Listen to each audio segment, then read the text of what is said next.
For more than 2 millennia, the Celts have held a distinctive and recognizable place in history. Yet the mystery of their true beginnings remains unsolved.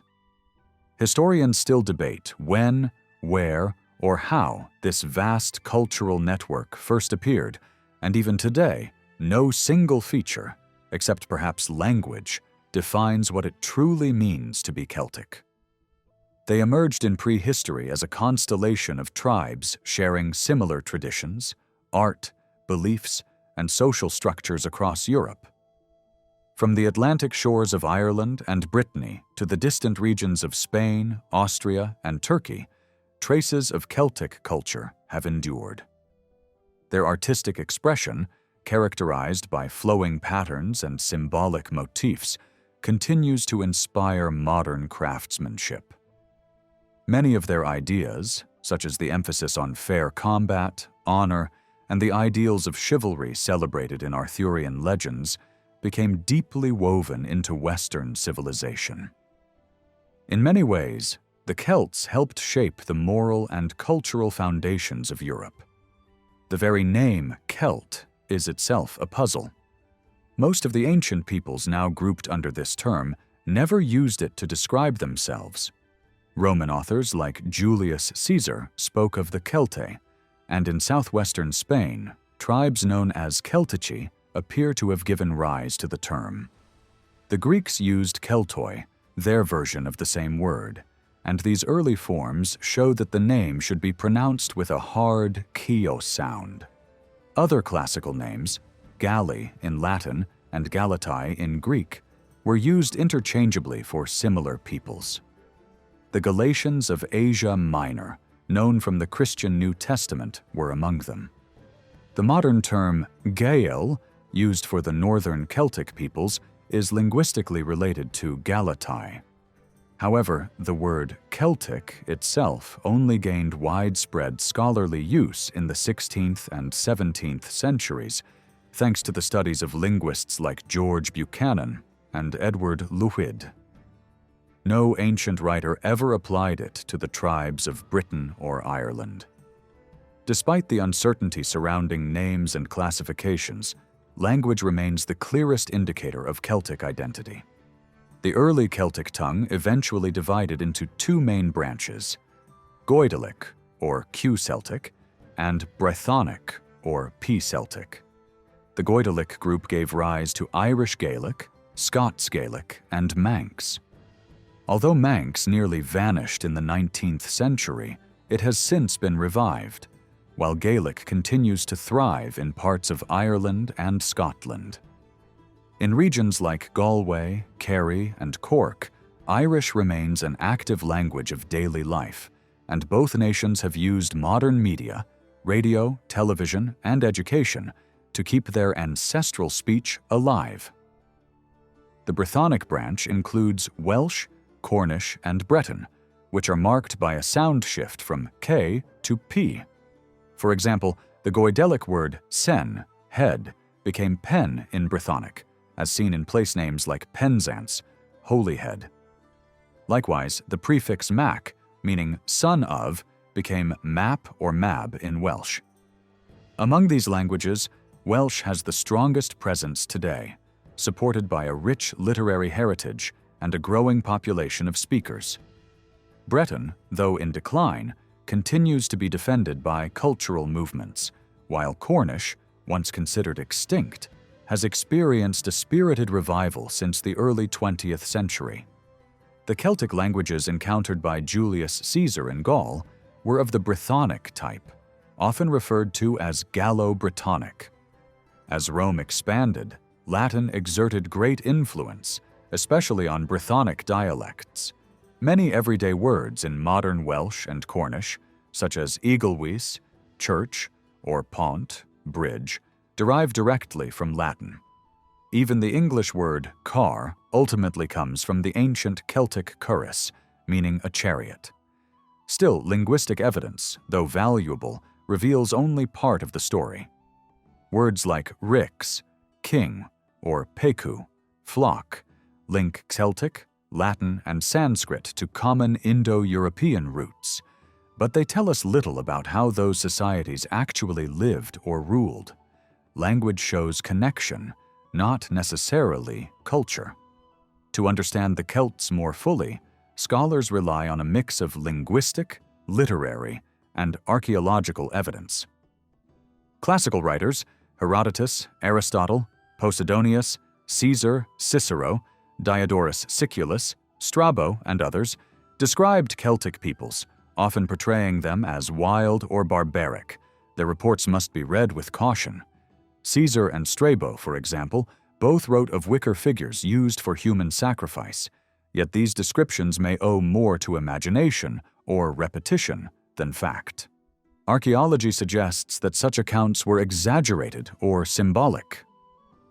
Ancient authors frequently borrowed from each other, embellishing stories to captivate readers, so separating myth from truth remains a challenge. Even so, their words, mixed with the material evidence left in the ground, offer a fragmented but fascinating window into one of Europe's most influential civilizations. The Celts, the people who once stepped out of the prehistoric shadows and helped shape the identity of the Western world. Among the many ancient writers who described the Celtic peoples, 3 stand out for the depth of their accounts: Polybius, Posidonius, and Diodorus Siculus.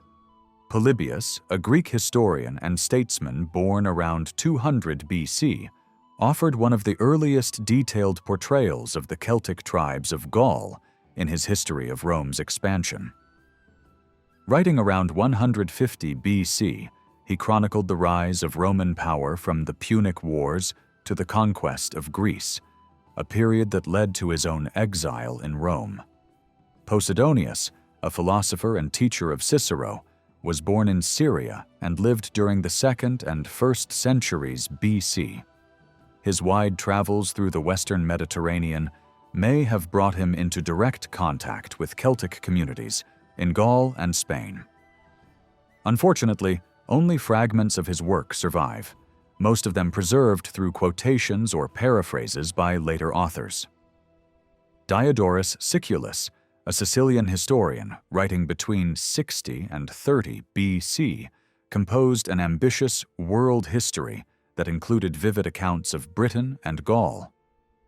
Whether his knowledge was first-hand or drawn from others is uncertain, but his descriptions of Celtic appearance, customs, and daily life became some of the most frequently cited in later centuries. Some writers, like Julius Caesar and Tacitus, had closer contact with the Celts. Caesar, the last great leader of the Roman Republic, conquered Gaul and led expeditions into Britain. His famous commentaries on the Gallic War remain a key source on the Celts, though the work was intended as political propaganda to justify his wars. Despite its bias, it provides rich ethnographic detail about the Celtic tribes he fought. Tacitus, who lived in the 1st century AD, never visited Britain himself, but learned much from his father-in-law Agricola, who governed the island. His style, concise, poetic, and sometimes ambiguous, makes him one of Rome's most skilled historians, and his writings offer striking portrayals of the British Celts and their character. Archaeology has since transformed our understanding of the Celts, providing physical evidence far more reliable than ancient literary impressions. Artifacts, inscriptions, and settlement remains can be scientifically tested, though their interpretation is not always straightforward. An urn may tell us where it was found, but not how it was used or what beliefs surrounded it. Much of the archaeological record lacks written explanation, leaving scholars to speculate. While many finds are well understood, others, such as underground passageways and mysterious structures known as fogus, remain open to debate. Herodotus, often called the father of history, wrote centuries before these later authors and believed that the Celts originated near the Danube. He grouped them alongside Iberians and Scythians, suggesting that cultural exchange or even shared ancestry might have linked these peoples. His description of Scythian warriors who displayed the severed heads of their enemies as trophies bears a striking resemblance to later reports of Celtic headhunting rituals. Though some details may reflect exaggeration or confusion, they suggest a world of fierce warrior traditions and symbolic displays of power. Ancient sources often blurred the lines between Celts, Germans, and other northern peoples. Tribes like the Cimbri, Teutones, and Ambrones, long thought to be Germanic, share names and customs suggesting Celtic roots. The leader Boiorix, for instance, bears a clearly Celtic name meaning King of the Boy, a known Celtic tribe. Strabo claimed that Celts lived west of the Rhine, while Germans occupied the east, describing the latter as taller and blonder. Yet Strabo himself likely never left his library in Alexandria, and his confidence in first-hand observation was almost certainly misplaced. Distinctions in ancient texts between Celts, Germans, and Scythians are therefore unreliable and often reflect the prejudices or imagination of their authors. Some of the earliest Greek mentions of the Celts are fleeting. Xenophon referred to Celtic mercenaries serving in Greek wars, while Plato listed them among peoples prone to excessive drinking. To the Greeks, the world beyond their borders was divided into broad categories of barbarians: Scythians from the northeast, Iberians and Celts from the northwest, and the mysterious Hyperboreans from beyond the northern winds. In later centuries, storytellers like Diodorus Siculus sought mythical founders for the Celtic nations, just as Geoffrey of Monmouth would later do for the Britons. Diodorus traced their ancestry to Heracles, who, according to legend, fathered a son named Galates with a local princess in Gaul, supposedly the origin of the word Gallia. Though fanciful, such tales reflected Greek admiration for the Celts' warrior vitality, which reminded them of their own heroic age. Diodorus's vivid depictions of Celtic life are among the most colorful in ancient literature. He described communal feasts held around roaring fires, where warriors sat on animal skins and shared great cauldrons of roasted meat, the bravest among them receiving the best cuts. His physical description is equally striking. Tall, muscular men with fair skin and golden hair, which they lightened further with lime water to make it stiff and bright. They wore long mustaches that dipped into their food and drinks, brightly embroidered shirts, and striped cloaks fastened by brooches, garments that evoke early forms of tartan or plaid. Tacitus, writing later, tried to distinguish Celts from Germans, though his descriptions reveal how blurred these ethnic boundaries had become. He described the Germans as large, blue-eyed, red-haired, and powerful, but unable to endure heat or hardship, traits that could easily fit many Celtic warriors described by earlier authors. Herodotus, in turn, praised the Scythians for their adaptability and mobility, noting how they lived in wagons, raised livestock, and fought from horseback. While the Celts were farmers rather than nomads, some of their early tribes shared the same wandering lifestyle within defined territories. Even Tacitus, the most careful of Roman historians, admitted uncertainty about who the first peoples of Britain truly were. He observed differences among them. The red-haired Caledonians, who seemed northern in origin, the dark-haired Siluras of Wales, who might have come from Iberia, and others resembling the Gauls across the Channel. His insight, that appearance alone could not define ethnicity, was remarkably modern.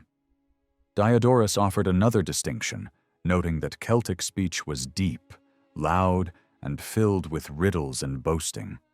They delighted in hyperbole, speaking in grand phrases that glorified themselves and diminished others, yet beneath their swagger lay quick intelligence and wit.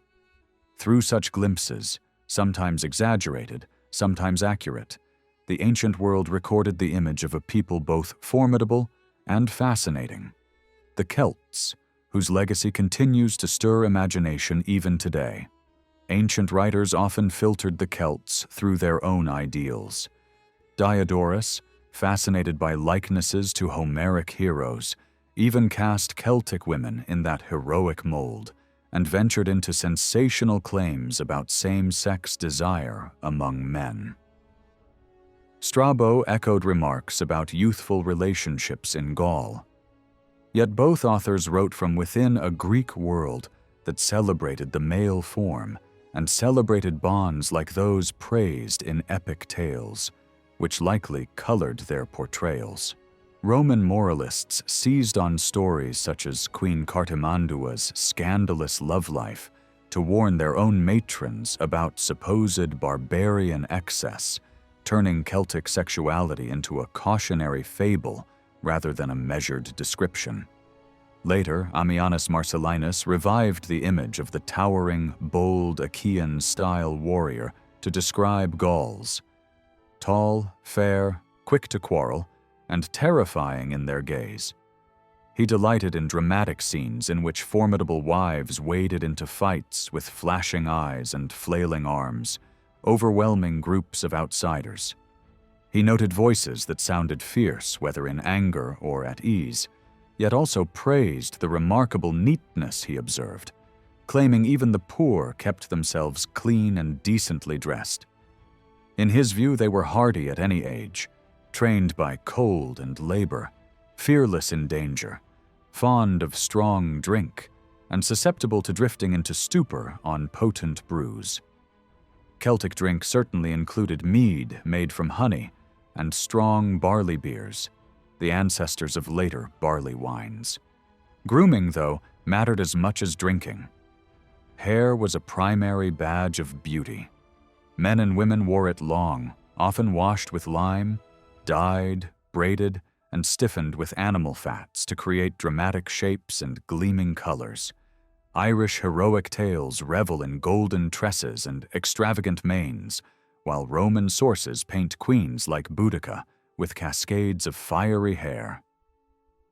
If coiffure was a crown, it helps explain why helmets appear comparatively rare in the archaeological record. A grand head of hair could be armor of identity. Cosmetics and careful washing added to the effect. Rather than oiling the body like Romans, the Celts favored soap and water, and likely scented their soaps with herbs. Men shaved the chin and throat, kept side whiskers, and wore sweeping mustaches. Mirrors and razors turn up often in graves, underscoring a culture attentive to appearance. Writers also comment that young men were fined if waist girth exceeded a set measure, linking slimness with virtue. In native traditions, physical flawlessness intertwined with authority. A king or queen had to embody beauty as well as power, an ideal that bound politics to the body. Dress reinforced rank and taste. Alongside breeches, the signature garment was the wool cloak, typically striped or checked, clasped at the shoulder with an ornate brooch. Fine summer weaves contrasted with heavy winter cloth, and the richness of the clasp signaled status.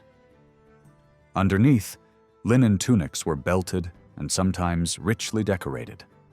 Women wore longer garments made from joined rectangles of cloth, the kind of draped dress seen across Europe, and patterned wrap skirts appear in northern finds. Footwear ranged from leather sandals and shoes to sturdy clogs, with water-resistant woods likely pressed into service where needed. Jewelry proclaimed identity as loudly as clothing. Ancient observers loved to describe gold ornaments glinting on necks and wrists. Most iconic of all was the torque, a rigid neck ring of twisted precious metal left open at the throat. Torques ride the necks of heroes and gods in art, hinting at sacred meaning as well as rank. Some were ritually broken and buried with coin hoards, Others bear inscriptions recording gifts to deities from named tribes. Rome eventually adopted the torque as a military honor, and cheaper versions in base metals spread widely. Set against these portraits is the long arc of Celtic history. The earliest clearly Celtic phase, around the 7th century BC, is named for Hallstatt in the Austrian Lake Country, where salt mines and vast cemeteries revealed a society moving from bronze to iron.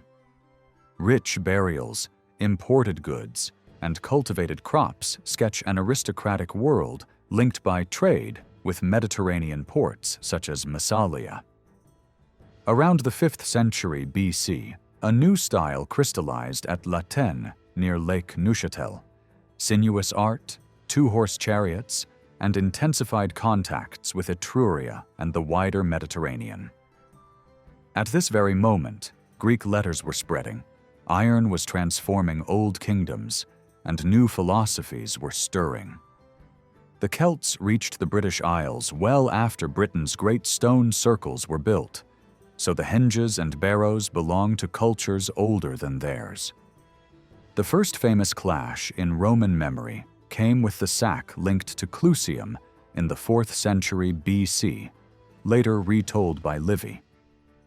In the 3rd and 2nd centuries BC, Celtic mercenaries appear in Mediterranean wars, and La Tène culture took hold in Britain and Ireland. Eastward, Celtic groups pushed into the Balkans, Greece, and central Anatolia, where Greek writers called them Galatai, and later generations remembered the raid on Delphi.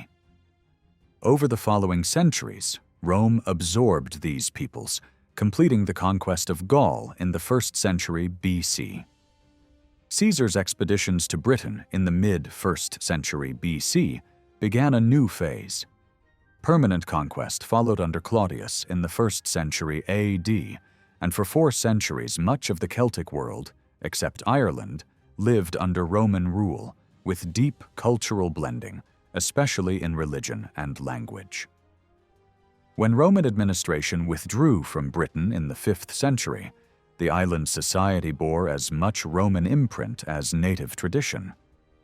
Germanic migrations by Angles, Saxons, and Jutes pressed Celtic communities west and north, narrowing their political space while preserving distinctive languages and customs on the Atlantic fringe. Some Britons crossed the Channel to Armorica, later Brittany, planting another Celtic homeland. In the centuries that followed, the linguistic paths of Goidelic and Brythonic continued to diverge, fixing the map of Celtic speech that still echoes today. As the Germanic peoples advanced across Britain, a powerful Celtic resistance arose, led by a warrior remembered in legend as Arthur. Whether known as Arturus or Ardu, this leader became the foundation for the enduring tale of King Arthur.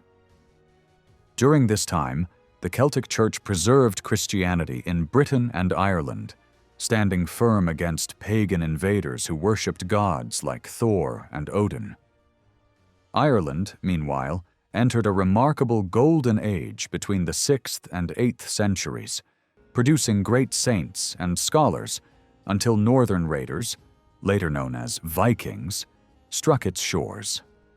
Some Irish settlers, called Scotti, crossed to the western lands of Caledonia, establishing a new kingdom that gave birth to the name Scotland. Old humor captured this intertwined identity.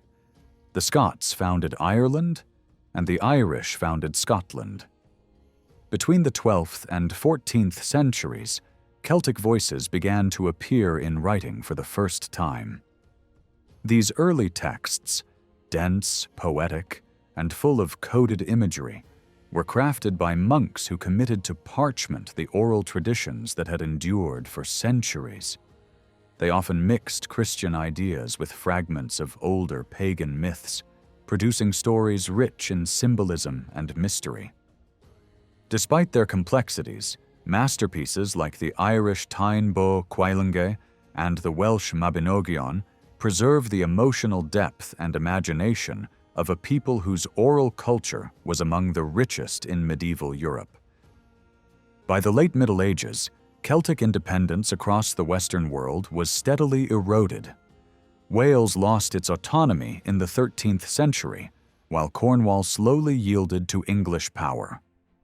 The Cornish Rebellion of 1497, led by Miguel Joseph Angove and Thomas Flamanck, marked the last time a foreign force marched on London. Brittany was absorbed into France in the 16th century, and Ireland came under English rule soon after, its conquest completed under Elizabeth.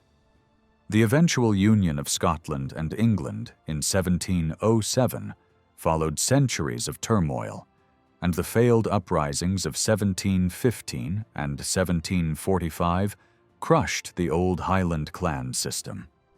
Ireland's incorporation into the United Kingdom in 1801 lasted until the Easter Rising of 1916, which began the struggle for Irish independence, leading to partial statehood in 1921.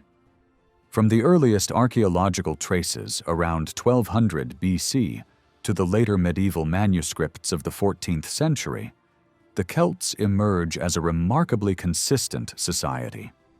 Power rested with an aristocratic warrior class led by kings or queens, rulers often seen as semi-divine beings whose authority carried sacred weight.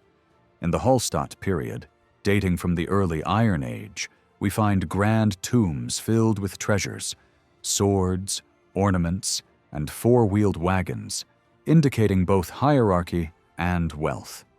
By 800 BC, Celtic trade networks were thriving, dealing in salt, iron, and luxury goods.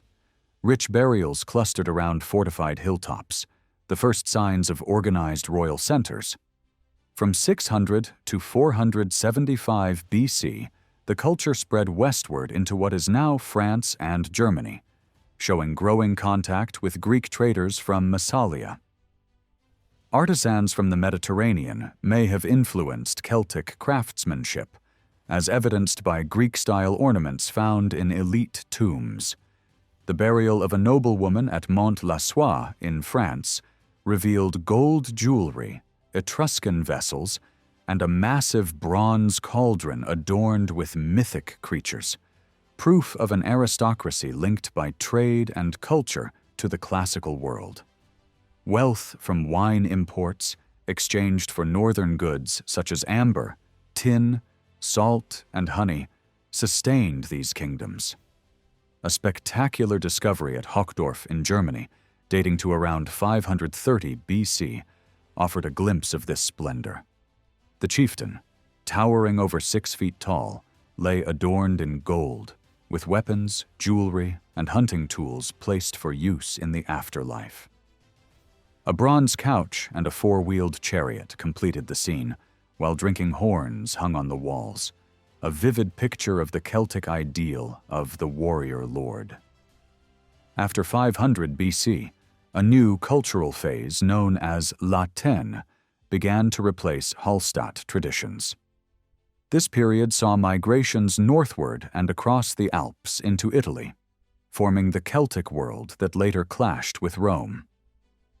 Livy's famous story of King Ambigatus sending his nephews to settle new lands tells of the Gauls' movement into Italy and beyond.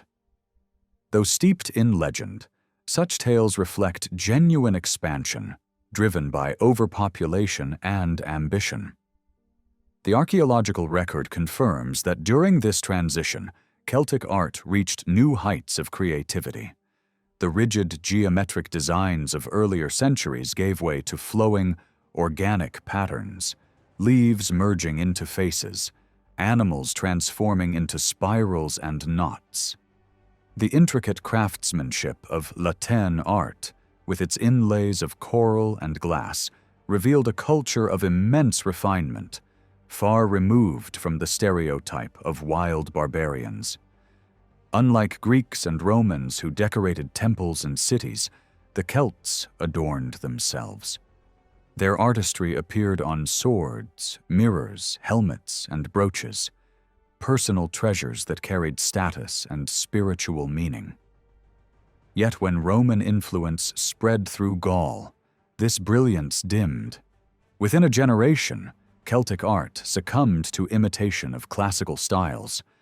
What had been a living, fluid art form became frozen by conquest. In Britain, however, Celtic traditions endured longer.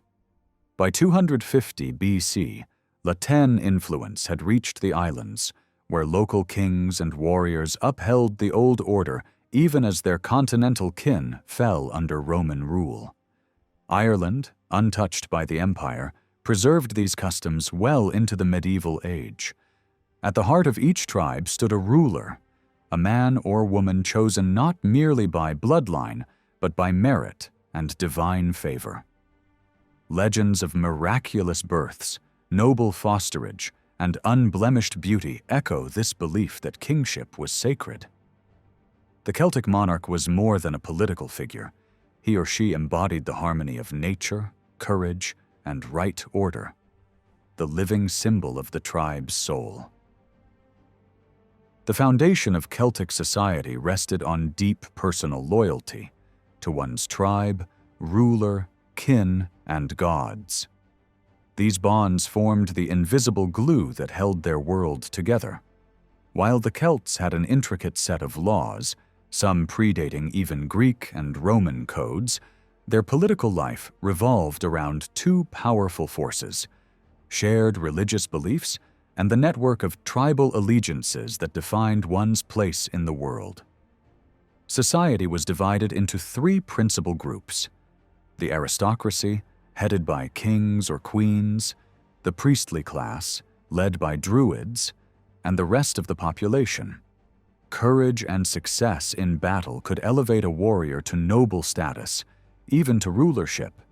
But what made Celtic civilization unique among ancient cultures was the equal prestige given to the priesthood.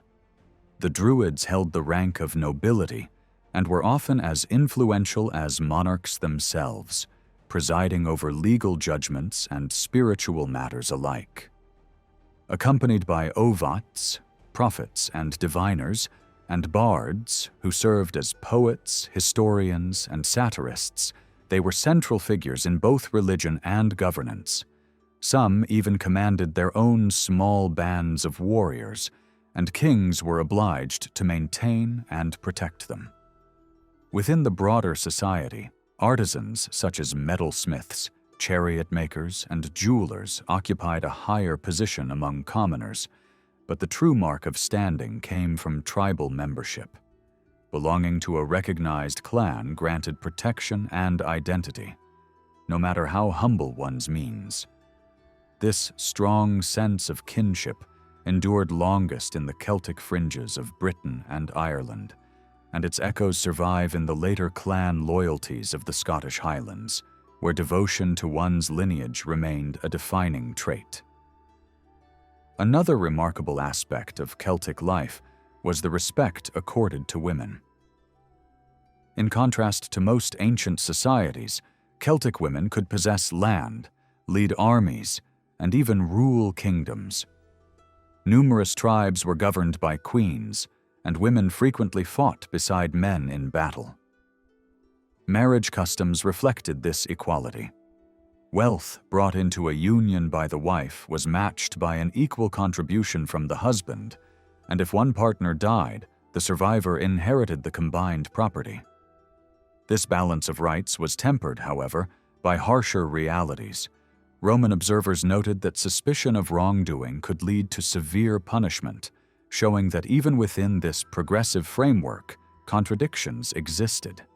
Yet in art, men and women were depicted side by side, equal in scale and dignity, symbolizing harmony rather than dominance. Marriage itself took many forms. Some unions were formal, sealed between noble families, while others were more flexible. Temporary vows exchanged at fairs that could be renewed or ended a year later. Such customs reveal a society that valued both freedom and practicality. Fosterage was another vital thread in the Celtic fabric. children of nobles were raised by other families, learning combat, governance, and social duty. This system built powerful networks of loyalty that transcended bloodlines. A foster child became as bound by honor to his adoptive family as to his own, creating lifelong alliances that strengthened tribal unity. The practice also instilled a code of truth and integrity. One's word was sacred, and a promise carried the weight of law. It was through such ideals that the Celts developed a sense of honor that would later evolve into the medieval chivalric code, influencing Western ethics for centuries. Daily survival demanded cooperation and discipline, especially during the harsh winters. Tribes stored grain and salted meat, while rival groups launched daring raids to secure cattle, the chief measure of wealth. One of these raids, remembered in Irish legend as the Cattle Raid of Cooley, immortalized the tensions and heroism of this way of life. Despite frequent warfare, bonds of fosterage and kinship often prevented destruction between neighboring tribes, preserving a balance between rivalry and respect. Religion formed another unifying force. The Druids were more than priests. They were judges, philosophers, and healers who stood above tribal politics.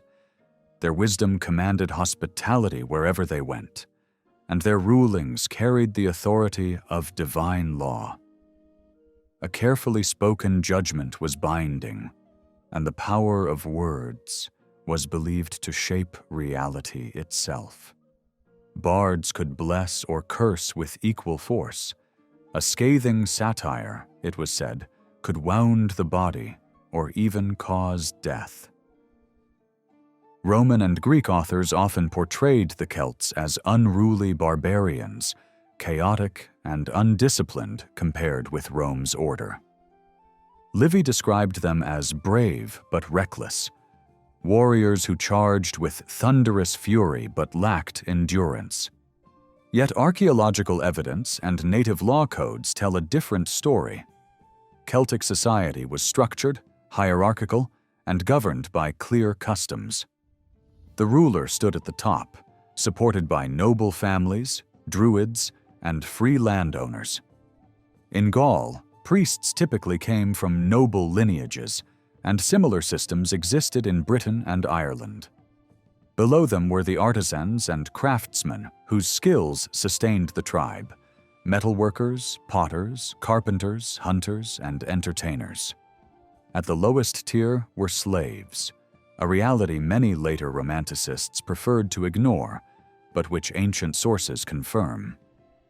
Chains and manacles found at Latane and in British lakes testify to their presence, and classical authors remarked that slaves could be exchanged for a single jar of wine.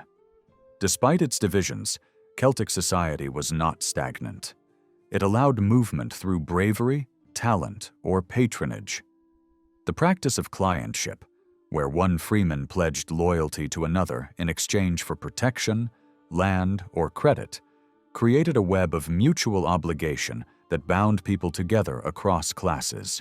Through such ties of fosterage, faith, and honor, the Celts built a civilization that prized courage, eloquence, and truth above all else, an enduring legacy that outlasted their kingdoms and still lingers in the moral imagination of the West. Celtic life was saturated with law. Beyond rules for fosterage, patronage, rank, marriage, and inheritance, an extensive body of customary practice governed daily conduct. Though this tradition was primarily oral and only partially preserved, what survives reveals a people who treated legality as a moral science. Two ideas sit at its core. First is the belief in a natural order. Law should mirror what is fitting, harmonious, and connected in the world. Second is the ethic of fair play. Strength should meet strength. Champions should face champions. Penalties must match offenses, and compensation should be proportionate to harm. Later compilers set parts of this tradition into writing. Irish origin legends that frame civic rules within myth and history, the dense Bran judgments that codified civil precedent, and Welsh triads that mix proverbial wisdom with practical norms. Ceremonies for installing kings and queens were likewise regulated with striking precision. Feasts and battles were twin stages on which honor lived or died. Boasting could ignite feuds, and the old tales relish scenes where words give way to steel. Heroes contest the choicest cut of meat, and insults are answered with grim trophies. Classical writers describe Celtic warfare in close detail: big shields and long, slashing swords made for thunderous charges, but left warriors clumsy in tight, thrusting combat against disciplined troops trained to stab and shield bash. Hill forts crowned ridges across the landscape, ramparts, ditches, and timbered gates guarding storehouses and households that could withdraw to safety when raiders came. In Ireland and the north, stone towers rose in circular compounds. In Britain, massive strongholds looked out over plains that later legend would fold into the Arthurian world. Arms and tactics reflected both spectacle and practicality. Spears came in throwing and thrusting forms. Some traditions speak of barbed or spiraled heads that tore on withdrawal. Helmets existed, but elaborate coiffures often did the cultural work of a crest, and ornate helms may have been as ceremonial as protective. Battles thundered with sound: harsh war horns, shrill cries, drum beats, the jeers of champions, meant to shake enemy nerve before blades met. Most distinct of all was the light, fast chariot, a wicker car behind nimble ponies, driven by one kinsman, while another hurled spears, leaping down to strike and springing back aboard as the team wheeled away. On the continent, cavalry later eclipsed chariots. Early saddles steadied riders long before stirrups reached the west. Celtic fighters also sold their skill abroad. Mercenary war bands appear from Italy to the eastern Mediterranean, sometimes fighting near naked to flaunt disdain for death. At sea, Atlantic tribes fielded stout, high-sided ships with leather sails that shrugged off storms and frustrated Roman boarding tactics. Yet the same fierce individualism that terrified opponents could fray unity. Rival clans jostled for precedence unless a rare leader forged a common cause. The taking of heads, so often noted by ancient observers, was more than crude tally-keeping. Skulls set in wall niches, preserved in oils, or displayed as sacred prizes suggest a belief that a person's essence dwelt in the head. Saga and legend transform this into theology, a severed, still-speaking head that blesses and protects a people, a raven-linked guardian whose buried presence wards a city. In this world, religion, rulership, and warfare were not separate spheres, but braided strands. Judgments could be spoken into binding force by priests and poets. Honor lived in oath and recompense, and victory or defeat rippled through the moral fabric of the tribe. Most of what we know about Celtic gods comes from inscriptions carved in Latin or, more rarely, Greek, during the centuries after Rome absorbed the Celtic world. Before then, Celtic religion was entirely oral, leaving no written prayers or scriptures. Only when the Romans began to identify local gods with their own deities did names and dedications appear in stone. The Roman historian Tacitus called this process interpretatio Romana, the Roman translation of foreign gods into familiar forms, an approach that allowed native traditions to survive under the shelter of imperial tolerance. Among these adapted figures, the Celtic god Bel or Belenus was linked with Apollo, the youthful bringer of light. His name survives in Beltane, the great fire festival of early May, which celebrated renewal, and the power of the sun. Shrines dedicated to him often contained small clay horses, symbols of vitality and speed. Other gods with similar solar or healing qualities included Cunomaglus, the Hound Lord, perhaps a hunter deity, and Granus, worshipped beside springs as a source of health and light. Granus frequently appeared together with the goddess Sirona, guardian of healing waters. Temples to these paired deities have been found from France to Germany, and even Britain, often containing offerings linked to bathing, medicine, and dreams of recovery. The Romans called such divine healers Apollo gods, though their Celtic roots ran far deeper. The thunderous power of the sky was personified through Jupiter-like figures, worshipped across Celtic lands under many names. Local variants, such as Taranis or Tanarus, embodied the storm god with his rumbling voice and blazing lightning. The Welsh and Cornish words for thunder still echo that name.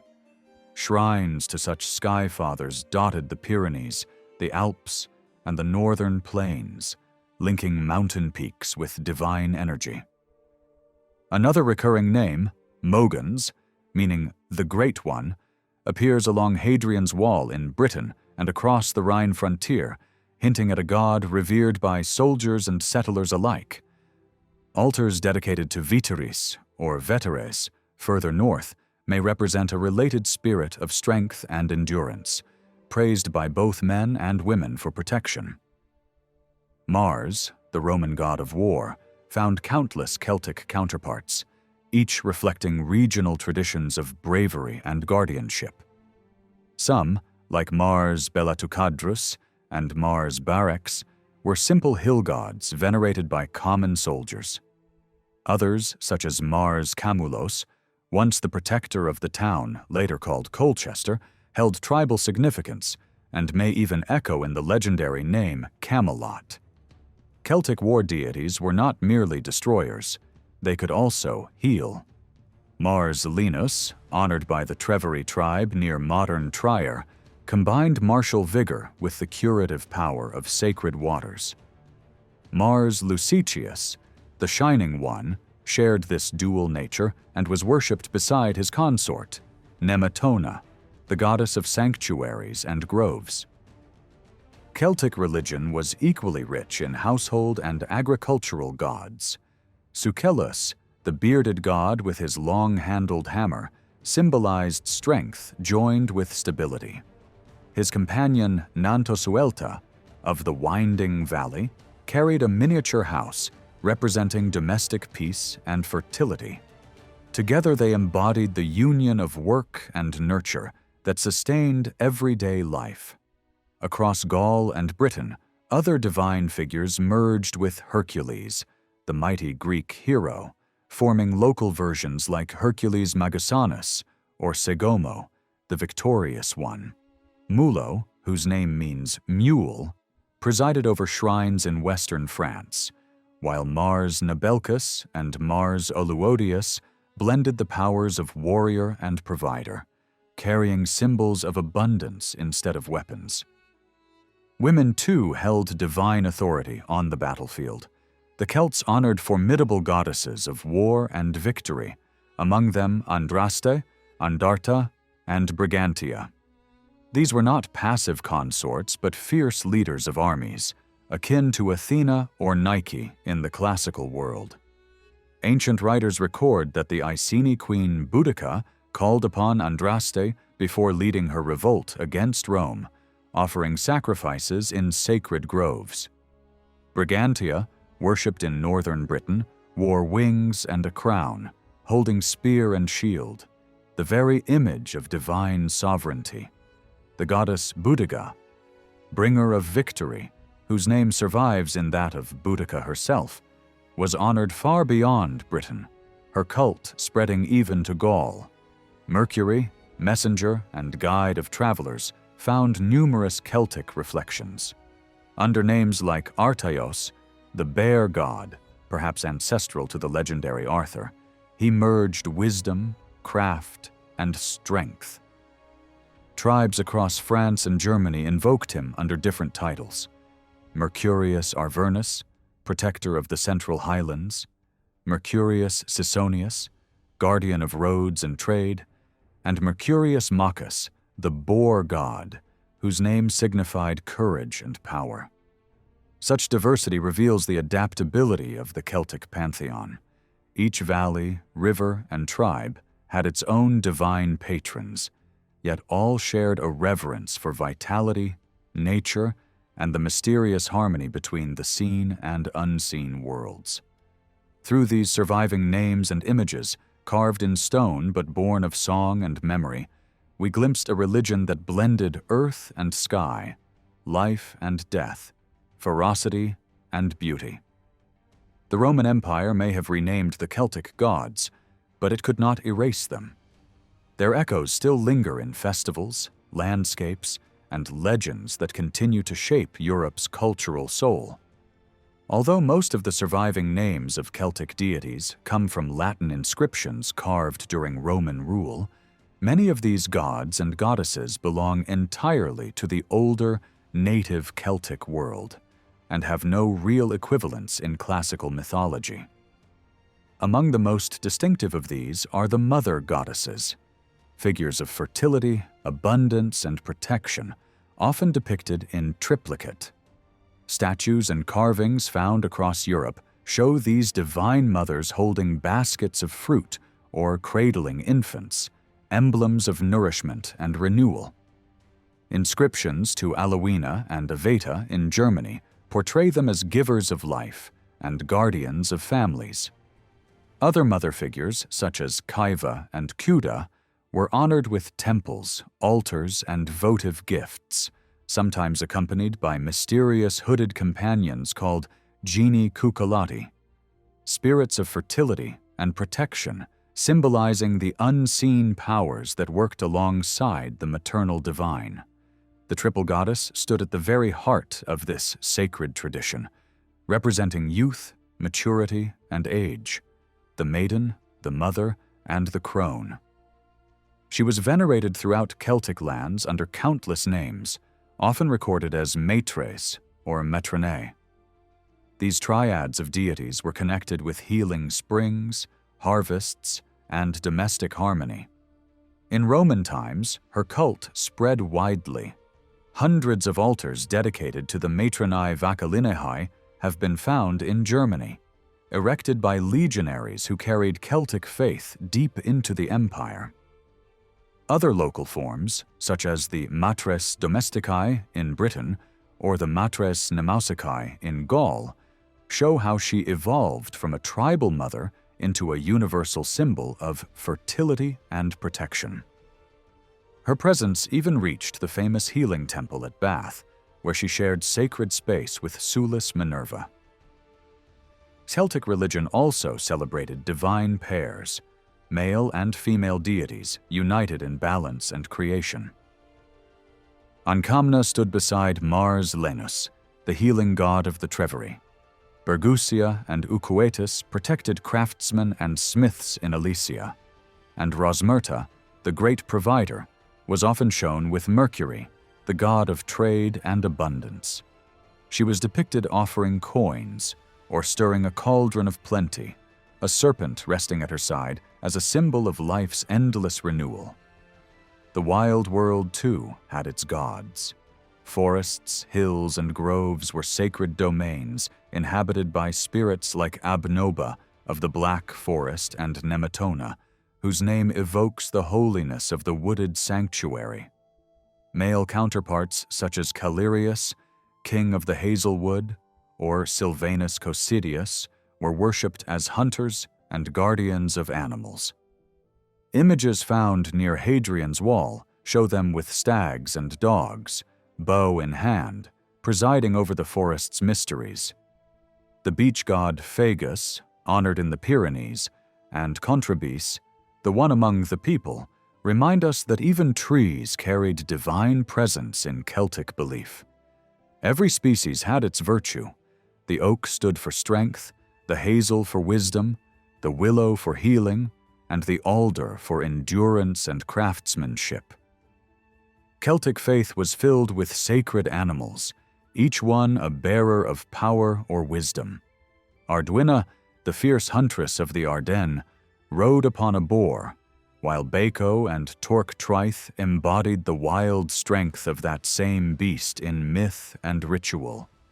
The bear was revered through deities like Artio and Matunus, symbols of courage and maternal might, and the horse was adored in the figure of Epona, the divine mare who protected riders and herds. Her cult became so popular that even Rome adopted her feast day, an extraordinary honor for a Celtic goddess. Shrines and burials with horse offerings show how deeply this animal was woven into both warfare and spirituality.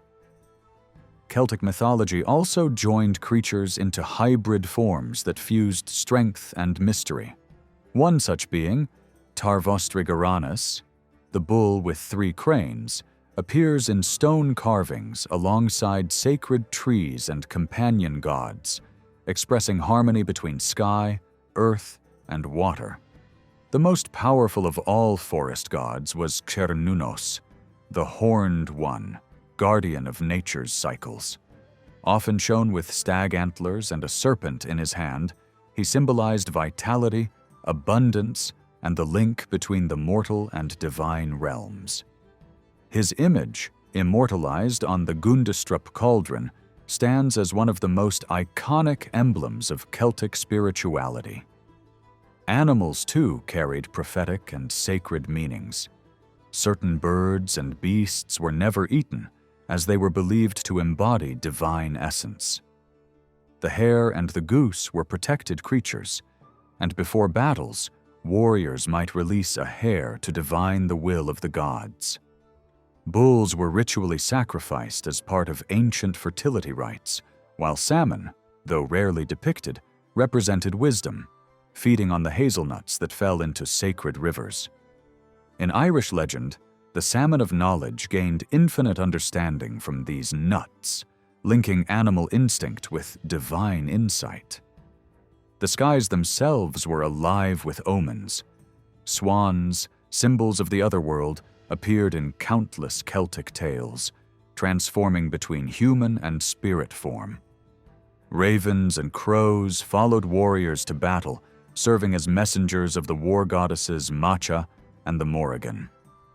Eagles, cranes, and owls watched over the sacred groves, their flights interpreted as signs of fate. To the Celts, every wingbeat, every animal cry, was part of a greater language of nature, a communication between the world of humans and the eternal realm of the gods. Across Celtic lands, water carried sanctity. Springs, rivers, lakes, holy wells, even sodden marshes drew offerings and prayer, so it's no surprise that their pantheon teems with water goddesses, nearly all bound to healing. Inscriptions and finds trace their footprints. Apodiva near Cologne, Arnamitia at Buxton, Mistress of the Sacred Grove, Coventina at Caraburg and Narbonne, Ianuaria in Burgundy, Icovillana at Metz and Trier, Laha in the Pyrenees, Lattis among the Cumbrian bogs, Meduna and Vercana at Bad Bertrick's curative springs, Nehelenia, patron of sailors, along the Dutch coast, Ritona or Pritona, keeper of fords in the Moselle region, Telo at the spring that named Toulon, Verbea, spirit of the river wharf. Most renowned are Boann of the Boyne, Sequana of the Seine, whose source sanctuary blossomed into a Romanized complex, and Sulis of Bath, later fused with Minerva as Sulis Minerva, where hot waters and votive altars transformed a spring into a temple city. Beyond the waters lay a host of local deities with vivid, sometimes enigmatic characters. Antonocyticus at Benwell stood life-sized in stone on Hadrian's frontier. Arausio's name lives on in Orange. In ancient Galatia, Deiotarus, the divine bull, anchored a regional cult. Ogmios, pictured by Lucian as a bald elder who drew followers by golden chains from his tongue to their ears, became an emblem of speech's binding power and, by later association, of the Ogham script and its lore. Even the crossroads had guardians, the Dei Quadriviae, goddesses of the four ways, received shrines where paths converged. Classical observers give our first sustained portrait of the priestly order. Caesar describes a hierarchy led by druids, with sweeping authority over worship, sacrifice, and judgment. Students sought them out for long years of study. Communities submitted disputes to their rulings. Those who defied them suffered ritual banishment, a civic death. Caesar even speaks of an archdruid, first among peers, elected by reputation or, he claims, decided by force if votes failed. He places their great assemblies in the Carnutes territory, imagined as Gaul's heart, and insists Britain remained the high school of Druidic doctrine. He notes their tax exemptions and military immunity, the prodigious memorization of verses in place of sacred writing, and their teaching that the soul passes on after death, an idea he frames as fuel for battlefield courage. There were moments when Roman practice faintly mirrored Celtic custom. Livy preserves an episode where a war was settled by a duel of champions, a form dear to Celtic honor codes. He also recounts early cattle raids between Romans and Albans, echoes of a pastoral economy where wealth moved on the hoof and conflict often began in the byres. These parallels do not erase the differences, but they remind us that the frontier between Celt and Roman was not a wall, but a living seam, stitched with trade, imitation, rivalry, and story. Livy leans hard on the sacred aura of kingship. In his telling, Romulus, the first truly Roman king, does not die so much as vanish into the divine. While he reviews the army on the field of Mars near the Capran Marsh, a violent storm breaks.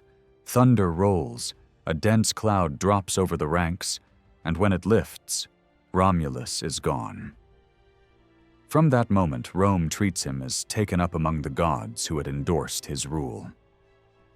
Numa, who followed him and came from Sabine stock, secured his throne through carefully sought omens and priestly rites, a reminder that celestial approval could steady politics when bloodlines could not. On the ground, Romans and Celts learned from each other the hard way. As Roman power pushed into Gaul and beyond, the old pattern of summer campaigning and winter farming collapsed.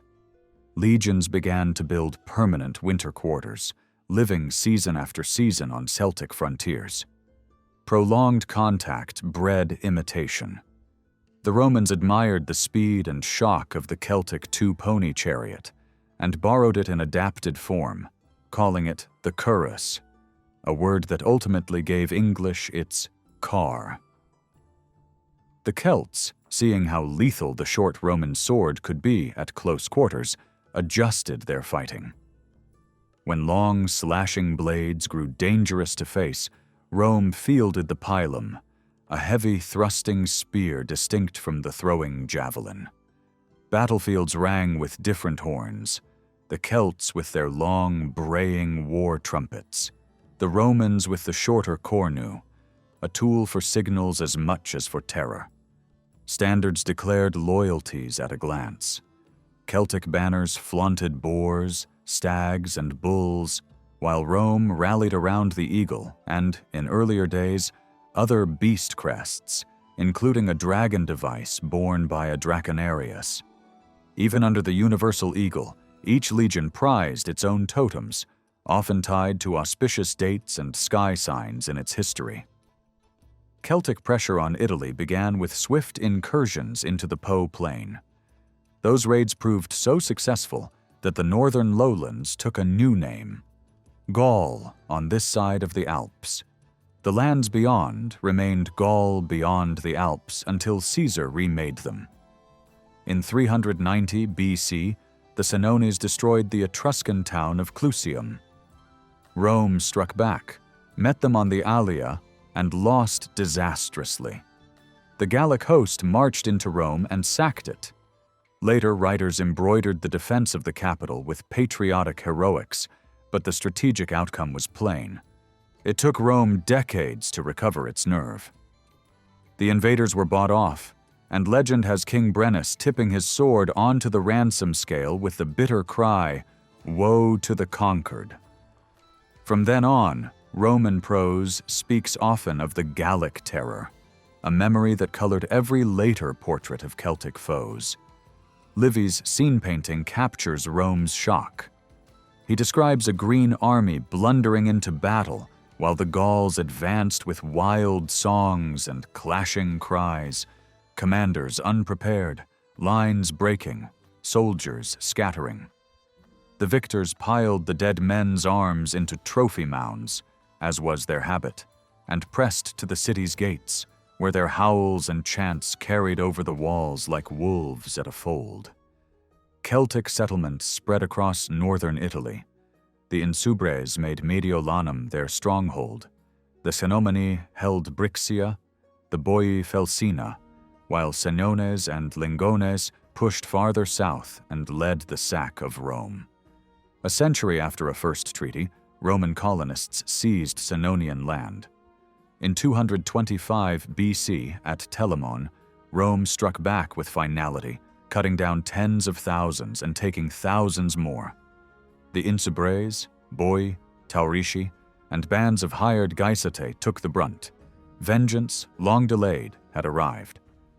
Eastward, after Alexander's death, Celtic warbands probed into Macedonia. In 281 BC, they killed King Ptolemy Xeronis. Splits soon followed. One group under Leotarios and Leonorios moved into Asia Minor at the invitation of a Bithynian king who wanted a buffer. They carved out Galatia and ruled over Phrygian and Cappadocian populations for generations, trading in cattle, captives, and ransoms. Governance there took an unusual form for Celtic society. Each of 3 peoples was quartered under tetrarchs, with a council of 300 and a central oak sanctuary called the Drunimiton. The old markers of kingship and druidic authority are largely absent in the sources, though at times a single ruler, like Deiotarus, rose above the rest. The Galatians shifted from Greek to Roman alliances as the winds changed and were eventually absorbed, but their language lingered. Jerome still heard it in late antiquity and likened it to the speech of Eastern Gaul. Meanwhile, Rome's greatest trial came from the south. Carthage, almost within sight of Sicily, fought 3 long wars with the Republic. The second brought Hannibal, elephants, and Celtic contingents into the same story. Vowing lifelong enmity to Rome as a child, Hannibal grew into a commander of relentless energy and rough simplicity, sleeping among sentries, first into the fight, last to quit it. He sought Celtic allies early, securing the Boii, while others wavered or betrayed him. Scouts in Massilia reported a startling column crossing the mountains with strange gray beasts, whose trunks could lift men and whose hides could shrug off iron. Hannibal rafted elephants across rivers and fought both men and terrain. Some alpine tribes fed him, others bled him. Some he crushed, then soothed with feats of single combat that won their admiration and service. For a time he spoke to chieftains in their own tongue. In the end, fragile loyalties frayed. On the Trebia, Celtic mercenaries slipped away in a whiteout when they were meant to hold the center of the line. Stories like that, paired with earlier tales of thunder-scattered raiders near Delphi, hardened a trope in classical writing. Celts as fearless and fatalistic until omens turned, then suddenly undone by the heavens' displeasure. Whether fair or not, the narrative stuck. Hannibal's campaign dissolved into partisan war and, finally, defeat at Zama. Within years, the Boii and Insubres were broken or absorbed. Cisalpine Gaul kept its name, but its soul was Romanized. On the far Atlantic edge, resistance lasted longer. Iberian and Celtiberian communities fought on, and echoes of the Old World still hum in Galicia, with its Galician tongue and music that answers to a Celtic beat. The transformation of Gaul into a Roman province was largely the result of one man's ambition: Julius Caesar. Ancient writers often praised his courage and genius, though others noted his vanity, his careful attempt to hide baldness, his pride in wearing a laurel wreath at all times, his tweezed and polished appearance. Yet beyond his personal quirks, Caesar's hunger for glory reshaped the Celtic world more deeply than any other individual before or after him. His campaigns in Gaul brought its peoples, its languages, and its independence under the shadow of Rome forever. The land Caesar conquered was vast and divided by the four great rivers that still define modern France: the Loire, the Seine, the Garonne, and the Rhône. Across these valleys lived a mosaic of Celtic tribes: the Saluvii and Allobroges near the Mediterranean, the Arverni and Ruteni in the south and west, and the Aedui, Bituriges, and Helvetii in the north and east. The Romans called this sprawling region Gallia Comata, long-haired Gaul, to distinguish it from the already subdued Gallia Transalpina, the narrow corridor that linked Italy to Spain. Rome had long coveted that southern passage for its trade routes and military access to the Iberian Peninsula. The Greek colony of Massalia, modern Marseille, was a critical ally, and the Rhône served as a commercial artery. Conflicts with the local tribes, beginning with the Saluvii and later the Allobroges, gave Rome a foothold in the area. By the time Caesar appeared, alliances and rivalries among the Celtic tribes had already created deep divisions. Some, like the Aedui, sought Rome's friendship to defend themselves against stronger enemies such as the Arverni. These internal rivalries made conquest far easier than open resistance ever could. Within Gaul itself, tribal politics were shifting. The old system of hereditary kingship began to fade, replaced by elected magistrates and councils. Among the Aedui and Helvetii, the highest official was the Vergobret, a chief magistrate chosen under the authority of the Druidic order. This development hinted at a move towards a more collective and regulated form of government, perhaps inspired by contact with the Roman Republic. Even the Nervi established a senate and crude parliamentary procedures, proof that Celtic society was far from primitive. In 58 BC, without the Senate's approval, Caesar launched his campaign.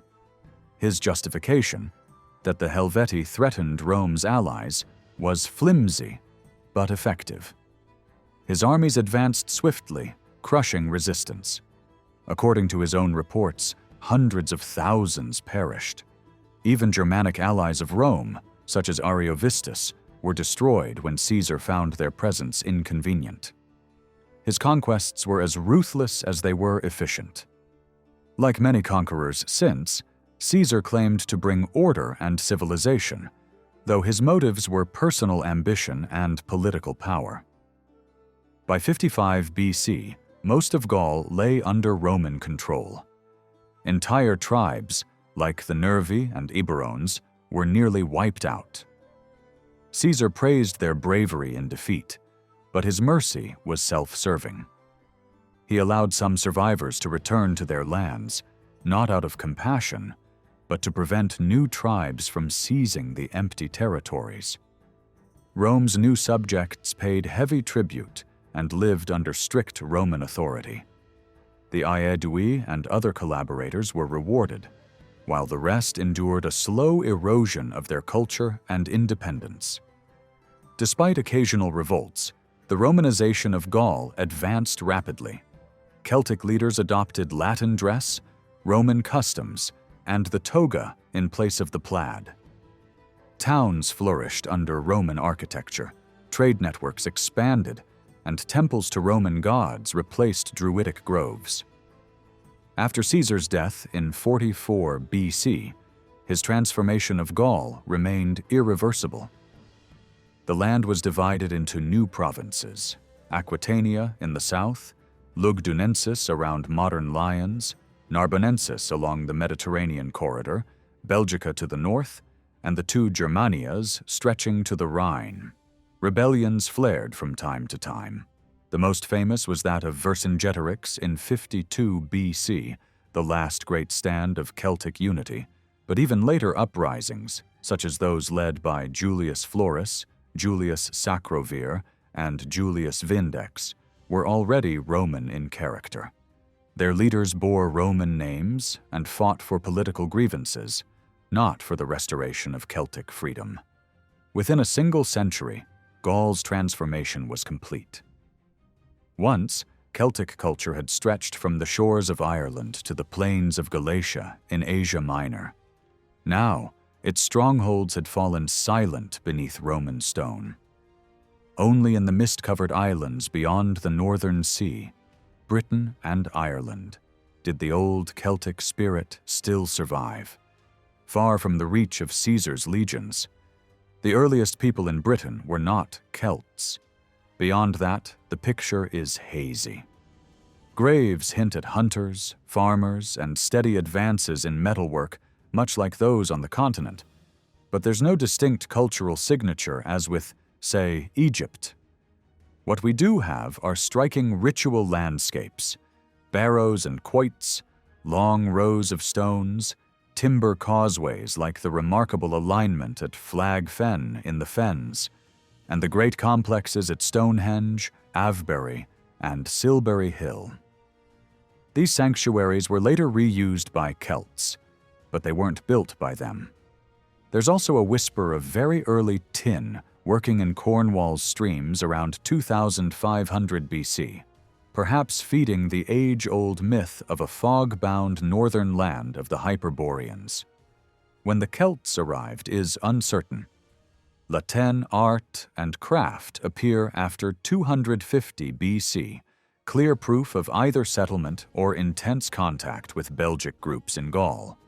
Earlier incursions are possible, perhaps tied to the movements that sent Celts into Italy by the mid-1st millennium BC, but anything before about 900 BC is unlikely. A cautious outline would place Goidelic speakers in Britain and Ireland from around 900 BC, Brythonic groups from roughly 600 BC, and a later Belgic wave near the end of the 2nd century BC. Britain's hills are crowned with ancient forts. Many began before the Celts and were expanded by them. Promontory strongholds like Crickley Hill, high eyries such as Ingleborough or Carrick Fell, compact enclosed farms from later phases, and monumental works at Hembury, Sisbury, Torbury, Hambledon Hill, and the spectacular Traer Keary, with its sweeping views over North Wales. At some point, builders adopted a formidable double-wall technique, the Murus Gallicus, packing rubble between timbered faces for shock resistance, a principle echoed centuries later in Hadrian's Wall. Sacred waters kept their secrets until modern dredgers disturbed them. Lynn Fowler yielded Hallstatt-style harness and vehicle fittings and local bronze cauldrons from around 650 to 600 BC. Lynn Carrig-Bach gave up later offerings spanning the 2nd century BC to the 1st century AD. In 1984, Pete at Lindo Moss preserved the body of a carefully groomed young man laid face down in a shallow pool. He had been struck on the head, garroted, and his throat cut. His last meal a seeded bread with mistletoe pollen present, inviting comparisons to ritual killing and the triple death of sacral kings in Irish lore. Trade linked the islands to the Mediterranean long before Rome came. The Greek traveler Pytheas supposedly visited Britain before 300 BC. Parallels between 4th century BC burials in the Marne and Arras cultures elite graves with two-wheeled chariots suggest movement or tight connections across the channel. Diodorus described Cornish tin gathering, a tidal island market reached by causeway, likely St. Michael's Mount, feeding a land and sea route from southern Britain past Brittany, up the Loire or Garonne, then on to the Rhône and the wider Mediterranean. Caesar later said the Veneti controlled these maritime arteries. The older picture of pure conquest has softened. Steady commerce may have helped seed Celtic culture alongside migration. By Caesar's day, southern Britain was a patchwork of kingdoms. The Canti ruled Kent, the Trinovantes held Essex and Suffolk, the Iceni occupied Norfolk's windy flats, the Cativellani dominated the central southeast, the Atrebats and Belgae lay to the south, the Durotriges spread across Dorset and Somerset, and the Dumnoni held Devon and Cornwall. West of the Severn stood the Silures, farther west the Demetae, and across central and North Wales the Ordovices, with the Decheangli on the northeastern coast. In the northwest, the Cornovi stretched from the Mersey inland. The Parisi held a small triangle north of the Humber. The great Corieltovi spanned the East Midlands. The Brigantes ruled most of the north, and the Carvetti anchored the northwest around Carlisle. Caesar's first crossing in 55 BC did little beyond wrecking ships in a storm. The second, in 54 BC, met the chariot tactics of Cassivellaunus, a commander-king coordinating southern resistance. He praised the Britons' skill, hurtling in to scatter ranks with noise and speed, leaping down to fight on foot, then springing back as drivers wheeled the light wicker cars away, cavalry's mobility with infantry's staying power. Cassivellaunus was beaten, compelled to pay tribute, and barred from attacking the Trinovantes, who had submitted. A generation later, power coalesced under Cunobelinus of the Catuvellauni, remembered as Cymbeline. His name weds the battle-hound to Bel, the bright warrior god. Though Catuvellonian by blood, he made his seat at Camulodunum, later Roman Colchester, the sacred center of the conquered Trinovantes. The choice was strategic for trade along the Thames and politically potent as an invocation of Camelos, a war deity whose name survives across Britain and Gaul and echoes through place names that later fed the romance of Camelot. Conquest came in earnest under Claudius in AD 43. The new emperor needed a resounding victory to cement his rule, and Britain, with Caesar's unfinished business attached to it, offered just that. The invasion succeeded, and over 4 centuries, Roman and Celtic ways fused into a Romano-British culture. Villas and roads spread, but the old loyalties were slow to die. Where Caesar had dismissed Britons as little better than slaves, the more perceptive verdict was simpler. They could endure taxes, levies, and the burdens of rule, so long as power stayed within bounds. Cross that line, and a people accustomed to obedience would bristle at the first scent of servitude. Southern Britain was the first to bend toward Rome. The newcomers brought their own vocabulary with them, oppidum for a town smaller than a true city, sometimes no more than a stockaded height or fenced wood. As these places hardened into garrison hubs, castra, military camps, took shape, a word that still lingers in names ending in Chester, Cester, and Castor. Among the earliest to take on a Roman face were Chichester, Winchester, and Silchester. On the eve of conquest, Cunobelinus died and left his realm to a quarrel among his sons, Caraticus, Togodomnus, and Adminius.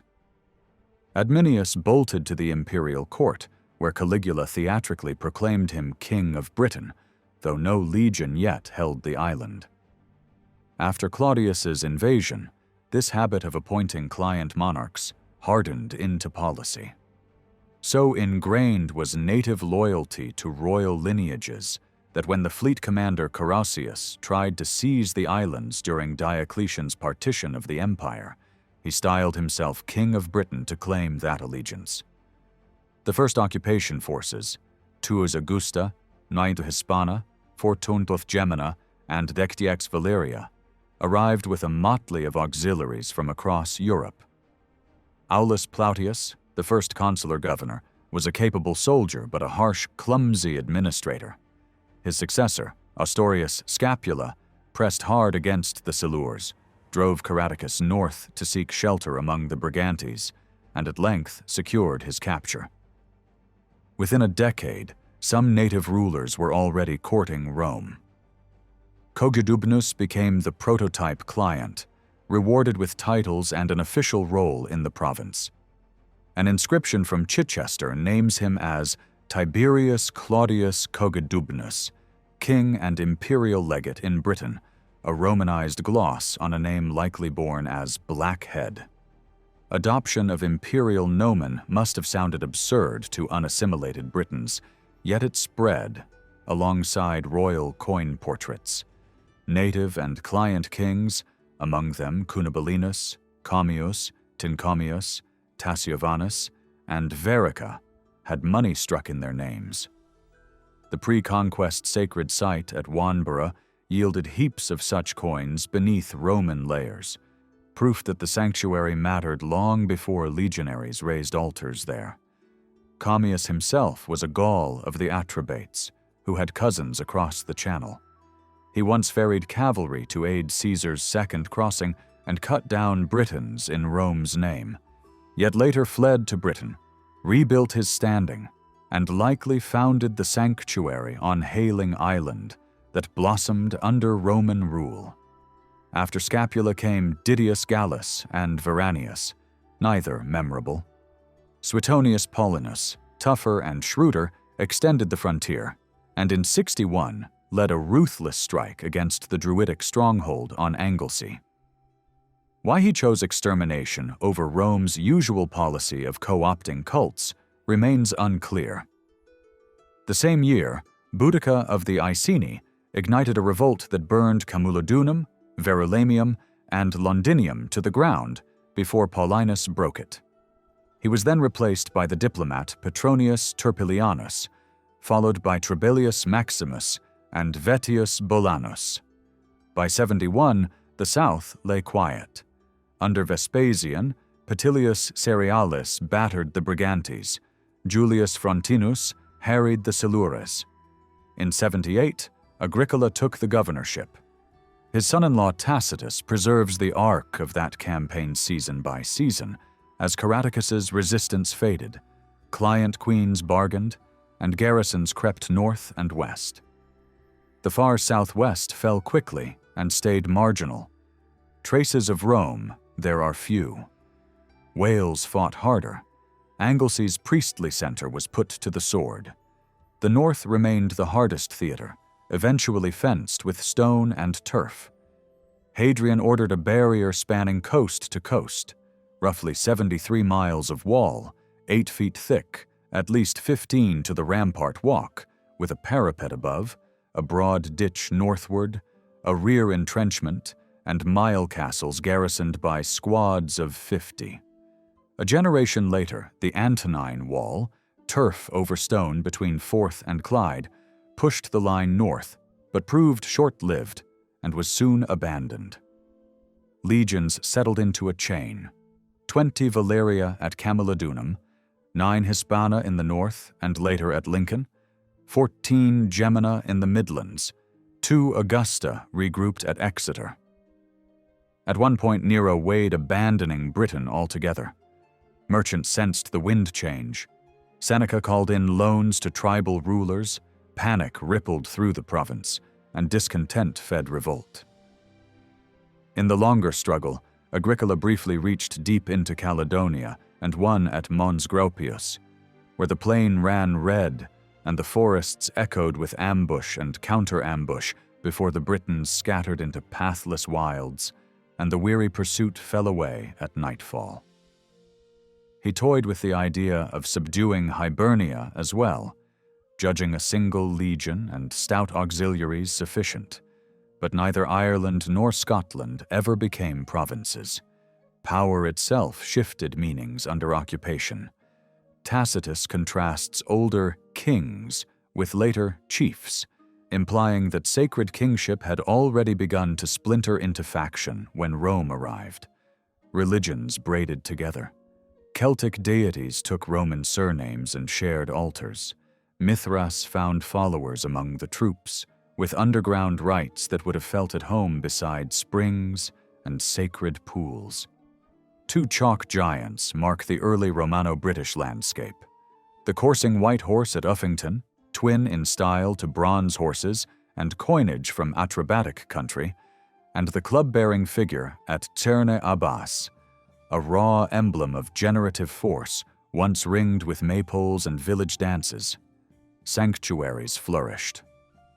On the Severn Heights at Lydney, a healing complex honored Nodans, kin in name to Nuada of the Silver Hand. Visitors bathed, slept in the Abaton for dream cures, and pinned bronze letters, often in the form of dogs, to spell out pleas and thanks. Sun chariots, sea creatures, anchors, and the river's famous boar threaded the imagery. At Bath, the great hot springs drew pilgrims from across the province. The goddess Sulis, radiant with wisdom and warmth, merged with Minerva. Thousands of coins glinted in the pool. Altars rose to Mars Lucetius, Nemetona, the Triple Mother, and the pairing of Mercury and Rosmerta. Farther north, Buxton's Waters of Arnamitia set a similar pattern in the land of the Coriel Tovi. Britain supplied the empire with grain. Barley and oats ferried to Rhine garrisons, lead from Mendip, tin from Cornwall, precious metals, and even dark, bluish pearls. In return came wine, rabbits, and kitchen gardens studded with cherries and peas. After Constantius reasserted central control in London, the 4th century glowed with prosperity, and medallions hailed him as restorer of the eternal light. His son Constantine, later woven into Celtic storytelling as Costentin, reunited the empire and left his name on a Cornish parish. Assimilation, meanwhile, moved from edict to appetite. Agricola built forums and houses, praised the eager, chided the idle, and educated chiefs' sons in polished rhetoric. Latin ceased to grate and began to charm. The toga appeared in streets once wrapped in plaid. Arcades, baths, and feasts spread across the towns. Many Britons called this progress. Tacitus, dry-eyed, called it another face of servitude. When Constantine died, he embraced Christianity, which endured in the islands under the care of the Celtic Church until Augustine's mission. Pressure mounted on the frontiers. Picts and Caledonians poured over the wall. Irish fleets struck Chester and Caerleon under Niall of the 9 hostages. Saxon raiders harried the east. Through it all, the new faith took root, carried by monks and memory long after imperial standards faded from the hills. When Roman authority finally collapsed in 436, Britain was left exposed to new waves of invaders from across the North Sea. Angles, Saxons, and Jutes poured into the island from the east, bringing with them unfamiliar gods and rough new tongues. Their speech, Anglish, would evolve into English. The old Celtic deities faded. Woden, Thor, and Freya replaced Lugh, Bel, and Brigid. The newcomers drove the native Britons westward, calling them Welas, foreigners, a word that became Welsh. Those who fled south of the Severn were also Welas, and their land, stretching across Somerset, Devon, and Cornwall, was long known as West Wales. Amid this chaos, a few Celtic rulers still resisted. One of them, remembered as Arthur, became the hero of legend. His bard, The mysterious Taliesin, whose name means shining brow, later inspired the figure of Merlin. Arthur, most likely a Christian war leader shaped by lingering Roman traditions, fell at Camlan around 550, the same era in which St. David began preaching Christianity in Wales. For centuries afterward, the Celts' culture survived mainly through oral tales, pagan myths intertwined with Christian miracles, stories where gods, saints, and mortal heroes shared the same stage. In one tale, Pwyll, Prince of Dyfed, spends a year ruling the underworld in place of its king, while saints like Meriasek and Pyrrhon wander across Wales, Cornwall, and Brittany, performing wonders, striking the ground to summon holy springs, or sailing the sea on a stone. The Germanic advance pushed steadily onward. At the Battle of Diorum in 577, Saxon victory split the Britons north and south of the Bristol Channel, sealing the fate of the Western Celts as the Welsh. Some, forced out of Devon and Cornwall, crossed the sea to Armorica in Gaul, where they founded a new homeland, Brittany, land of the Britons. When Augustine arrived at Thanet in 597 to begin converting the Anglo-Saxons, the island's religious landscape was already a tangle of old Celtic faiths, fading Norse gods, and isolated Christian communities.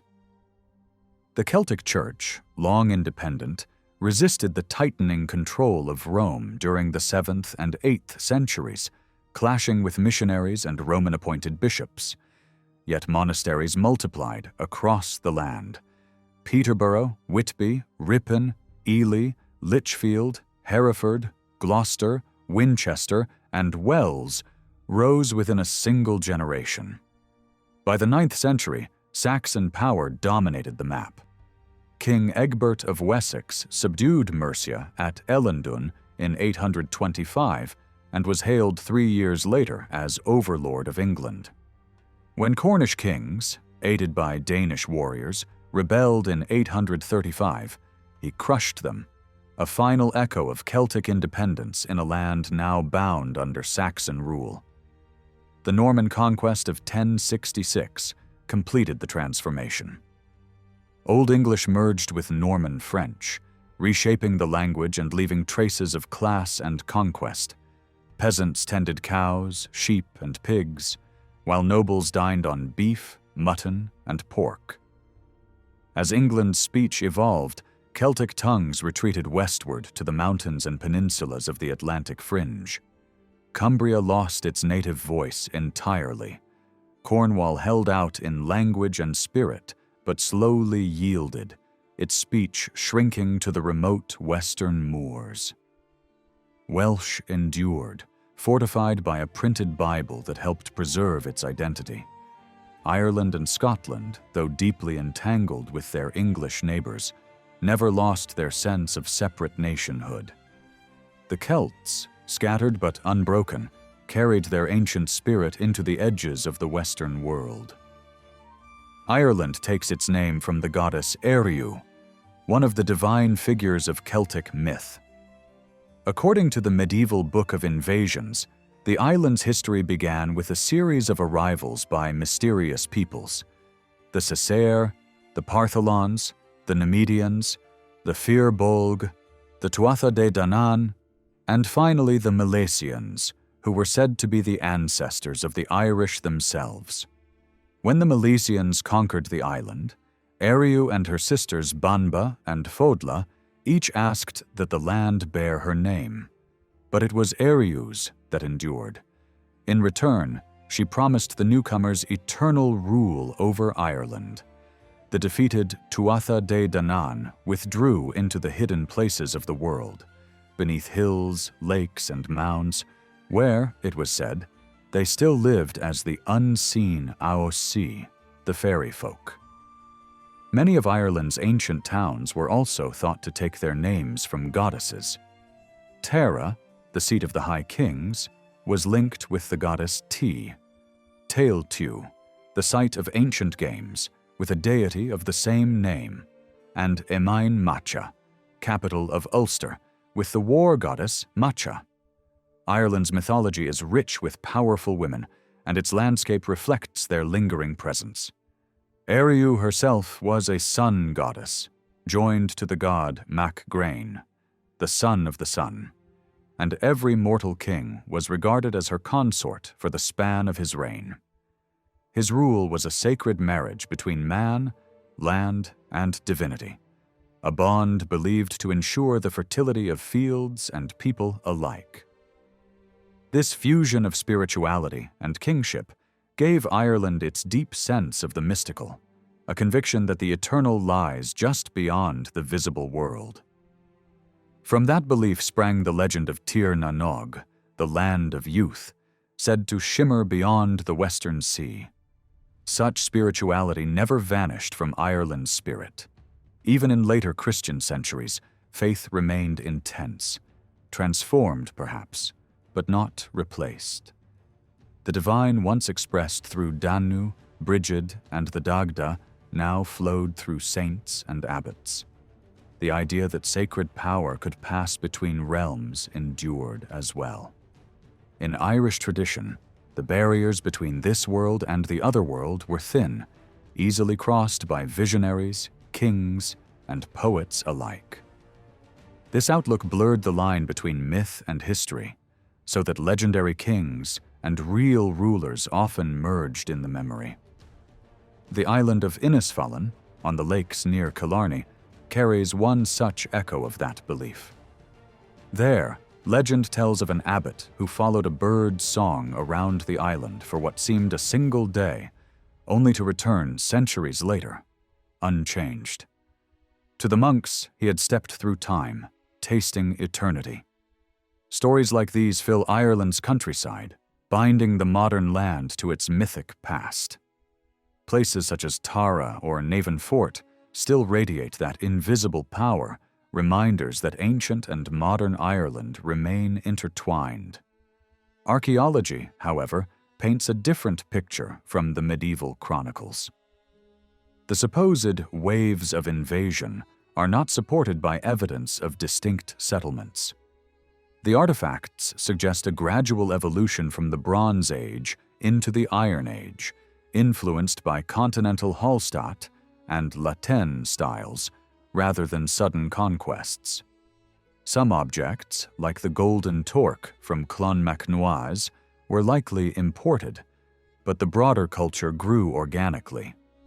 Because Ireland and the Scottish Highlands were never under Roman rule, there are no classical records, only later Christian manuscripts written centuries after the events they describe, layering myth upon fragmentary memory. The traditional invasion story unfolds like a sacred drama.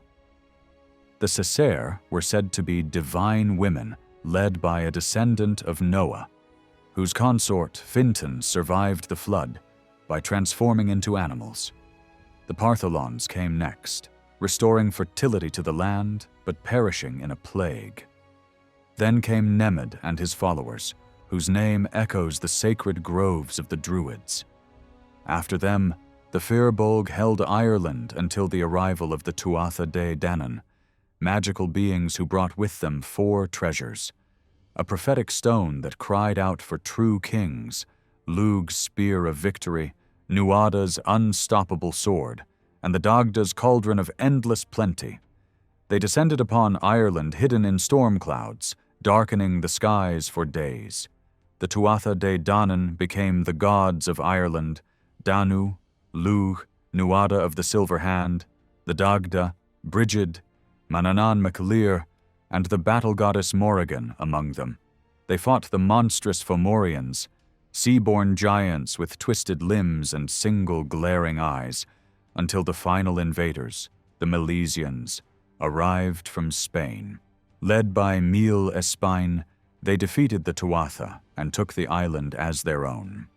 The Tuatha retreated beneath the earth, and the Milesians became the mortal Irish people. From this blend of divine and human ancestry emerged the Gaels, whose name and language still define Ireland today. Later legends traced their origins even further, to an Egyptian named Gaudal Glas, cured of a serpent's bite by Moses, whose descendants journeyed through Spain before reaching Ireland. From Gaudal's line came Miel and his wife Scota, whose name gave rise to both the tribe of the Scotti and the land of Scotland. Such tales, half myth and half genealogy, reveal more about the Irish imagination than about literal history.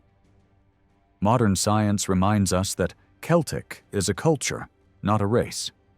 The Irish, though among the most Celtic in spirit, are a tapestry of ancestries, Anglo-Norman, English, Norse, and far older local strains. High frequencies of blood type O and the striking contrast of dark hair with light eyes hint at deep pre-Celtic roots, while the fiery red hair so often associated with Ireland may owe as much to Viking blood as to mythic descent. What endures most strongly, however, is not lineage but identity, the enduring Irish sense that myth, faith, and history are threads of the same endless story. For centuries, the origin legends of Ireland were treated as literal history, much like the polished narratives of Nennius and Geoffrey of Monmouth were in Britain. They were orderly, devout, and satisfying. Biblical timelines dovetailed with native myth. Present politics gained ancient backing, and audiences were thoroughly entertained. In Ireland, these tales had an additional job, anchoring the pedigree of the High Kings. A key ancestral figure was styled Aithecta, descended from Magog, from Japheth, from Noah, a lineage crafted to sanctify rule. In modern times, the same story weave helped fuel romantic nationalism. Unlike the continental and British Celts, who appear often in Greco-Roman accounts, the Irish rarely step onto the classical stage. Hibernia is the name most writers used, though Scotia and other forms occur. A handful of authors, Orpheus, Aristotle, Plutarch, offer little more than distant labels. Others indulged in lurid caricature. Pomponius Mela praised the grass and maligned the people. Strabo and Jerome parroted tales of savagery. Solinus imagined blood rites. None of these accusations are backed by credible evidence. One obscure compiler even claimed to have visited numerous Irish clans and palaces, yet left nothing useful beyond the boast. Archaeology tells a different, quieter story. Mesolithic dwellings along Lough Neagh and the Bann suggest early communities of fishers moving by coast and river. By the Late Bronze Age, a distinctive pottery appears, and coracle-like skin boats, the curras, take to the water, a Stone Age invention still bobbing on Atlantic swells in recent centuries. Ireland's megaliths stand out in their preservation, from the passage tombs of Newgrange and Knowth to scattered court cairns. Their density north of the Boyne points to local builders rather than foreign colonies. Pinning down a Celtic arrival date is slippery. Literary chronologies push heroic settlers back to the first millennium before Christ, yet material signs of clearly Celtic metalwork do not show strongly until the 2nd century BC. As elsewhere, the shift was gradual. Languages, styles, and beliefs seeped in, mingled with what was already there, and took Irish shape. Even features of modern Irish syntax may preserve the bones of pre-Celtic speech beneath later Gaelic vocabulary. Oats, which thrive in damp soil, became the island's signature grain, aligning diet and agriculture with climate. Irish defenses mirrored wider Celtic patterns, but with local names and forms. Lake dwellings known as crannogs rose on timber islands, linked to shore by narrow walks. Earthen ringworks called raths formed concentric ramparts on gentler ground, while in stonier regions these hardened into cashels, dry stone fortresses like the Grianan of Ailich, Staig Fort, and the great cliff-sided Dún Aungasa on the Aran Islands. Underground passages, souterrains, snake beneath certain sites, especially in Ulster. Their purpose remains debated. Cold stores, refuges, sanctuaries, ritual ways, likely all of the above, in different places and times. Beyond the visible strengthens lay the Sidhe, the mounded strongholds of the other world. In Irish thought, those green humps were doorways, the dwellings of powers that never truly left when new peoples arrived. Political life was layered and precise. Society clustered into tribes and septs led by kings and queens, with a patchwork of small kingdoms under the shadow of a paramount ruler, the High King. Myth blurs with history here, but beneath the glow of legend stands a working system. The word for a people and their territory was tuath, each with a territorial king. Land was measured in practical units, a baile biatai, enough to feed and graze multiple herds, subdivided into plowlands called sias racha. Status flowed along a finely graded ladder. Royals and nobles, learned professionals such as druids, poets, and healers, wealthy cattle lenders known as boer, and bands of clients bound by networks of obligation called silsine. At the margins lived dependents and strangers, yet even the lowest retained a path upward through effort and wealth, and the law, rooted in learned tradition, shielded all ranks. That law, later glossed and organized by Christian scholars, survives in the Brean corpus. Rulings once spoken in poetic riddles, later explained by compilers such as Cormac, and framed in introductions that claimed to preserve every just judgment that harmonized with the new faith. Kingship followed these laws and the deeper logic of ritual. Heirs were chosen from a royal kin group, not simply by birth order. Physical wholeness and proven prowess mattered.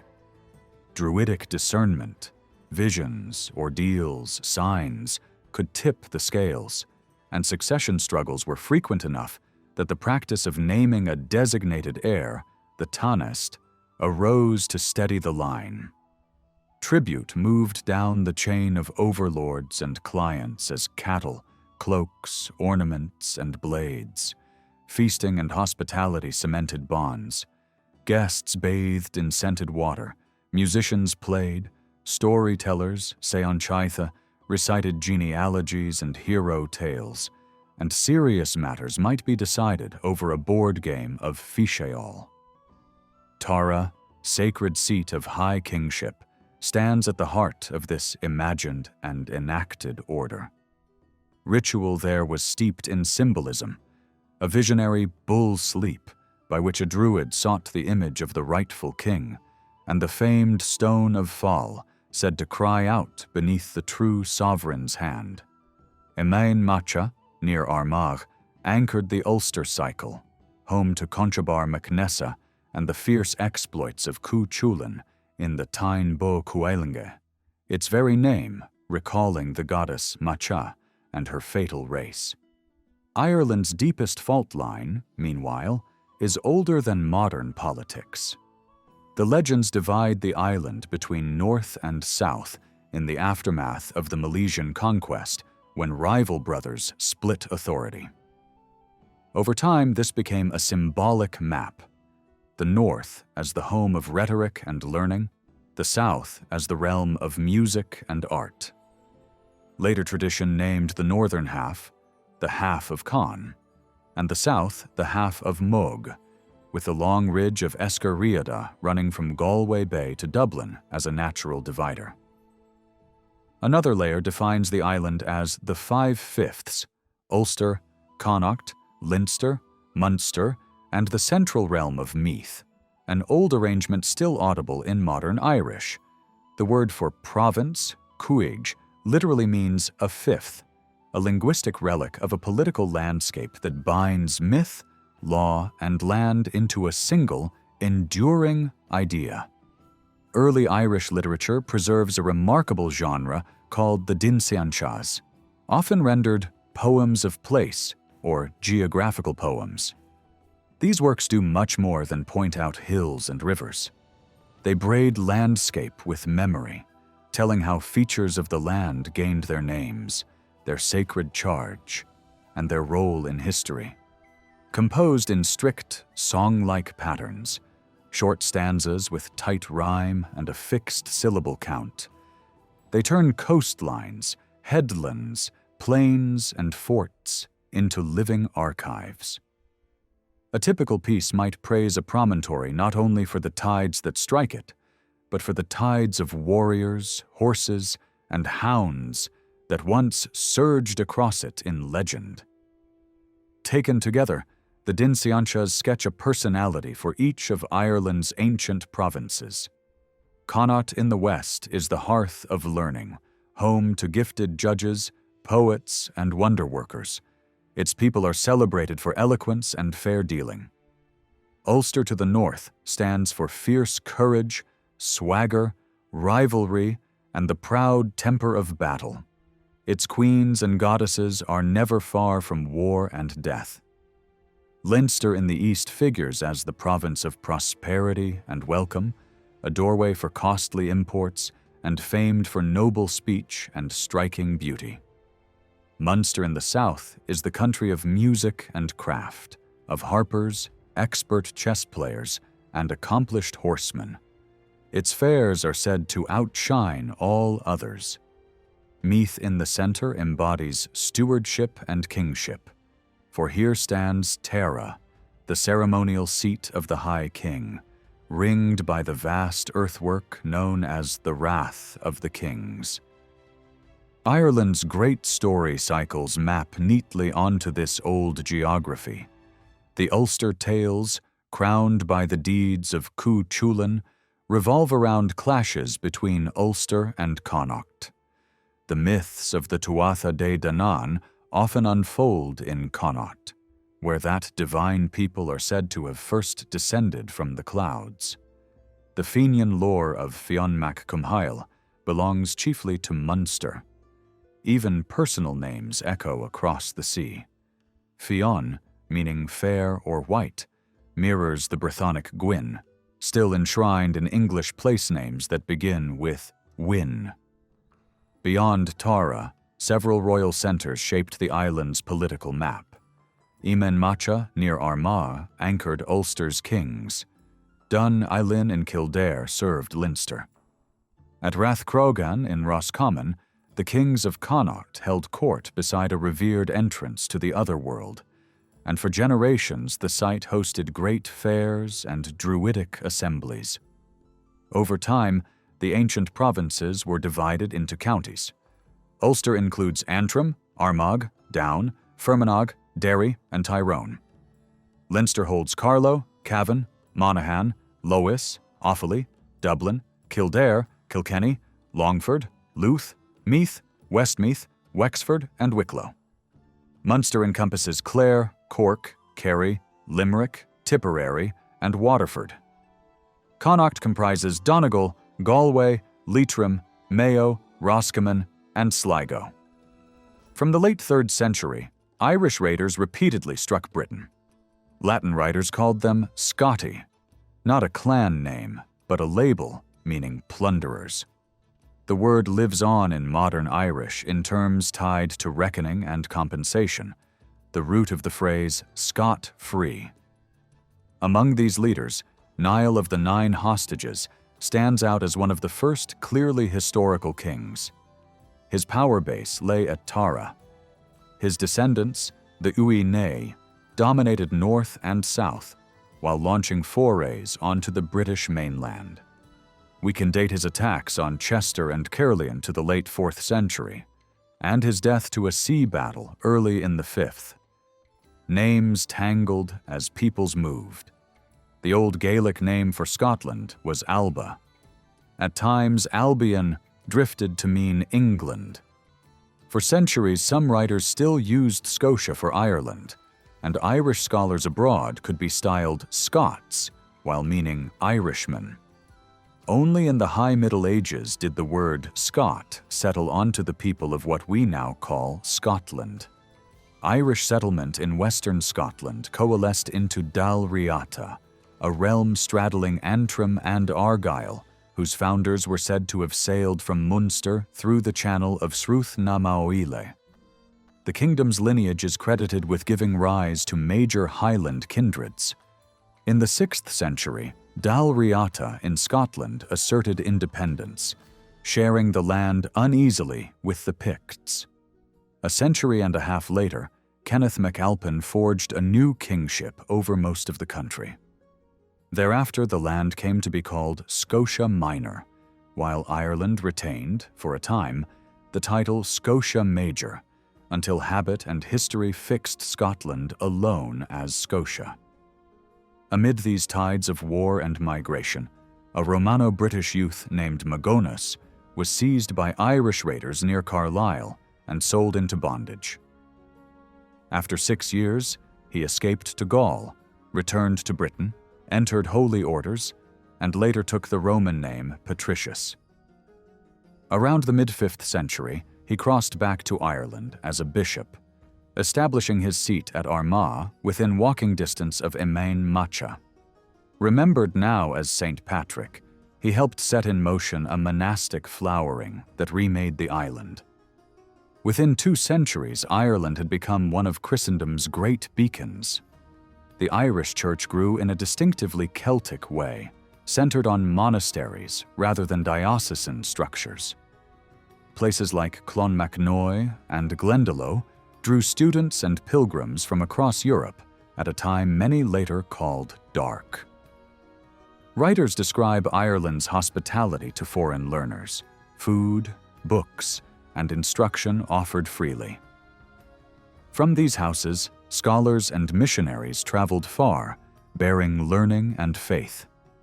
Dazzling manuscripts such as the Book of Kells, the Lindisfarne Gospels, and the Book of Durrow emerged from this fusion of Irish, Anglo-Saxon, and Pictish art. During these centuries, Ogham inscriptions multiplied on memorial stones, and the script itself passed into Britain through Irish communities in Wales.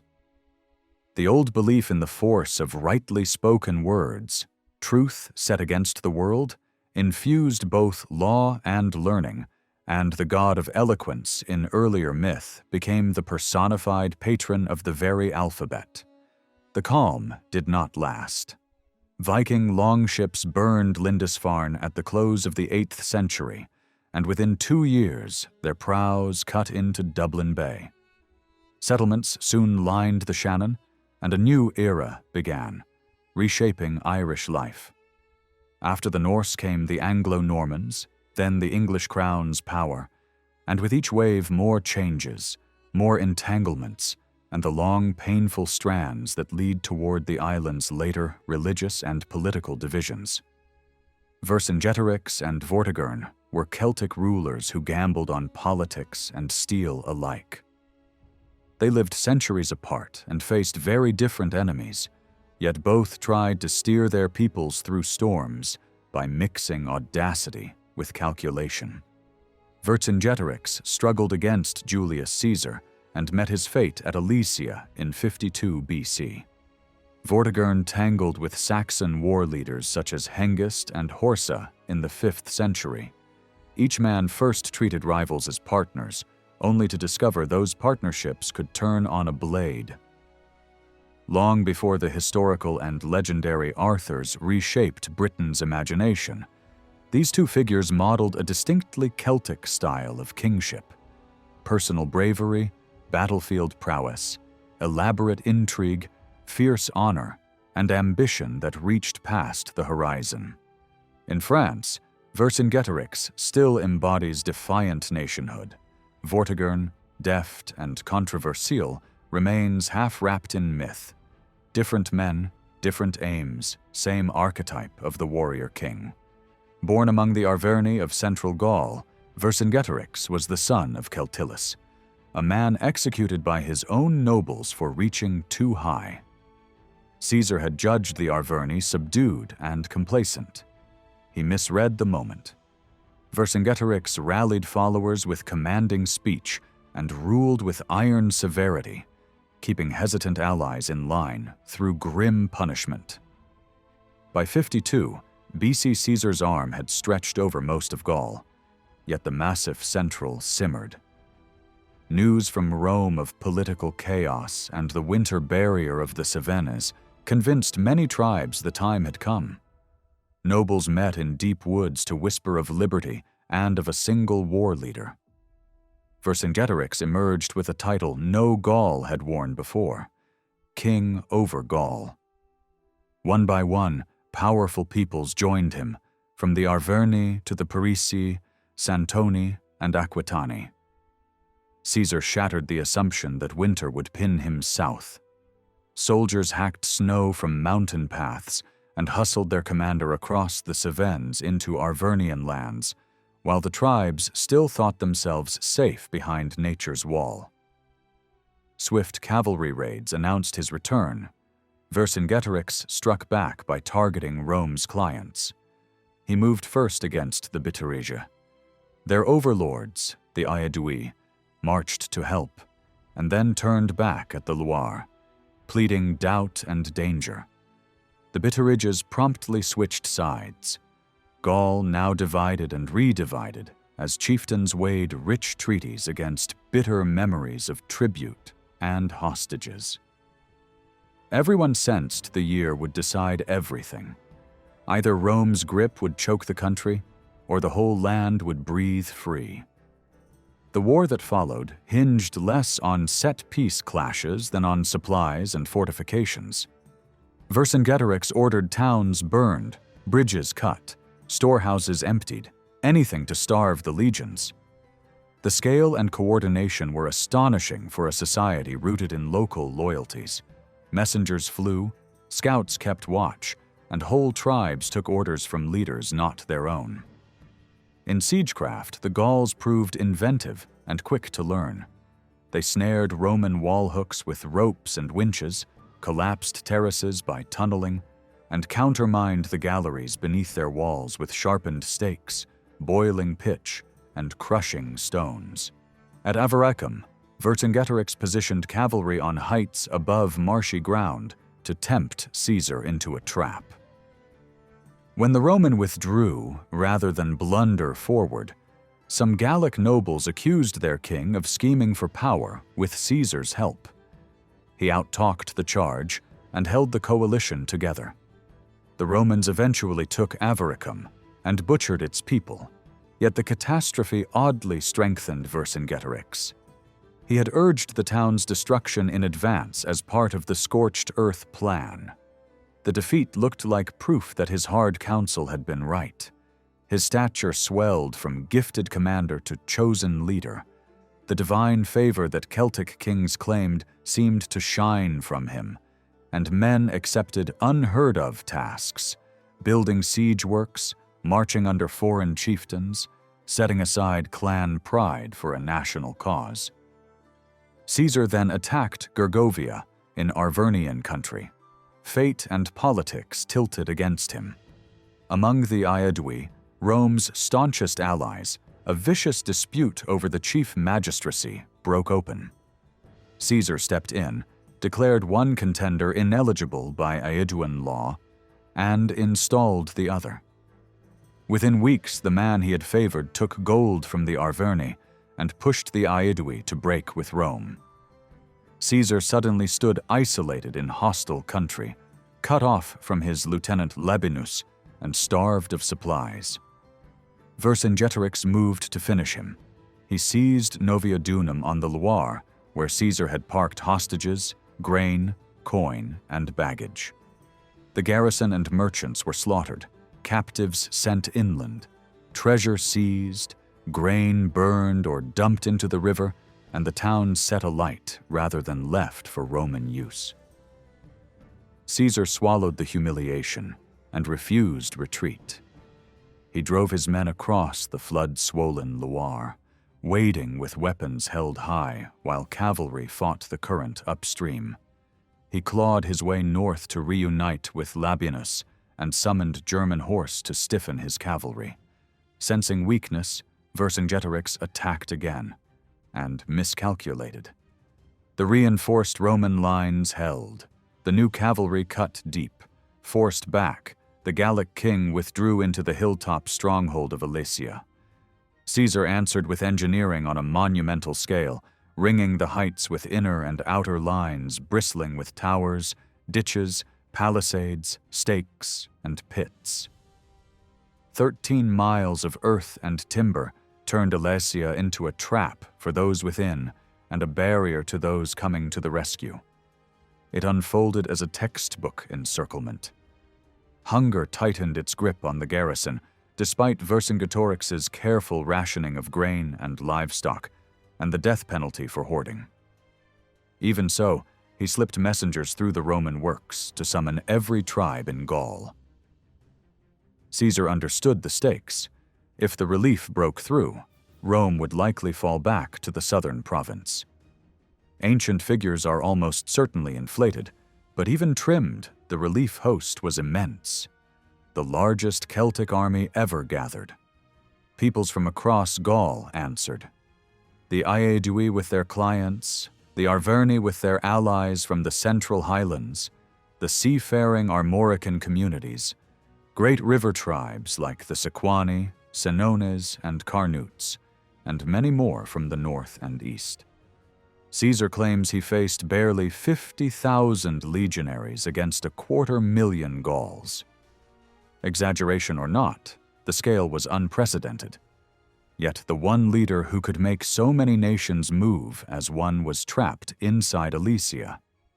The field command fell to a foursome: Commius of the Atrebates, the Aeduan nobles Viridomarus and Epirodorix, and Vercassivellaunus, cousin to Vercingetorix, shadowed by a crowd of dignitaries keen to defend their own tribal honor as much as the common cause.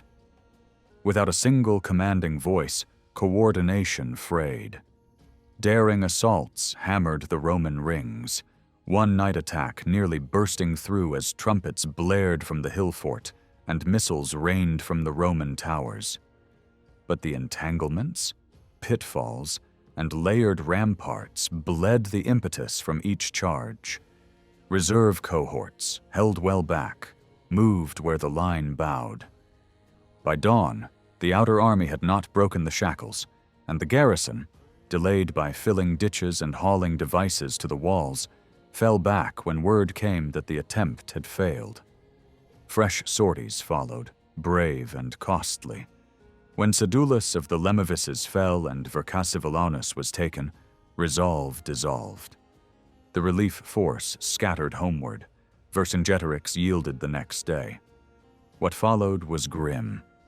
Ancient writers speak of 1 million dead in the Gallic wars, and another 1 million enslaved. When a pocket of resistance at Uxellodunum finally collapsed, Caesar ordered the right hands of the captives cut off as a warning. Tribes were crushed by tribute and famine, while the conqueror banked fortune and fame. Rome granted him an unheard-of 20 days of public thanksgiving.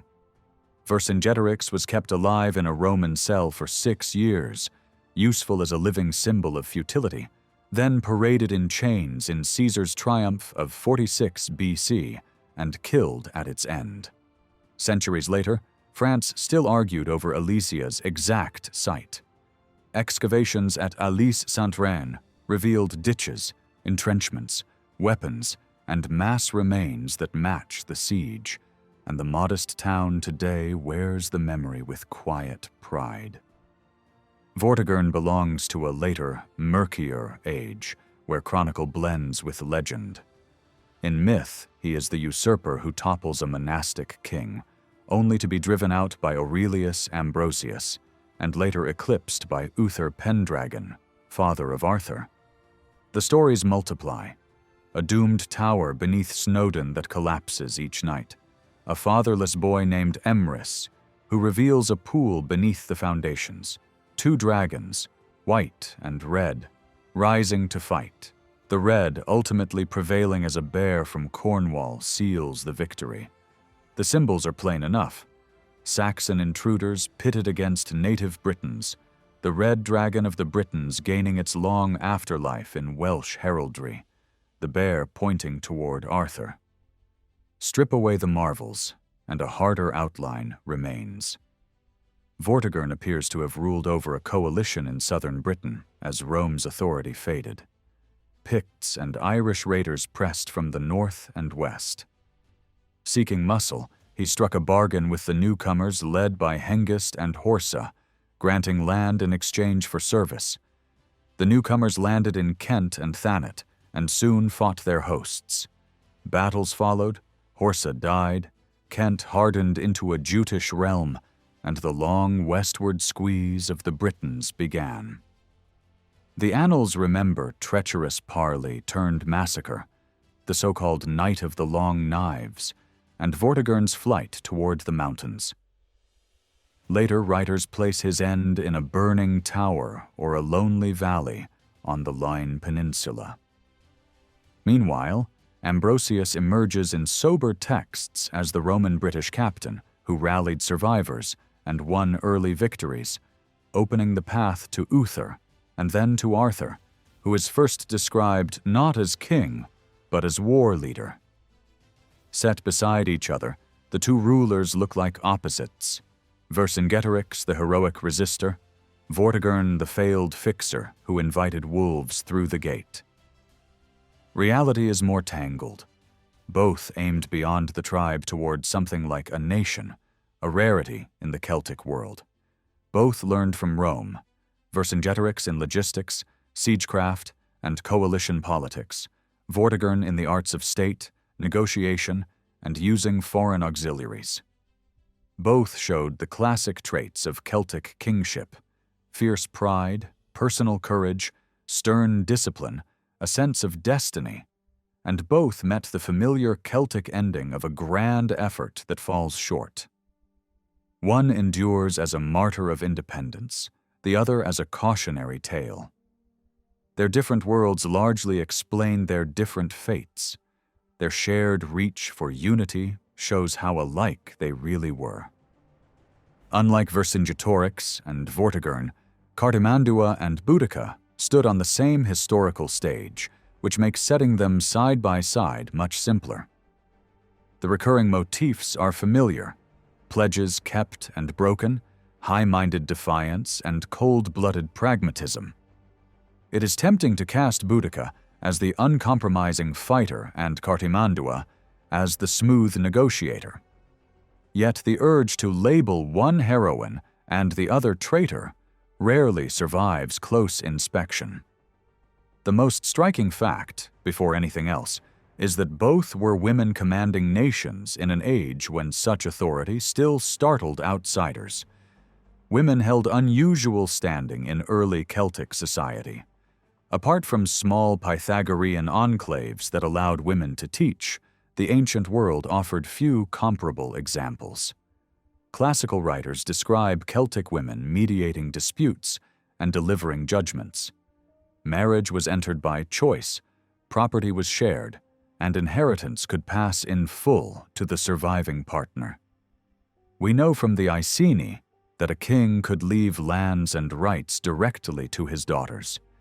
Some sources even report forms of shared marriage and matrilinear descent, accounts often dismissed as Roman propaganda, but not impossible in parts of Gaul. Inscriptions and offerings show women trading and owning businesses in their own names. On the march, women drove supply wagons and, when needed, fought. Writers from Polybius to Ammianus tell of wives who rallied fleeing men and turned on cowards. Queens could command armies and rule in their own right. Female figures filled the pantheon as equals to the gods, and the spirits of war were as often female as male. The raven-shrieking presences of battle, the voices that haunted marsh and riverbank, the cunning figures of myth who loved and killed with equal resolve. All of these shaped a culture in which a woman on a war chariot was no anomaly. Ireland preserves this pattern with particular clarity. Even in the early medieval law codes, a nobleman was obliged to consult his wife on all matters.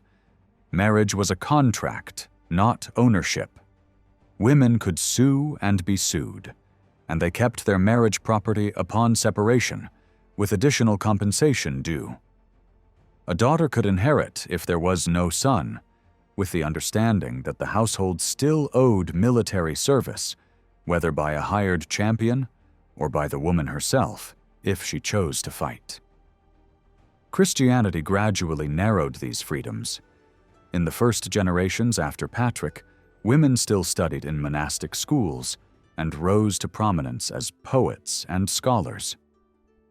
Over time, clerical law and custom pressed the old balance out of shape. In Gaul and Britain, Rome had already begun the same work, and later the Church completed it. Boudica and Cartimandua, however, belonged to that earlier period when a woman's authority, legal, religious, and martial, was an established fact. Boudica ruled the Iceni in the region later called East Anglia.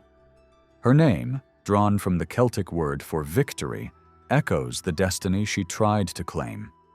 Her husband Prasutagus had accepted client status under Rome, and, seeking to placate the empire, willed half his estate to the Emperor Nero and half to his 2 daughters. Iceni lands were rich by then, heavy with grain, cattle, and treasure. On Prasutagus's death, Roman officers helped themselves. Houses were seized, storehouses emptied, animals slaughtered for feasts. Relatives who resisted were killed or enslaved. Merchants and minor officials joined the looting. Boudica objected and was seized. She was flogged before her people. Her daughters were raped. The crime was meant to humiliate as well as brutalize, a calculated assault on royal dignity and tribal pride. It had the opposite effect. The Iceni rose at once, and Boudica became the spear point of their rage. The Trinovantes, long provoked by the settlement of Roman veterans on their lands, and by a temple to the deified Claudius planted on a sacred site, joined her. The rebels struck first at Camulodunum. Omens multiplied. A statue of victory toppled as if fleeing. Strange cries echoed in the council house and theater. Red water washed ashore with shapes like corpses. The settlers, slow to dig ramparts and foolish enough to keep their families inside the town, were overwhelmed. A relief column from the 9th Legion was cut to pieces, its commander escaping with a remnant of cavalry. The temple garrison fell, and the city burned. Boudica moved on London. The town was not yet a chartered colony, but its position on the Thames made it strategic. Suetonius Paulinus marched hard from his campaign in North Wales and reached the city before the rebels. He weighed the odds, judged the place indefensible, and withdrew, despite the desperate pleas of the traders who begged him to stand. Boudica entered and put the town to the torch. Verulamium fell next. In victory, the British abandoned forts and garrisons to chase plunder. They took no captives and offered no ransoms. Throats were cut, fires lit, and scores settled. The Romans tallied dead in the tens of thousands across the 3 towns, though numbers in ancient accounts always swell with hindsight. Suetonius gathered what he could: veterans of the 14th, detachments of the 20th, auxiliaries, perhaps 10 to 20,000 men. He chose ground carefully, a narrow valley with woodland to his rear, where he could not be surrounded, and waited for the storm to break. Boudica rode the line in her chariot with her daughters beside her, and called on the tribes to fight for more than wealth or crowns, for freedom lost, for bodies scarred, for children defiled. The image endures, cast in bronze on the riverbank opposite Parliament. A mother and 2 girls braced above scything wheels, an eternal challenge hurled across the water. The clash was stark and direct, which favored the legions. Roman formations advanced in wedges. British ranks wavered and fell back, only to find their own wagons jammed behind them, crowding women, children, and animals into a fatal tangle. Discipline and steel did the rest. Ancient writers give wild casualty figures, 400 Romans against 80,000 Britons, but the shape of the day is clear enough. The Roman line held, pushed, and cut. The British broke and bled on their own baggage train. Boudica took poison rather than face capture. Her body vanishes from the record. In the settling dust, the governor called in fresh troops from Germany. The imperial procurator, who had sent too little aid before the catastrophe, was dismissed. Famine gnawed at the defeated tribes. Anger smoldered, and for a time, Nero even weighed the cost of holding Britain at all. A preening envoy from the emperor arrived and was laughed off by the still defiant provincials. Eventually, a new governor replaced Suetonius Paulinus, and open war subsided. Later, writers link Boudica to a war goddess named Andraste and describe grisly rites carried out in a sacred grove after the sack of London. Whether or not those lurid details are true, the association itself makes sense. In a world where battle had a face and a voice, and the crows of the battlefield spoke with a woman's cry, a queen could easily be imagined as the chosen of a goddess of war. Boudica's story, fierce and brief, lives at that intersection of law, custom, faith, and fury where Celtic queens once stood and the ancient world learned, briefly and unmistakably, what their power meant. Unlike Vercingetorix and Vortigern, Cartimandua and Boudica lived and fought at the same time, so weighing them against each other is far more straightforward. Familiar themes surface again: fidelity and treachery, radiant defiance of foreign power, and cool, transactional politicking. It's easy to slot Boudica into the role of uncompromising fighter and Cartimandua into that of shrewd fixer. But, as with their male counterparts, neat labels blur under scrutiny.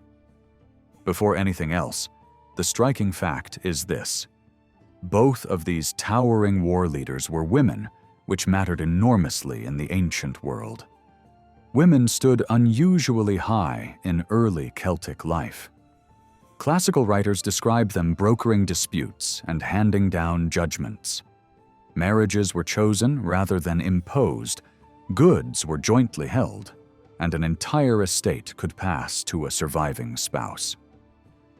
We see in the Iceni that a ruler could leave authority and lands to his daughters. Some ancient accounts even speak of shared marriages and descent reckoned through the mother.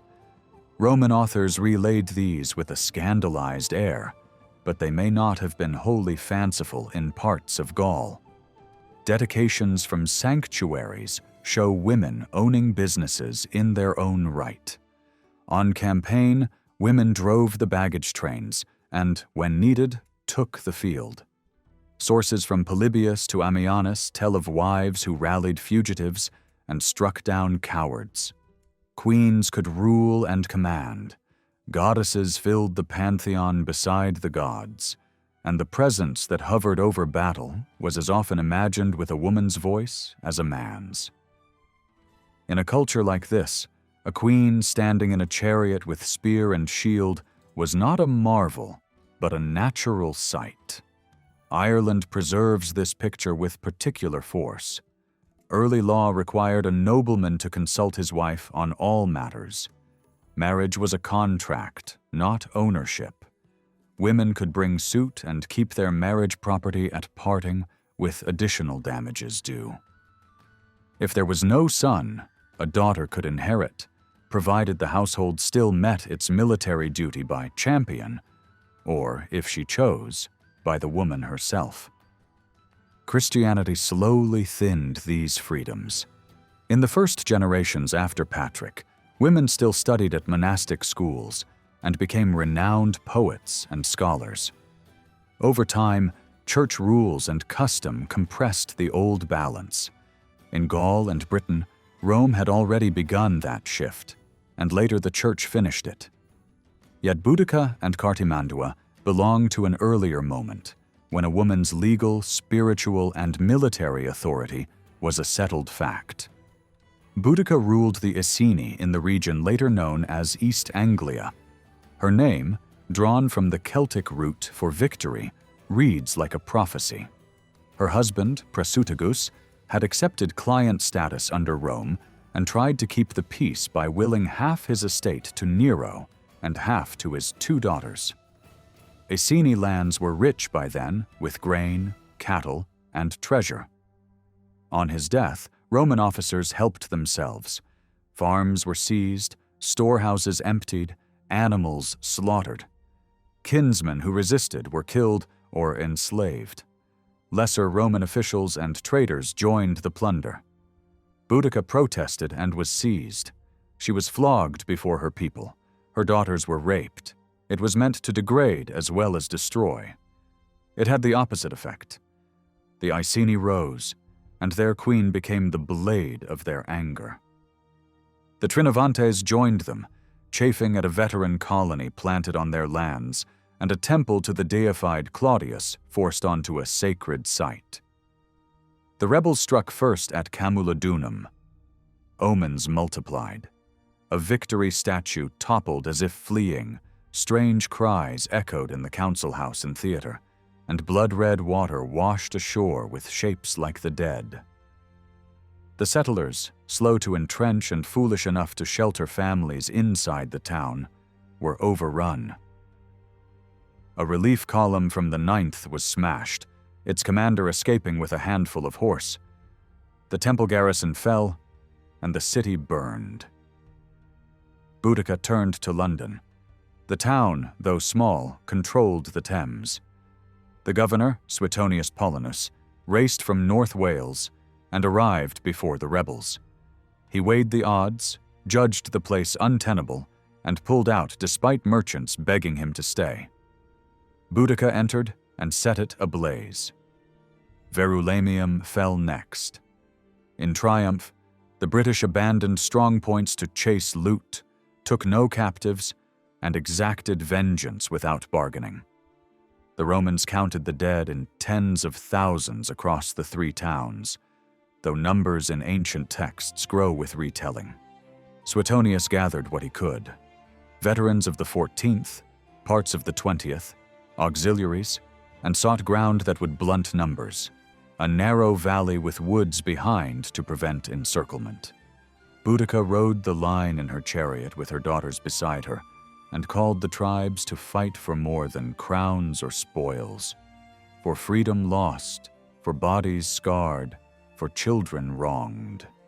The scene survives in bronze on the Thames embankment, a mother and 2 girls braced above the wheels, an image many Londoners pass daily without a thought. On open ground, the legions had the advantage. Roman wedges drove forward. The British fell back and piled into their own wagons, where families, animals, and baggage clogged the field. Discipline and iron did the rest. Ancient writers claim impossible casualty ratios, but the shape of the day is clear. The Roman line held and cut. The British broke on their own train. Rather than be led in chains, Boudica took poison. Her body passes out of the record, her figure into legend. In the aftermath, fresh troops came from across the Rhine. The imperial procurator who had failed to help was replaced. Hunger gnawed at the defeated, anger smoldered, and for a moment Nero even weighed abandoning Britain as more trouble than it was worth. A preening envoy was sent and laughed at. A new governor followed, and open revolt ebbed. Later, historians paired Boudica with a war goddess named Andraste and described savage rites in a sacred grove after London fell. Whether those lurid details are true or not, the association itself fits a world where battle had a goddess's face. Boudica, like Vercingetorix, drew loyalty from beyond her own people, which points to unusual force of character. She was likely unblemished in body, as Celtic kings and queens were expected to be, and Dio's portrait of a tall, formidable woman may not be far from the truth. Like the Arvernian leader, she seems to have imposed order by hard measures when it suited her. She must have had real skill in the crush and a fearless core. Coins from the Redans and Turones show bare-backed female riders and charioteers brandishing arms. Whether goddesses or queens, the warrior woman is unmistakable. Later ages tried to soften Boudica, dwelling on her injuries and noble grief. The plainer reading is probably closer to reality, an imposing, battle-tested aristocrat, fiercely proud of rank and right, capable of harsh reprisals, and relentless once resolved. Her campaign was brief and ended in defeat, yet she remains a standard of British defiance, invoked in verse and drama and woven into the persona of Britannia herself. Cartimandua, by contrast, slips through public memory, though her political reach was likely larger and her generalship more effective. Where Boudica became a symbol of resistance, Cartimandua has often been cast as a turncoat. Roman storytellers helped fix those roles. The Roman ideal of the dignified matron found a mirror, perversely, in the enemy queen fighting for her violated daughters, while Rome's ally became the cautionary tale of lust and betrayal whispered to girls at their mothers' elbows. Cartimandua ruled in her own right. Her husband, Venutius, was consort. She led the Brigantes, whose territory sprawled across much of northern Britain, the biggest tribal domain on the island. Rome had pushed its grip to the Lincoln area under Aulus Plautius, and his successor, Ostorius Scapula, was still grappling with the far north when Caraticus, son of Cunobelinus, stirred the Silures and Ordovices and looked to draw the Brigantes into a grand coalition. It was a bold vision, and it might have worked if all three had moved as one. Inside Brigantian walls, Cartimandua tired of Venutius and fell for his arms-bearer, Vellocatus. An open affair would have been an unforgivable insult. She needed Venutius out of the way. Her solution was drastic. She offered Brigantian territory as a Roman protectorate. The governor seized the chance. The divorce sparked civil war. Cartimandua took hostages from Venutius's kin. He answered by raising forces against her. The Romans, having a treaty with the queen, backed her with troops. Against this backdrop, Caraticus fought Ostorius and lost. He fled to Cartimandua's court, unaware of the new political weather. She handed him over in chains. It was a decisive, audacious move, and she must have known it would enrage the Silures and Ordovices. Rome paraded Caraticus in triumph. His dignity in defeat earned him clemency and a long captivity in the capital. Back in the north, the Silures proved impossible to cow, and governors came and went. Cartimandua held on through force of will and Roman help, but her people turned against her. The scandal of her marriage to Vellocatus, offensive to Roman taste, seems to have bruised Brigantian pride as well. Venutius rallied the Druids, and through them, the clans. The argument took hold that the aging queen had lost the right to rule. Cartimandua fled with her lover to the safety of Roman lines at Camulodunum. There, under the wings of the legion, their world shrank to barrack squares and sour wine, the glamour gone, their names fading into footnotes. Venutius did not enjoy his revenge for long. A new governor marched north with fresh legions and broke him near modern Stanwick. We hear of other Brigantian forays led by women in the years that followed, and ancient authors note, with some astonishment, that British ranks sometimes seemed to hold more women than men. Even trimmed for rhetoric, the testimony is strong. Celtic women fought, and queens commanded. Against that backdrop, Boudica reads as the purer emblem, her cause crowned with raw justice, her end chosen rather than endured. Cartimandua's tale, of passion, sharp turns, and the cold handover of a fellow king, looks shabby by comparison, and her last years among the barracks feel like fitting punishment. Yet, judged inside their own circumstances, Cartimandua may have been the subtler force. She managed a kingdom far larger and more fractious than Boudica's, and kept her throne through years that would have broken lesser rulers. However unseemly her marriage looked, she followed it with hard-headed campaigning that repeatedly outmaneuvered Venutius. Handing over Caraticus was ruthless, but also clear-eyed statecraft, and she bore the consequences. As with Vercingetorix and Vortigern, we read these queens through accounts shaped by Roman tastes and moralizing. Strip those away, and two figures remain. Different in temperament, alike in authority, embodiments of a world where a woman's word could summon armies, and her will could bend the fate of nations. In Arthur, we find a mirror of Celtic kingship. Yet the odd truth is that there is no firm proof the historical Arthur was a crowned ruler at all. The figure who strides through legend is a tapestry woven from many heroic and royal strands. Celtic storytelling holds three great cycles of hero tales. Two are Irish: the Ulster cycle of Conchobar and the champion Cu Chulainn, and the Fenian or Ossianic cycle of Fionn mac Cumhail and his warrior poet son Oisin. The third is the Arthurian cycle, born in the Brythonic world. If the real Arthur drew his first breath in Cornwall at wind-swept Tintagel, the earliest stories grew in Wales and then crossed with refugees to Brittany, so all three Brythonic lands can claim a share. From Brittany, the legends reached Norman courts and then radiated outward. Countless writers mined these materials, but four voices fixed Arthur in the imagination of Europe. The Welsh chronicler Nennius named him in the 9th century.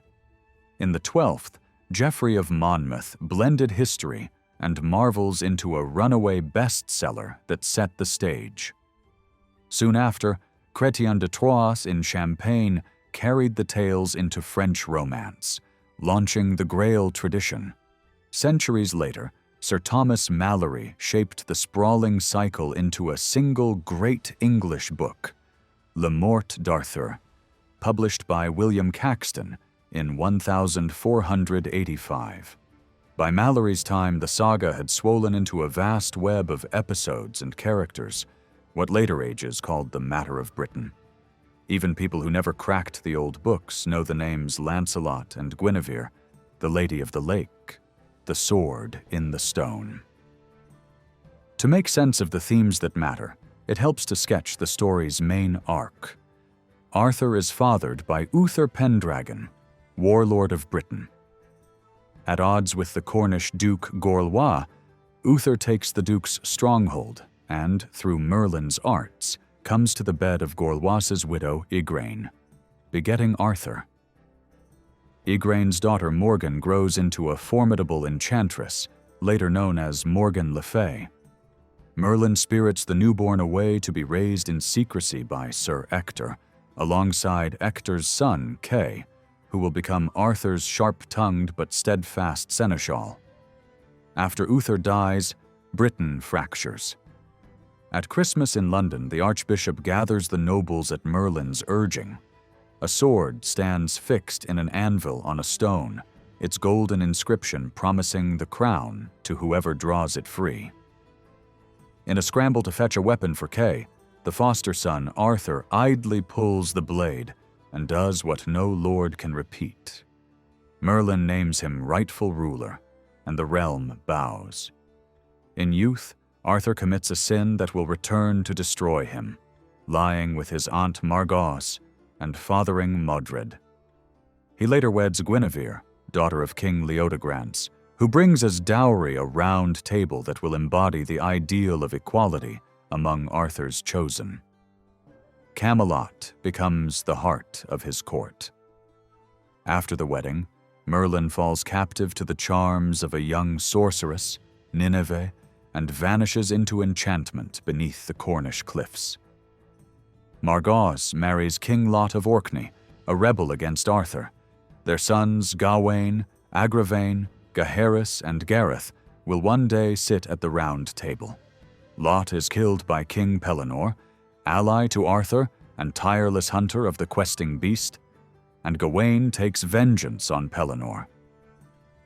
From France arrives Lancelot, son of King Ban, made Queen's champion and doomed to love Guinevere. Under enchantment he lies with Elaine, begetting Galahad, the purest of knights, then falls into long madness under the weight of passion and jealousy. Arthur's reign becomes a tapestry of marvels and trials. He sends his companions to chase the monstrous boar Twerk Troith, whose bristling mane hides a jeweled comb and shears. He then proclaims a higher calling, the search for the Grail, the holy cup of Christ's passion. The vision appears for a moment in the hall, and the company rides out. Galahad takes the perilous empty seat at the table, and alone sees the Grail entire. Percival, raised deep in the Welsh woods by a mother who kept him innocent even of his own name, glimpses mysteries but fails to ask their meaning until later lessons temper him. At the heart of these tales lies the Fisher King, a guardian of the Grail wounded through the thighs, whose pain wastes his land until the right question is asked. Arthur's enemies fall before him in war after war. Among the most famous lovers in his world stand Tristram of Lyonesse and Iseult the Fair, bound by a fateful potion and pursued by the jealous King Mark of Cornwall, their graves later twined by a single living tree. Meanwhile, Lancelot and Guinevere's secret burns too brightly to hide. Modred exposes them, the fellowship fractures, and in the civil struggle, Lancelot kills Gareth and Gaheris, and later mortally wounds Gawain. Exiled to France, he breaks sieges as the Round Table collapses. Modred then reaches for the crown and seeks to wed the queen. Guinevere flees to a convent. Arthur sails home, meets his son in battle, kills him, and receives a mortal wound in that same clash. He commands his loyal Bedivere to return Excalibur to the water. Twice the knight falters. The third time the blade arcs out, and a hand rises from the lake to take it. Lancelot returns too late, takes holy orders, and dies soon after Guinevere. Arthur, borne by a company of queens across the western waters to Avalon, passes into the Isles of the Blessed. The epitaph hails him as the once and future king, and folk memory keeps him sleeping beneath the hills, ready to rise at the nation's direst hour. All this is glorious poetry and moral architecture, but was there a real Arthur beneath it? Britain in the early 6th century was a Christian Romano-Celtic land, battered by heathen invaders from across the sea. For a generation or so, roughly from the late teens of the 500s to about the 540s, the advance of the Anglo-Saxons appears to have been checked. Tradition gives the credit to a single commander named Arthur. Absolute proof is missing, but the balance of scholarship now leans toward a real leader whose victories seeded the legend. What kind of leader was he? Nennius, the earliest writer to name him, calls him a war commander and a protector of the Britons.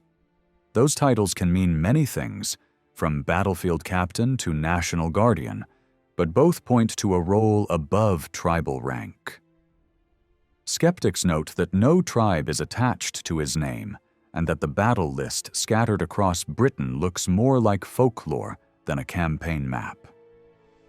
Yet in a land with many local kings, a roaming field commander who joined local levies to a corps of elite riders makes perfect sense. Winston Churchill once observed that a small mobile force of armored cavalry could dance around Saxon infantry and win again and again. The very kinship between cavalry and chivalry is stamped into the words themselves.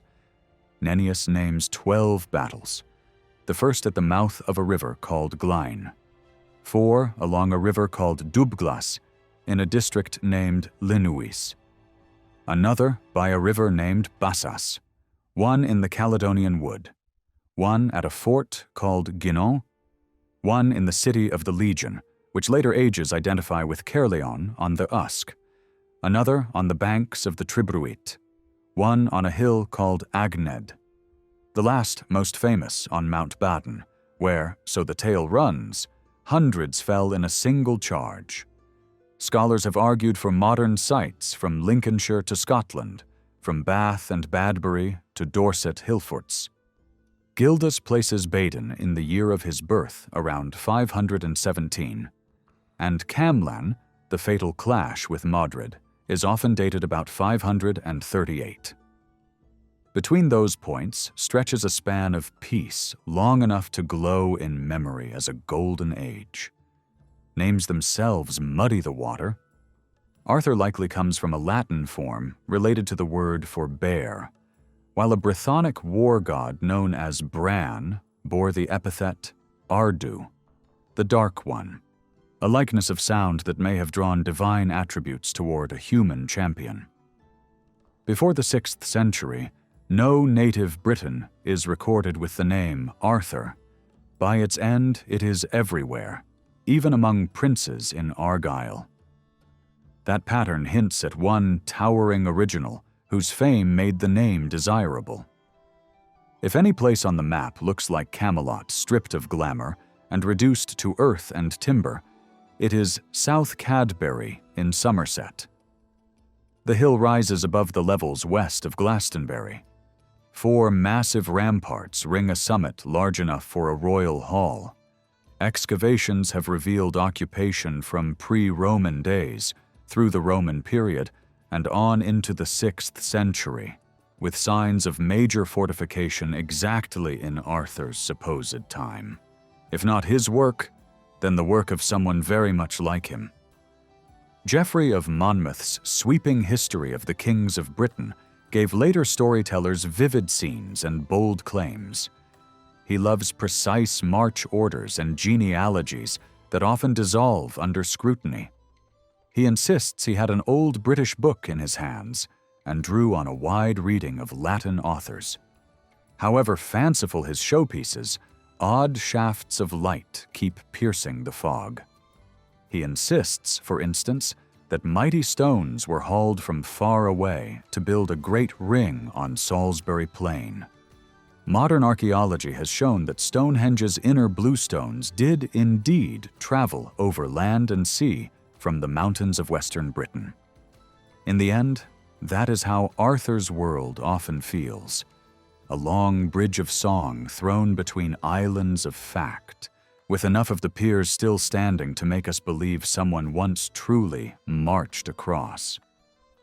What, if anything, does Geoffrey actually tell us about a historical Arthur? He is the first to spin the tale of Merlin aiding Uther Pendragon in deceiving Igraine, the Cornish duke's wife, which raises the possibility that Arthur's birth belongs to Cornwall. Tintagel's headland, almost an island and defended by sea and cliff, fits the bill for a 6th century stronghold. Later excavations uncovered Norman-era defenses and much older monastic traces, and local lore still points to the sea cave below as Merlin's prison. Early Welsh texts also hint at a Cornish childhood. They name Arthur's boyhood home as Kellewick, a Cornish term for woodgrove, recorded as an earlier name for Collington between Liskeard and Launceston. By contrast, early Norman French writers say Arthur's homeland is Logres, a word derived from the Welsh name for England, suggesting that even Welsh tradition did not originally claim him as a native son of Wales. By modern standards, Geoffrey's narrative is oddly lopsided. He spends a great swath of pages on Arthur, then ushers him off stage almost casually. One moment Arthur is carving a path of victories. A few lines later, he is mortally wounded and ferried to Avalon to be healed. Geoffrey adds that Arthur surrendered the crown to his kinsman Constantine, son of Cador of Cornwall, in the year 542. That is the last we hear of him.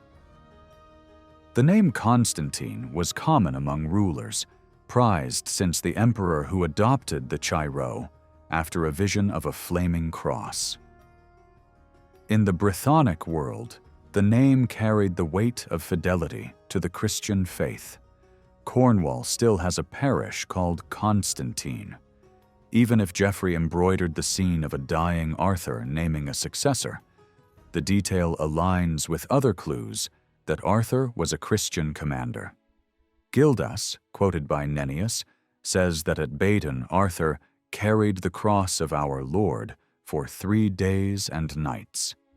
Whether this means a literal wooden cross borne in ritual or a figurative banner of the faith, the implication is plain enough. Curiously, several early saints' lives cast Arthur as an adversary of monasteries. In the life of Cadoc, he demands cattle from the abbey at Lancarfan and is thwarted by miracle. In the life of Padarn, he is punished for attempted theft. In the life of Caranog, he even steals an altar and returns it only after the saint helps him slay a dragon. The likely truth, as Geoffrey Ashe notes, is prosaic. A war leader requisitioned church goods for his army, and the monks remembered him chiefly as a demanding visitor. These texts are also the first to call him king, but the sense is probably that of a local sovereign rather than a crowned ruler of all Britain. Arthur's death mattered intensely in the 12th century. Henry II, who claimed a line back to Arthur, had every reason to insist that the hero was truly dead rather than a hidden champion destined to return. A Welsh poem from the 10th century foretold the coming back of ancient leaders to unite the Britons and drive the English into the sea. In Cornwall, tempers could flare over the assertion that Arthur still lived. Even today, the Cornish Gorsedd sings that he is not dead, but will come again. For Brittonic peoples, Arthur became the emblem of national spirit. To deny his life was to dim the nations themselves. Eager to settle the matter, Henry announced that a Welsh bard had revealed Arthur's tomb at Glastonbury. In 1190, the monks proclaimed they had uncovered a grave marked by a stone and an inscribed cross naming Arthur on the Isle of Avalon, with a tall man's bones alongside those of a woman with golden hair. Many visitors accept the site to this day. Whether this was truth, credulous error, or clever fundraising remains impossible to prove. Richard I later produced a sword he touted as Excalibur and gifted it abroad. Whatever the facts, Arthur's legend had grown so potent that kings felt compelled to harness it. Measured against the expectations of early Celtic rulership, the legendary Arthur fits the mold.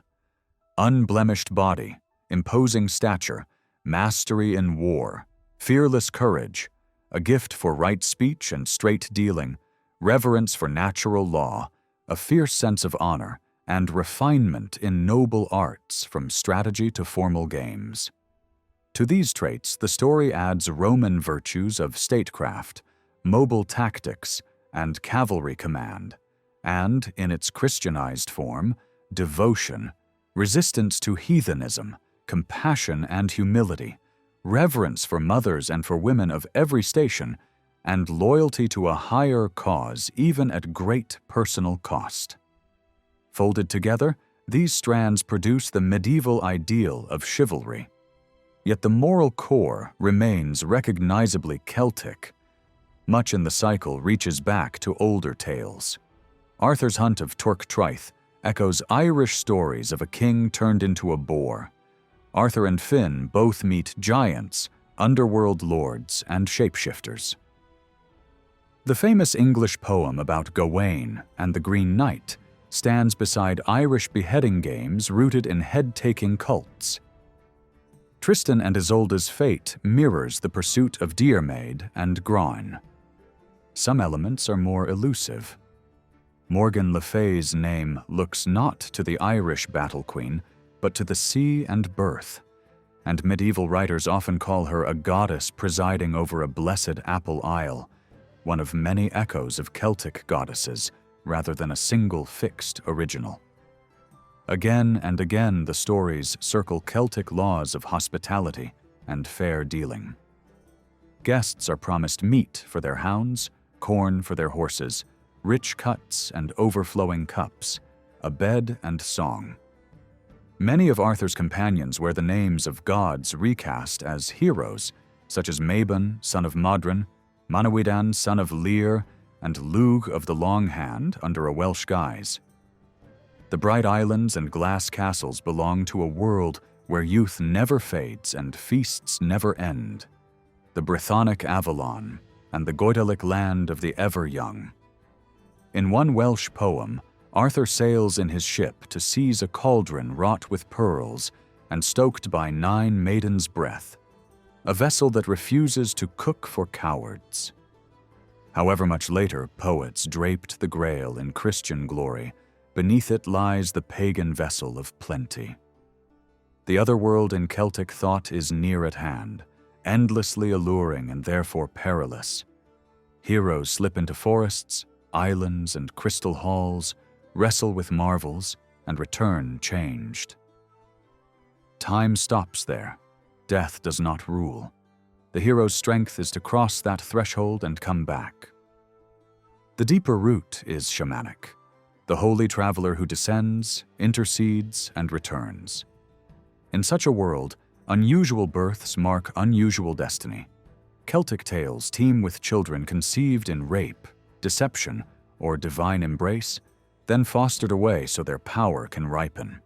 Even saints arrive under marvels.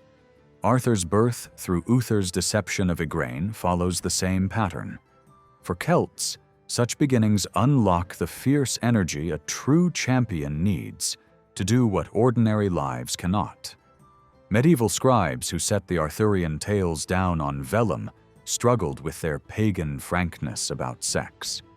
They elevated Percival's virginity into a moral centerpiece, and much of the later cycle reads like earthy Celtic vigor wrapped in a new cloak of Christian abstinence and purity. The late-arriving questing beast is almost a sermon in allegory.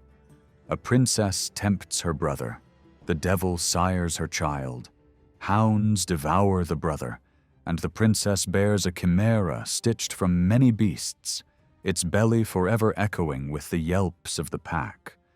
A fantasia of incest anxiety. For a ruler, sexuality is not a private matter but a symbol of sovereignty. The king is imagined as wedded to the land itself. Many Celtic tales test that power through signs of overwhelming desire.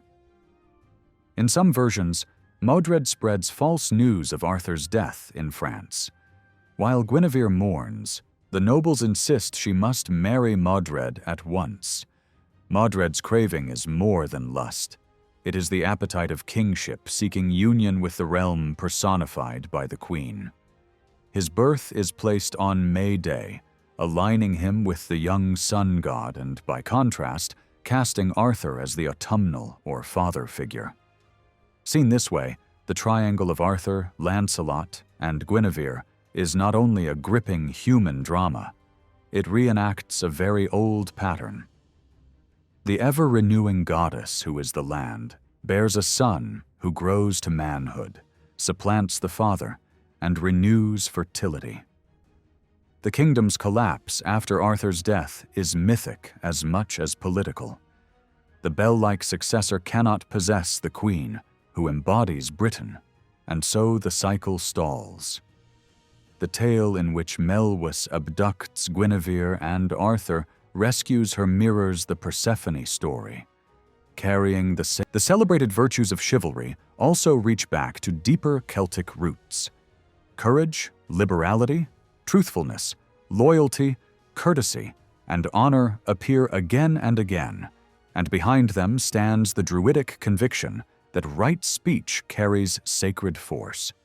Hence the vows, oaths, and public undertakings that structure the romances are more than narrative devices.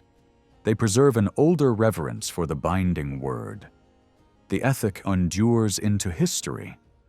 After Poitiers in 1356, the captured French king John II returned voluntarily to English captivity when his son broke parole, choosing honor over freedom. Even the word parole itself, one's word, preserves that lineage. Celtic fosterage, grounded in spoken bonds, fed the same ideal. Arthur drawing the sword from the stone echoes another island tradition. The Lia Foil, the stone of destiny, was said to cry out only beneath the true High King of Ireland. Legend tells that it later became the Stone of Scone, carried to Westminster and kept beneath the coronation chair, spirited away by Scottish students in 1950, recovered, and ultimately returned to Edinburgh. Irish tradition counters that the original never left Ireland. Either way, the theme is the same: a sacred test that reveals the rightful ruler. The fixation on head wounds and decapitations that runs through Arthurian storytelling is straight from Celtic belief. The head was the seat of the self. Trophy heads hung in shrines. Heroes were undone by old skull wounds reopening. Arthur is said to die of a head blow. The Glastonbury monks, eager to prove they had found his grave, pointed to a deep cut in the skull. Gawain, too, even wielding Excalibur against Lancelot, later falls when a healed wound bursts. The gruesome relish of beheading in early vernacular tales persists in the romances for a reason. It matches an ancient cult of the head. Gawain himself is sometimes named Arthur's heir in place of Modred, reflecting a real Celtic custom in which a sister's son could be the favored successor. His name has been traced to Hawk of May, and in legend his strength swells toward noon like the sun and fades thereafter, another hint of a solar hero. The famous tale of the Green Knight begins on New Year's Day, when the Emerald Challenger demands a single stroke now for a return stroke in a year and a day. Gawain cleaves off the head. The body coolly retrieves it and rides away, and Gawain keeps his appointment. He resists seduction, accepts only a green sash, and receives merely a nick, his small fault marked in his flesh. The scene feels steeped in Christian morality, yet its bones are older. The beheading game and the covenant of the returned blow are found in earlier Celtic stories, where the challenger hails from the other world and the prize is valor rather than chastity. Even the perilous seat at the round table, which seems unmistakably Christian, likely stands above older ground. The table evokes the whole world and the shared meal of the Last Supper, with one seat left open for a soul of absolute purity. Fill the traitor's place with a saint, and the circle is healed. But circles of people signifying harmony long predate the romances.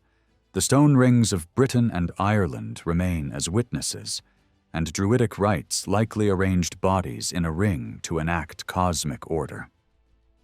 Modern Celtic bardic gatherings still form the Great Circle. Merlin, too, wears layers.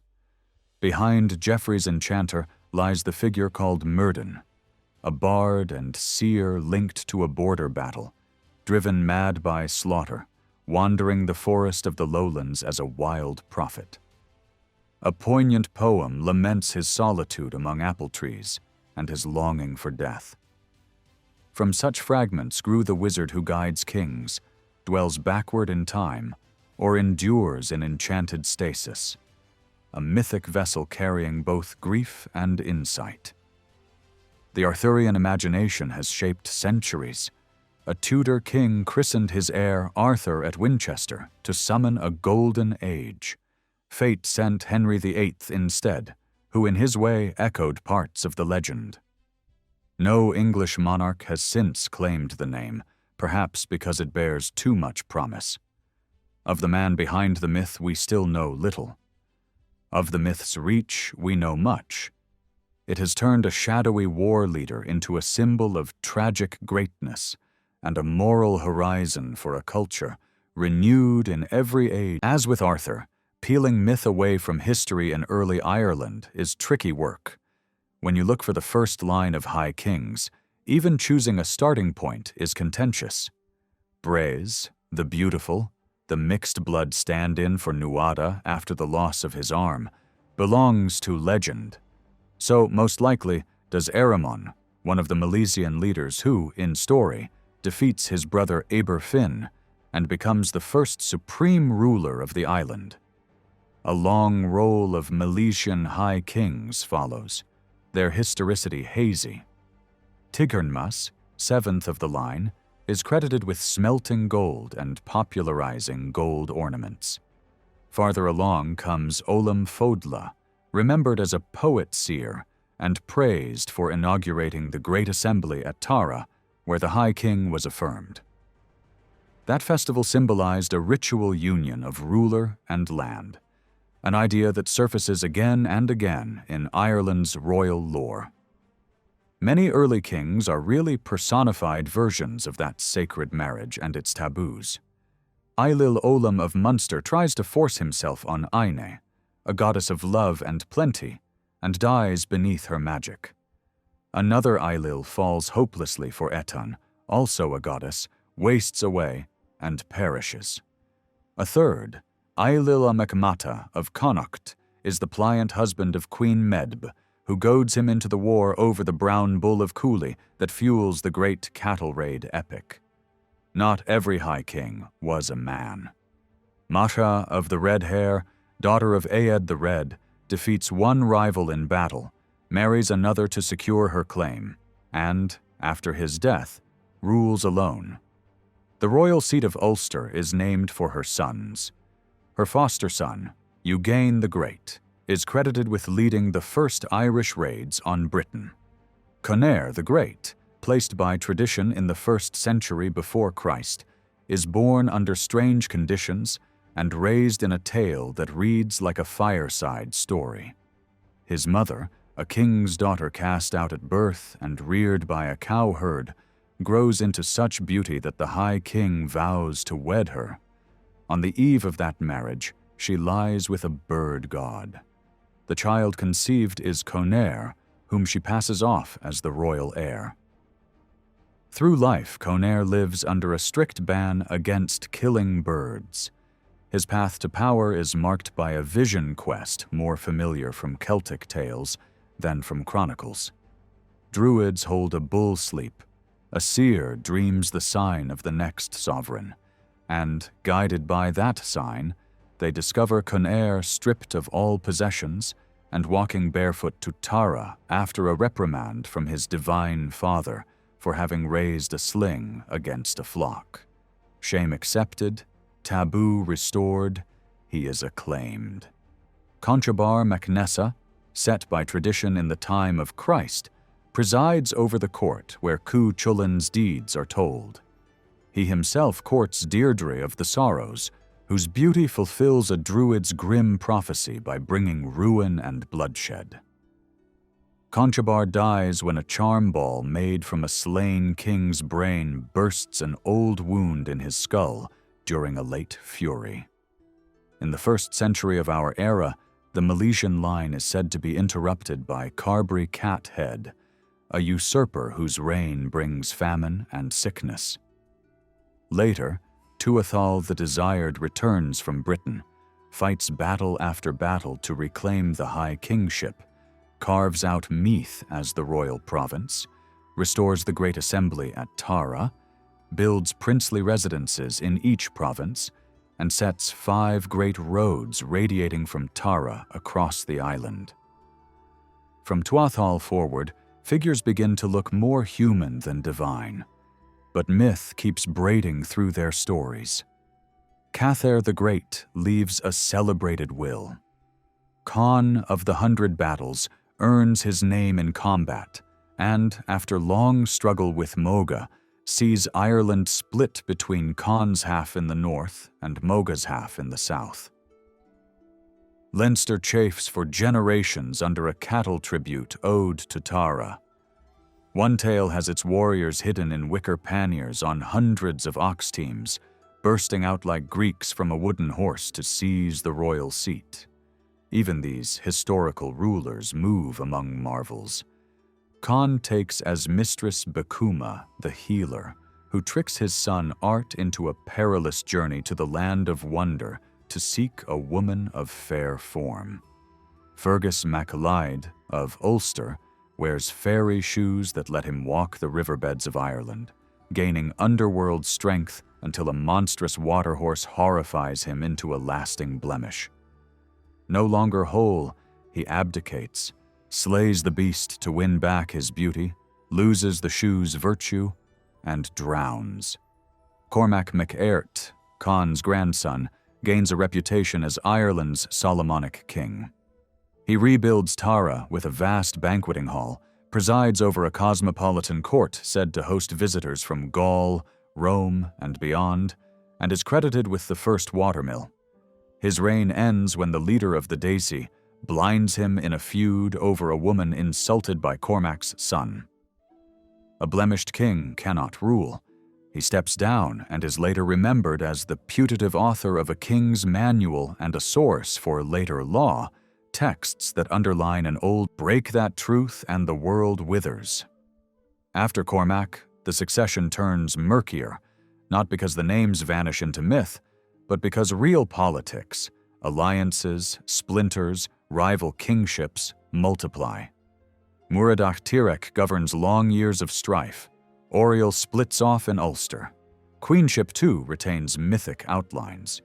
Medb of Connacht, famed for wealth and will, is said to have wed a string of rulers. Another Medb of Leinster appears as consort to 9 high kings in turn. The meaning is unmistakable. The crown is a marriage to the land's goddess, and without her sanction a man does not reign. Medib's very name is akin to mead. She is intoxication and abundance made flesh. The first fully historical High King is Niall of the 9 Hostages, a raider of Britain whose campaigns and death at sea fall within Roman-dated years.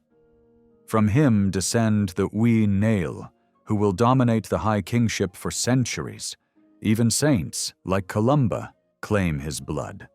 Niall's origin tales sound like a school for sovereignty. Tested in a burning smithy, he alone seizes anvil and tools, proving kingly sense.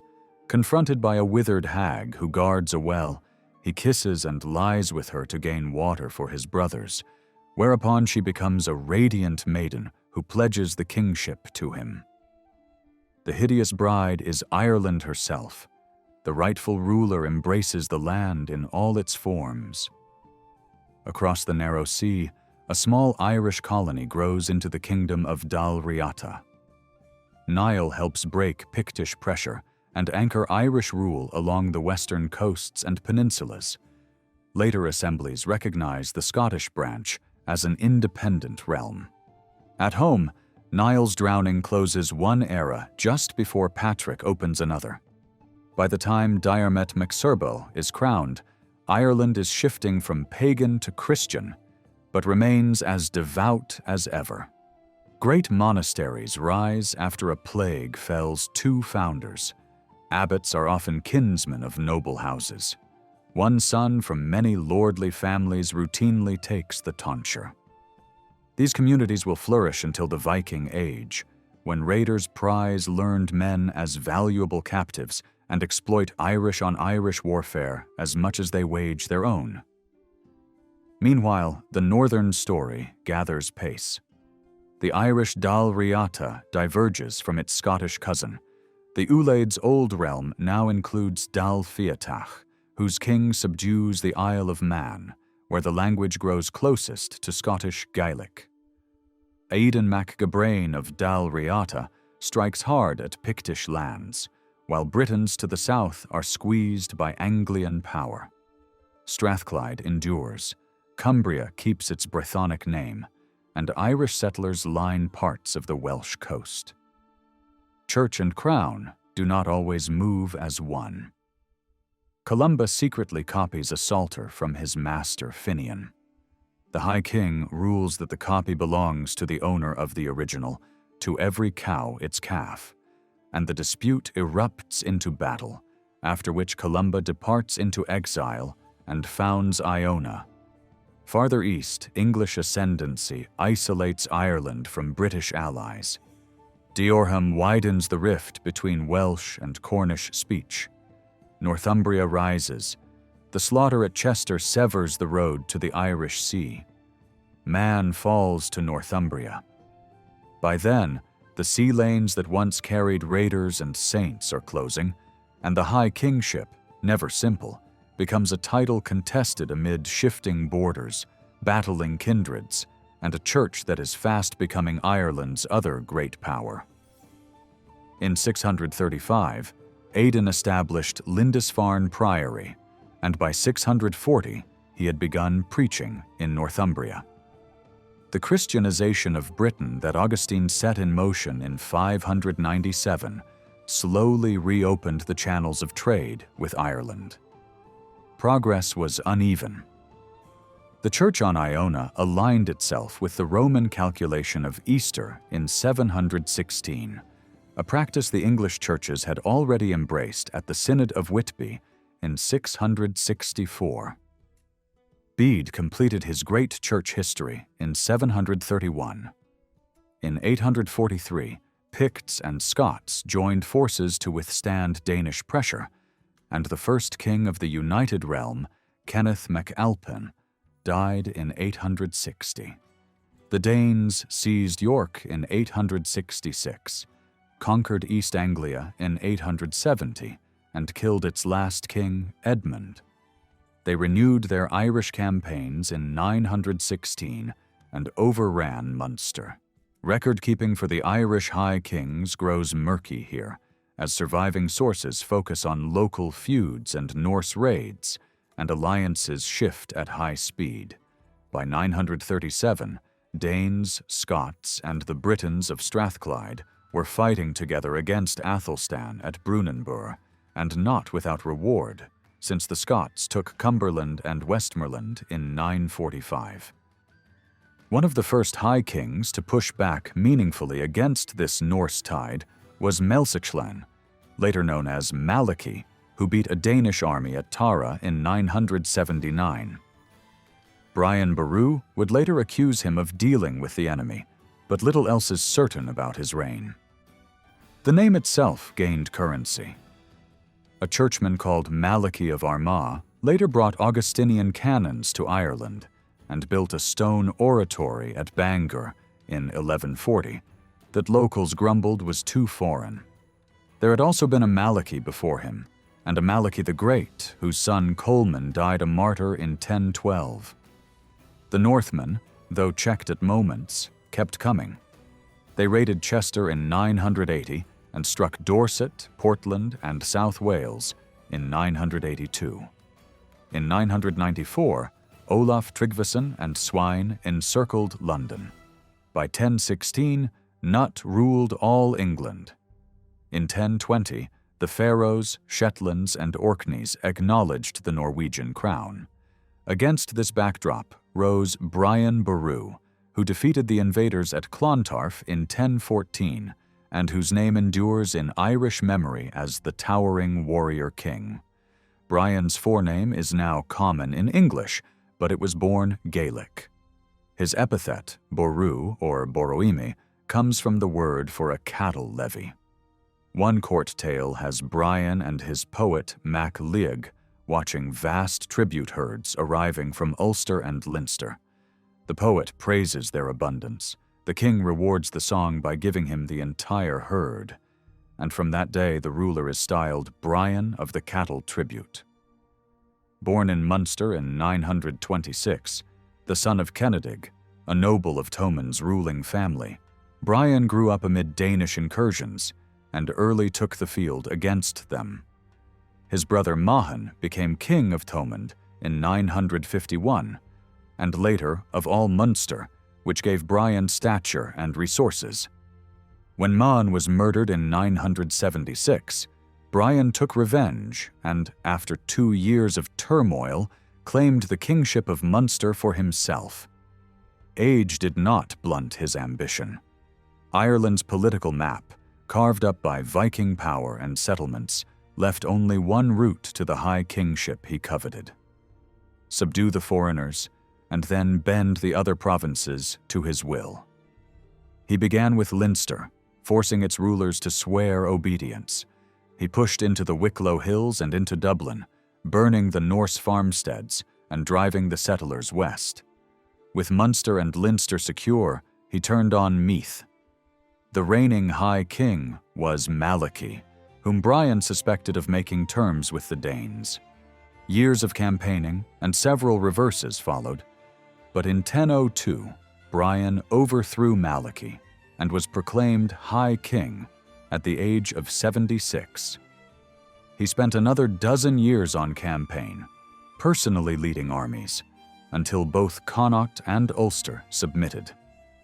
His later rule was wise and firm, yet beset by Norse pressure around Dublin and by the endless friction of provincial rivalries that the invaders were only too happy to exploit. On the afternoon of the 23rd of April 1014, Brian's army broke a Danish host at Clontarf. The old king, 88 years of age, had fought at the front with sword in hand. That night, as he slept in his tent, he was murdered. He was laid to rest at Armagh, and a charter bearing his signature survives in Dublin to this day. Ireland has had many champions, but few have stirred the national imagination like Brian Boru. His bravery and persistence elevated the family name O'Brien. It became the title of the earls, and later marquises of Thomond, whose line claimed descent from Turlo O'Brien, King of Munster, and recognized High King, himself a descendant of Brian. The Irish war pipes were long known as Brian Boru pipes in his honor. Turlo's adherence to traditional marriage practices drew the ire of Lanfranc of Canterbury, who in 1074 urged him to purge Ireland of what he called evil customs. Friction between kings and churchmen continued into the next century. At Kells in 1152, the church recognized 4 archbishoprics, and over time dioceses displaced the great monasteries as the backbone of church governance. In 1169, Anglo-Norman forces landed in Ireland, and within a few generations the old order had been transformed. The Pope authorized Henry II to take the island in 1172. English power reached a high point around 1275 before a Gaelic resurgence culminated in the wars of 1315 to 1318, fueled by resentment that English kings had siphoned Irish wealth for foreign projects. It was said that nearly half the money for Edward's fortresses in Wales had been stripped from Ireland. The harsh statutes of Kilkenny of 1366 tried to halt the spread of Irish customs among the settlers by banning the language, the music, and even the national games in English districts. By the 15th century, the Crown's authority had shrunk to the Pale and a handful of great Anglo-Irish lordships. The first Reformation Parliament sat in Dublin in 1536, and 2 decades later, the plantations began, with confiscated lands granted out to colonists. A final tally of high kings can only be conjectural. The roll begins in myth and shades slowly into history, blurring gods and heroes with people of flesh and blood. It starts with Bress the Beautiful, of mixed otherworld and divine stock, and Erimon, remembered as the first Milesian sovereign. It passes through figures credited with the first gold work, a poet king who raised Tara and instituted its feasts, the red-haired Macha who ruled in her own right, and Eugène the Great who carried war to Britain. It names Conair the Great with his strange birth, Conall the shy hero famed for foreign ventures, Eochaid the father of Medb, and Conchobar mac Nessa, whose court heard the feats of Cu Chulainn.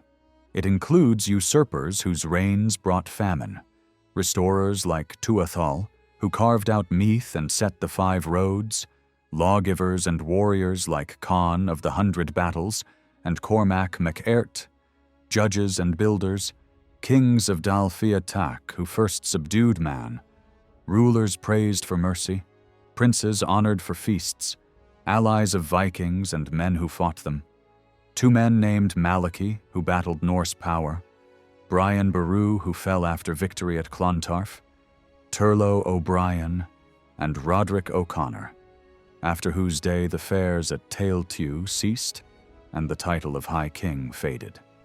However rough their lives or ruthless their methods, these rulers are remembered as the embodiment of an Irish way of rule. Tara today is only a hill in muddy fields, but the high kingship it symbolized remains fused to Ireland's sense of itself. The old poem about the silent harp imagines the music gone from those halls, yet the last lines insist that freedom still lives, showing itself in the breaking of a brave heart rather than the ringing of a lute. As noted earlier, the word Wales stems from the Anglo-Saxon term Whelas, foreigners. The Britons pushed west, or hemmed into their western homelands, first identified themselves by local tribal names. Later, facing a common English adversary, they embraced Cymrae, fellow countrymen. That label, from an older Cambrogi, once covered British-speaking peoples all along the Atlantic Rim, and its echo survives in Cumbria. As the old British realms crumbled, Cymru narrowed to the land its people still call Cymru, though English speakers call it Wales. Unlike Ireland, which enjoyed centuries of native rule before the Vikings, Wales lived under one wave after another: Roman administration, pressure from early English settlers, Anglo-Norman conquest, medieval English overlordship, and, many would argue, modern English rule. Even so, a strong sense of Celtic nationhood endured, anchored by a language that survived and, in some ways, thrived, despite constant competition from English on both sides of the Atlantic. Some early intrusions were themselves Celtic. Irish settlers took root on the western seaboard. Dyfed was governed by a dynasty with Irish origins. The name Gwynedd has been read as a Welsh reflex of the Irish Feni, the lineage many medieval Welsh houses claimed in their pedigrees. Those Feni in northwest Wales were displaced by warriors from Gododdin, led by Cunedda, who came south with 8 sons and a grandson when the kingdom of Manawg Gododdin collapsed near the end of Roman Britain. The great poem celebrating the Gododdin, along with the poets Aneurin and Taliesin, likely originated in what is now northeastern England or southeastern Scotland, yet have become central to Welsh literary identity. The timing of these movements is debated, Cunedda's very existence even questioned. Magnus Maximus abandoned the legionary base at Saguntium in 383, prompting some to place Cunedda's arrival between 380 and 400, while others put it around 440, making him a contemporary rather than a forerunner of Vortigern. As the early English kingdoms coalesced toward an England, Welsh polities were also forming. Sometimes a single ruler, in the manner of an Irish high king, asserted authority over lesser dynasts. Sometimes alliances were struck with English neighbors, sometimes wars were fought against them. In the end, as in Ireland, Norse incursions and then English power asserted supremacy, but for centuries Welsh dynasties rose and fell in their own right. Before the historical role begins, Welsh tradition sets a mythic ruler at the threshold: Bran, son of the sea god Lir. His name means crow or raven, and he is often called Bendigeidfran, the Blessed. He married his sister Branwen to the Irish king Matholwch, but their half-brother Efnisien, left unconsulted, mutilated the Irish horses in revenge. Bran placated Matholwch with a magical cauldron that restored the dead to life, though speechless. When Branwen was later humiliated in Ireland, Bran led a rescue that ended in slaughter. Only 7 companions returned. Bran himself died of a festering wound and ordered his head severed. The head remained alive, entertaining the survivors until they finally buried it beneath White Hill in London, where the tower now stands, a token of protection mirrored in the tower's ravens. The story suits the real backdrop of 2nd to 4th century sea raids crossing between Ireland and Wales, though the notion of a single ruler of all Britain belongs to legend. Cunedda, the culture hero credited with founding the northern house of Gwynedd, stands at the head of one of 3 famed royal tribal lines in later Welsh memory. The dynasties of Gwynedd and Powys in the north, and the looser southern bloc, later called Deheubarth. The southern name derives from Latin for the right-hand part. By contrast, a phrase meaning men of the left hand came to denote the north and still carries that directional sense in modern Welsh. The landscape was a mosaic of small tribal kingdoms, much like those in Strathclyde, Manaw Gododin, and Old Gaul, a classic Celtic patchwork of tribe, sept, and clan. Some survived in a kind of stubborn independence for astonishing lengths of time. Real movement toward wider unity does not appear until Merfyn Ffraich and his son Rhodri Mawr in the 9th century, then Hywel Dda in the 10th. Even then, a few pocket realms could boast lineages stretching back 5 centuries. Powys grew on its own foundations, rooted in the powerful Cornovi, whose lands straddled the upper Severn and Dee before the legions came. The kingdom's name likely comes from the Latin word for a rural district, the ancestor of pagan. By the early medieval period, Builth and Gurthrinion on the upper Wye had fallen within Powys. Gurthrinion memorializes Gurthairin, the Welsh form of Vortigern, whose descendants were later claimed, despite his tarnished reputation after the Saxon invitation, as ancestors by local rulers. Between Gwynedd and Powys sat smaller territories such as Meirionnydd, Penllyn, and Adernion. In the southeast, where Rome had bitten deepest, petty realms persisted around strongholds and monasteries. Gwent took its name from Caerwent and embraced old Roman cities like Cardiff and Caerleon, alongside ecclesiastical centers like Llangcarfan, Llandaff, and Lonaltud. Dyfed in the southwest, marked by Ogham stones and renewed Irish settlement after Rome withdrew, retained distinct speech and custom for centuries.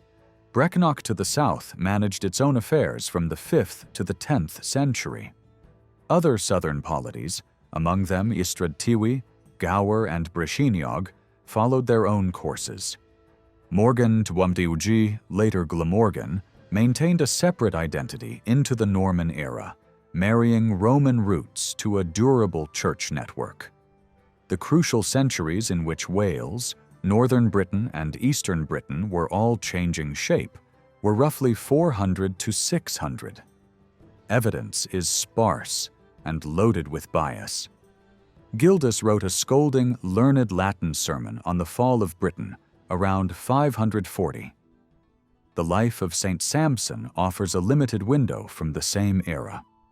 The poems of Taliesin and Aneurin were not written down until the 13th century, though likely composed around 600, and their authors probably hailed from the Old North rather than Wales proper.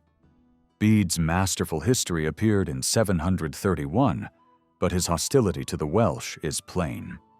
The Welsh genealogies were not compiled until much later, and the Annals of Wales likely took shape around 960 at the request of Owain ap Hywel Dya. Eager medieval compilers sometimes padded pedigrees to bolster claims, minting founders from place names. That habit, as with Geoffrey of Monmouth's inventions, muddies the record. After Vortigern's time, the first figure to stride from the haze is Melgwyn ap Cadwallon, celebrated as Melgwyn the Great of Gwynedd. He was no national king, but a powerful northern ruler whose seat at Dagenwy has yielded finds from southern Gaul, Athens, and the Black Sea, evidence of elite connections. Later ages cast him, like Arthur, as an ideal warrior king. He held court at Aberfrau on Anglesey and is said to have died in the plague of 549, which would make him Arthur's rough contemporary if both are historical. Early law materials trace some concepts back to his influence. He patronized poets and minstrels, and later princes prized descent from Rhodri Mawr, and through him, from Maelgwyn. When Llywelyn summoned southern rulers to pay homage in 1216, he chose Aberdyfi, recalling the place where Maelgwyn's supremacy was once acclaimed. Between 550 and 650, the Saxons seized most of southern Britain. They took Salisbury in 552 and Aylesbury in 571. The battle at Diorham in 577, where 3 British kings fell, and Bath, Cirencester, and Gloucester were captured, severed the Britons north of the Severn from those to the southwest. From then on, Cornish and Welsh followed separate linguistic paths. Even so, Dumnonia, Cornwall, Devon, and parts of Somerset endured for some time. There was a Celtic king in Devon as late as 710, and Cornwall still had a native king in 878. Formerly absorbed by Wessex in 950, Cornwall remained a Celtic-speaking land for centuries more, and, in language and spirit, a Celtic nation well into the early modern era. Maelgwyn's line was Christian. The church at Llangadwaladr near Aberfrau preserves a Latin epitaph to King Cadfan praising him as the wisest and most renowned of rulers. His son Cadwallon slew Edwin of Northumbria in 633, the first English king to invade Wales, and then killed Edwin's successors Osric and Eanfrith. Pursuing the Northumbrians, Cadwallon fell in battle the next year. Mercia, the last great English kingdom to rise, dominated between roughly 640 and 800. Its western push fixed the eastern boundary of Powys and, in time, of Wales. The Powys capital at Penquern was sacked in 642, a loss lamented 2 centuries later in elegy. Welsh princes strove to reclaim old lands until King Offa of Mercia imposed a new frontier with the earthwork long called Offa's Dyke, built sometime between about 780 and 796. Longer than Hadrian's Wall, but far less dramatic, it functioned as a border rather than a fortress, an earthen bank and ditch, not permanently garrisoned, with deliberate gaps where forest or the winding Severn sufficed. Substantial stretches still run unbroken from near Trudden in the north to the River Arrow in Radnorshire, with further traces toward Monmouth and the Severn's mouth on the Beachley Peninsula. Its course suggests deals with local rulers. Near Rhiwabon, the line seems drawn to leave Cadell ap Brochwel in possession of a stronghold at Pennygarden. In Gwent, the dike veers east of the natural Wye boundary to keep traditional estuary harbors in Welsh hands. Offa died at Rhuddlan in 796. Though unfinished, his dike fixed the outline of Wales' eastern edge. By then, the language had differentiated into distinctly Welsh, no longer the broader Brythonic speech. As in English, old case endings fell away, and Latinized name forms such as Maglocanus and Caraticus slimmed to Maelgwn and Cadog. Names themselves repeated generation after generation, compounding later confusion. As any Welsh telephone book still shows, a handful of surnames dominate. The royal genealogies likewise teem with repeated Maelgwans, Llewellyns, Cadels, and Gruffuds, distinguished only by ap, son of this or that father, and by the house or region that claimed them. Roughly half a century after Offa's death, a ruler emerged who can fairly be called the first recognizably Welsh king, rather than a broadly Brythonic one. This was Rhodri, later celebrated as Rhodri Mawr, the Great, a direct descendant of Maelgwn Fawr. Through a dense web of marriages and inheritances, he drew the principal northern and central houses into one line. Gwynedd came to him on the death of his father Myrfyn in 844. Powys fell to him in 855 after his uncle Tingen died, and Cysilug passed to him in 871 on the death of his brother-in-law Gugun. His pedigree linked him to Cole Hen, remembered in lore as Old King Cole. Rhodri's renown, however, rested not only on how much land he controlled, from Anglesey in the north to Gower in the south, but on his ferocity against Viking raiders. In 856, he crushed a Danish force, killed their leader Horn, and retook Anglesey, long revered as a heartland of Druidic tradition. The victory heartened Irish and Frankish audiences and rekindled morale among Romanized Britons who were becoming the Welsh. He also fought the English on the Powys frontier as Mercia waned and Wessex surged westward. Rhodri and his son Griad were both killed battling the West Saxons in 877. Rhodri's son Cadell succeeded him, but it was Rhodri's grandson who eclipsed them all, Hywel, son of Cadell, known to posterity as Hywel Da, the Good. Hywel first ruled Cysilg by marrying Ellen, sister of Llywelyn of Dyfed, and on Llywelyn's death in 904, Hywel added Dyfed to his titles, likely taking Brycheiniog as well. This southern block later became known as Deheubarth. At the same time, Gwynedd and Powys were in the hands of Idwal ab Anaraud, another grandson of Rhodri. In 942, Hywel united Gwynedd, Powys, and Deheubarth under his authority, making him, for the first time, something close to a king of all Wales, with the southeast, Gwent and Morgan Nogoinai, the main exception. The rulers of Glamorgan were themselves descendants of Rhodri through his daughter Nest. Hywel's epithet derives chiefly from his role in shaping Welsh law rather than from personal saintliness. He journeyed to Rome in 928, later tradition saying he sought papal blessing on his code. He also cultivated ties at the English court. The laws associated with his name, first proclaimed, according to tradition, at Whitland on the border of Dyfed and Cecilwg, survive primarily in Welsh, though the earliest extant manuscript is a Latin copy from around 1230, derived from a text compiled about 1175. Over time, glosses, amendments, and case notes were folded into the corpus, keeping Hywel's settlement influential long after his death. One striking feature sets these laws apart from the canon practice.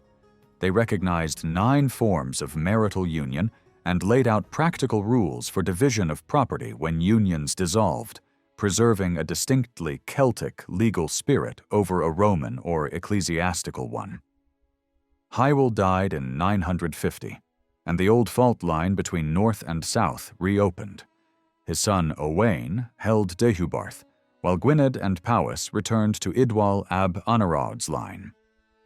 Owain's sons Aenion and Meredud both reigned in turn.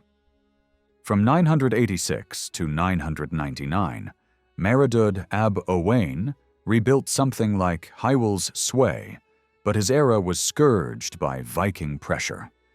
With strongholds in Dublin and Man, Norse fleets ravaged the coasts.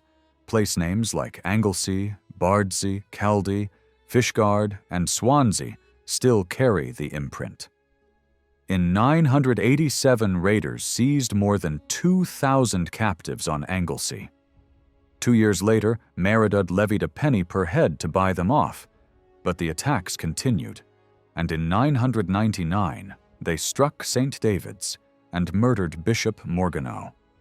At the millennium, Wales was again a patchwork until Gruffudd ap Llywelyn forged a rare unity between 1039 and 1063. He was the only ruler to command all Wales, including Morgan W.G. His lineage was tangled, as most were, yet through his mother Angharad, daughter of Maredudd ab Owain, he could trace back to Hywel Dda and Rhodri Mawr. Gruffudd seized Gwynedd and Powys in 1039 by killing Iago ab Idwal, then fought a prolonged contest in the south with Gruffudd ap Rhydderch before prevailing in 1055. By 1056 or 1057, he had taken Glamorgan from Cadogan ap Muirig. For roughly 7 years after 1057, Wales was a single realm under one man.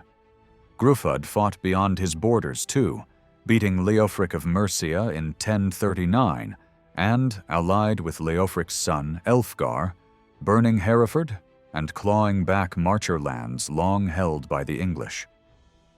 Harold, Earl of Wessex, soon to be king, responded with repeated campaigns. In the summer of 1063, Gruffudd was killed in Snowdonia, some say by his own followers. With his death, Wales reverted to fractious norms. Gwynedd and Powys split, Deheubarth stood apart, and smaller lordships shifted hands. Harold left the divided Welsh largely alone. Gwynedd first went to a boy of Irish-Norse descent named Gruffudd, then to Bledin and Rhiwallon, half-brothers of Gruffudd ap Llywelyn. Deheubarth fell to Meredudd ab Owain. Caradog, son of Gruffudd ap Rhydderch, seized Gwent and Gwynedd Dybiwg, while Cadogan ap Muirig recovered the rest of Glamorgan. 3 years later, in 1066, William of Normandy won Hastings, slew Harold, and brought Norman rule to Britain. The Normans viewed Scotland more as a partner than a possession, but they recognized the distinctiveness of both Northern and Welsh polities. They crushed the Saxon English to a servile class, yet initially managed courteous relations with Welsh elites, cementing marriages and admiring the country's poetry and long-standing secular law rooted in Hywel's settlement. That truce could not outlast Norman expectations of feudal order.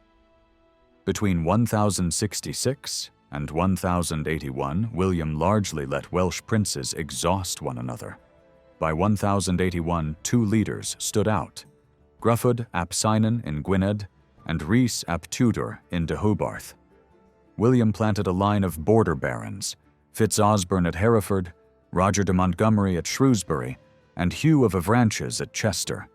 And by 1086, Norman castles anchored Caerleon, Chepstow, and Monmouth. Hugh captured Gruffudd ap Cynan and kept him 12 years. The Great Survey notes Rhys ap Tudor paid the king £40 a year. When William Rufus succeeded in 1087, Marcher lords pushed deeper into Wales. Rhys ap Tudor died fighting Bernard of Neufmarche in 1093, and Brycheiniog, Pembrokeshire, and Glamorgan fell. In the south, the Normans reached across Dyfed and razed Pembroke Castle, one of their strongest fortresses. For centuries thereafter, a shifting belt of fortified lordships buffered England and the Welsh heartland. This frontier, the Welsh March, produced powerful earls with quasi-sovereign rights that, ironically, preserved a line between England and inner Wales. The Mortimers exemplified the type: vast Shropshire and Herefordshire estates, foundations like Wigmore Priory, and high offices in Ireland. The March earldom would eventually merge into the English crown when an heir died without issue. Within the mountains and valleys beyond the Marches, native dynasties endured into the early 15th century, their pedigrees dense and names repeating in cycles. Powys with its Maydogs and Gruffuds, Deheubarth with its Melgwans and Rices, plus Owains and Meriduds, Gwynedd with further Llywelyns, Meriduds, Gruffuds, Owains, Sinans, and Arodri. From two of these lines came the last great warrior of the old Welsh mould, Owain Glyn Dwapur. His mother, Ellen, descended from the Lord Rhys of Deheubarth. His father, Gruffudd Fichan II, was of Powys. Born around 1359 at Glyndifrdwy in Merioneth, he studied law at Westminster, served briefly as squire to the Earl of Arundel, and later joined the household of Henry of Bolingbroke. A long-standing feud with the Greys of Ruthin sparked his revolt. In 1400, Reginald Grey failed to summon Owain to campaign against Scotland, then accused him of treason for not appearing. Welsh loyalties leaned toward the deposed Richard II, and Owain's private quarrel fused with national grievance. Henry IV's first foray into Wales faltered in late 1400. Another failed in 1401. Over the winter, Owain secured understanding with Irish, Scots, and French allies and cultivated powerful English sympathizers, including Henry Percy and Sir Edmund Mortimer. In 1402, he sacked Ruthin and captured Grey. Later that year, he defeated Herefordshire levies under Mortimer. Mortimer soon married Owain's daughter. A third English campaign failed that autumn. Owain proclaimed himself Prince of Wales, set up a government, and summoned a parliament at Machynlleth. French troops landed in support, and by 1404, Harlech and Aberystwyth were in Welsh hands. For a moment, the dream of a restored Welsh kingdom, glimpsed only once before under Gruffudd ap Llywelyn, seemed close. In 1405, the tide turned. Aberystwyth fell in 1408 after a long siege. Harlech followed in 1409, and Owain's family was taken. His own end is uncertain. One chronicle places his death in 1415. Tradition says he slipped into obscurity, sheltered by kin, and died quietly at Monington. Modern Welsh political life debates devolution more than outright independence, yet in every such conversation, Owain Glyn Dwapur looms large. Others, Maelgwyn, Rhodri Mor, Gruffudd ap Llywelyn, achieved sweeping power, but Owain has become the nation's emblem, the heroic, defiant figure through whom folklore and memory distill the enduring Celtic spirit of Wales. In late Roman times, the northwest corner of Gaul, known to the empire as long-haired Gaul, was increasingly called Armorica. As Irish raiders struck Britain's shores in the 5th century, some Britons themselves took to the sea. Crossing from the old kingdom of Dumnonia, they planted small British colonies along Armorica's coast. Their speech was still Brythonic, rather than the later Cornish or Welsh, and would have sounded close, though not identical, to the Latin-tinged Gaelic spoken locally. By around 450, a patchwork of British or Breton petty rulers held much of the land north of the Loire, ruling communities that mingled newcomers with people of native Gallic stock. The sources for this formative era are thin. The migration accelerated in the 5th, 6th, and 7th centuries as refugees fled the advance of Angles, Saxons, and Jutes in Britain. Successive waves swelled those beachheads into a distinct Celtic country: Breage, Bretagne, Brittany. Like Wales and Scotland, it developed a long tradition of independence or semi-independence, and, just as importantly, kept a strong language and culture that still endure. The largest, and likely earliest, Breton realm was Domnonia in the north, its name echoing Dumnonia across the Channel. In 530, it absorbed Leon in the far northwest, which had previously stood apart. The life of Saint Samson of Dol calls Domnonia Pretinaland, a form of the same root that gives us Pryden in Welsh and Bretagne in French. Tradition names Rhywal of the House of Gwent as its founder, though the name may be more title than person, with the first element simply meaning king. South of Domnonia lay Cornwall, a name that seems to mirror Cornwall, though the link cannot be firmly shown before the 9th century. Its early rulers remain shadowy, surfacing only in scattered references within saints' lives.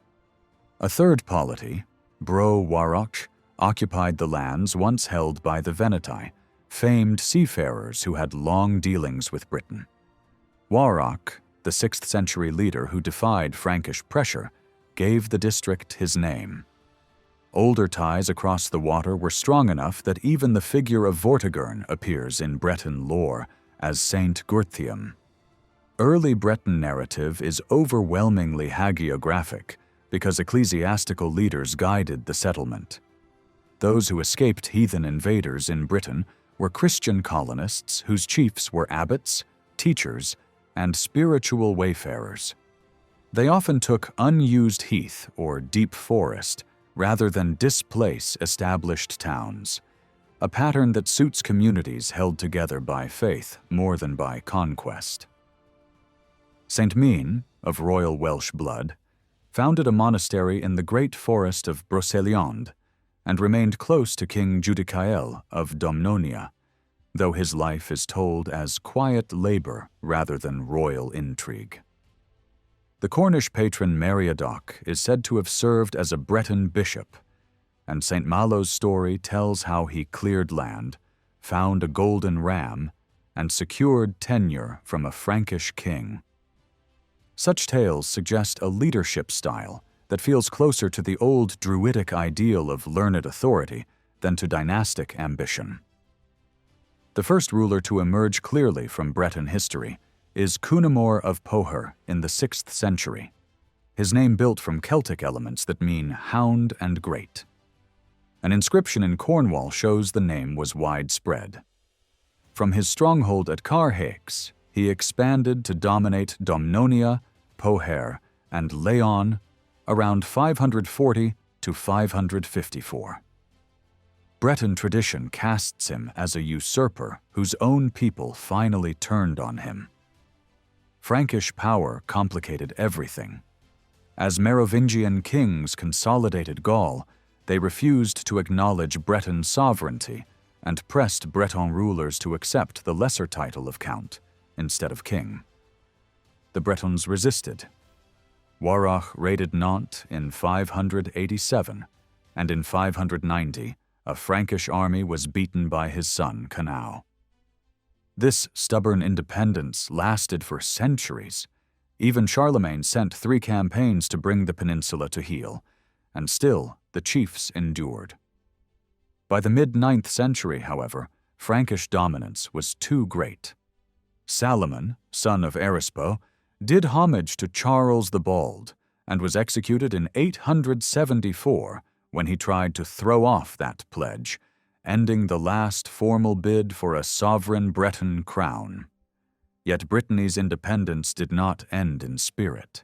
The language and identity persisted, and modern memory still stings at schoolroom humiliations, where children were shamed for speaking Breton, and at harsh punishments of young men who resisted conscription into the French army. Through all of it, Brittany has remained unmistakably itself. While classical writers, archaeology, and medieval chroniclers tell us a great deal about the Celts, there is another trove that illuminates how kingship worked in their world, the literature written in their own tongues. These stories, steeped in myth and folklore, rarely yield reliable facts about particular rulers. What they do reveal, often vividly, is what a king or queen was expected to be within Celtic society. 2 intertwined traditions dominate: the Goidelic, essentially Irish, and the Brythonic, largely Welsh. A few tales likely arose elsewhere. Tristan and Isolde, for instance, almost certainly has Cornish roots, but the overwhelming bulk is Irish or Welsh. Often the same narrative threads appear on both sides of the Irish Sea, with clear correspondences and shared motifs. Pinning down which version came first is a fool's errand. These tales lived for centuries by word of mouth, before clerics copied them, and the date of the manuscript rarely matches the age of the story. Many pieces are timeless myth. Others drop the names of supposed historical figures in ways so tangled that they shed little light. Because monks did the writing, pagan warrior worlds frequently collide on the page with Christian morals and imagery, dragons and saints, otherworld paradises and churchly hells, goddesses and fighting queens alongside invocations of Christ. Scholars group the Irish material into 4 cycles. The mythological cycle centers on the early divine races, Fomorians, Tuatha De Danann, and the fairy folk, probably the oldest stratum. The Ulster cycle, set around the time of Christ, recounts the deeds of the Ulaid. Some elements may be historical, though they are hard to isolate. The King's cycle gathers tales of early rulers such as Brace, Conn, and Eochaid, figures who straddle legend and history. The Fenian or Finn cycle, popular from the 12th century onward and perhaps later in origin, celebrates Fionn mac Cumhail. These categories help, but they blur at the edges. Characters roam across cycles, and storytellers allude freely to incidents their audiences were expected to know. Irish tales were probably first written down in the 8th century. An early collection, now lost, contained versions of the wooing of Étaín, the destruction of Daderga's hostel, and the birth of Cuchulainn. Viking raids destroyed many of the oldest books. 12th century manuscripts preserve fragments and fuller retellings, among them the Book of the Dun Cow and the Book of Leinster, while later compilations like the Yellow Book of Lecan add further iterations. On the Welsh side, most of what survives is in the White Book of Ridderch and the Red Book of Hergest. Though copied in the 14th and 15th centuries, the stories themselves are far older. The oldest by subject may be Culhwch and Olwen. Lady Charlotte Guest's 19th century edition popularized the collective label Mabinogion, a name that stuck even if its grammar was off. A recurring hallmark is the unusual birth. Celtic lore assumes the rightful ruler already exists and must be found. The bull dream that reveals a king. The sword drawn from stone. The sense of destiny is strong, sometimes shading into the idea of an enduring soul that reappears. In the Tyne, a druid declares that the present moment is suited to conceiving a king whose fame will never fade, and a union immediately follows. The child, Conchobar, later High King, remains in the womb for 39 months, a number with sacred overtones. Another ruler is carried for 9 years and 9 months after his mother is visited by a sea spirit. The king's arrival feels foreordained. That belief had social consequences.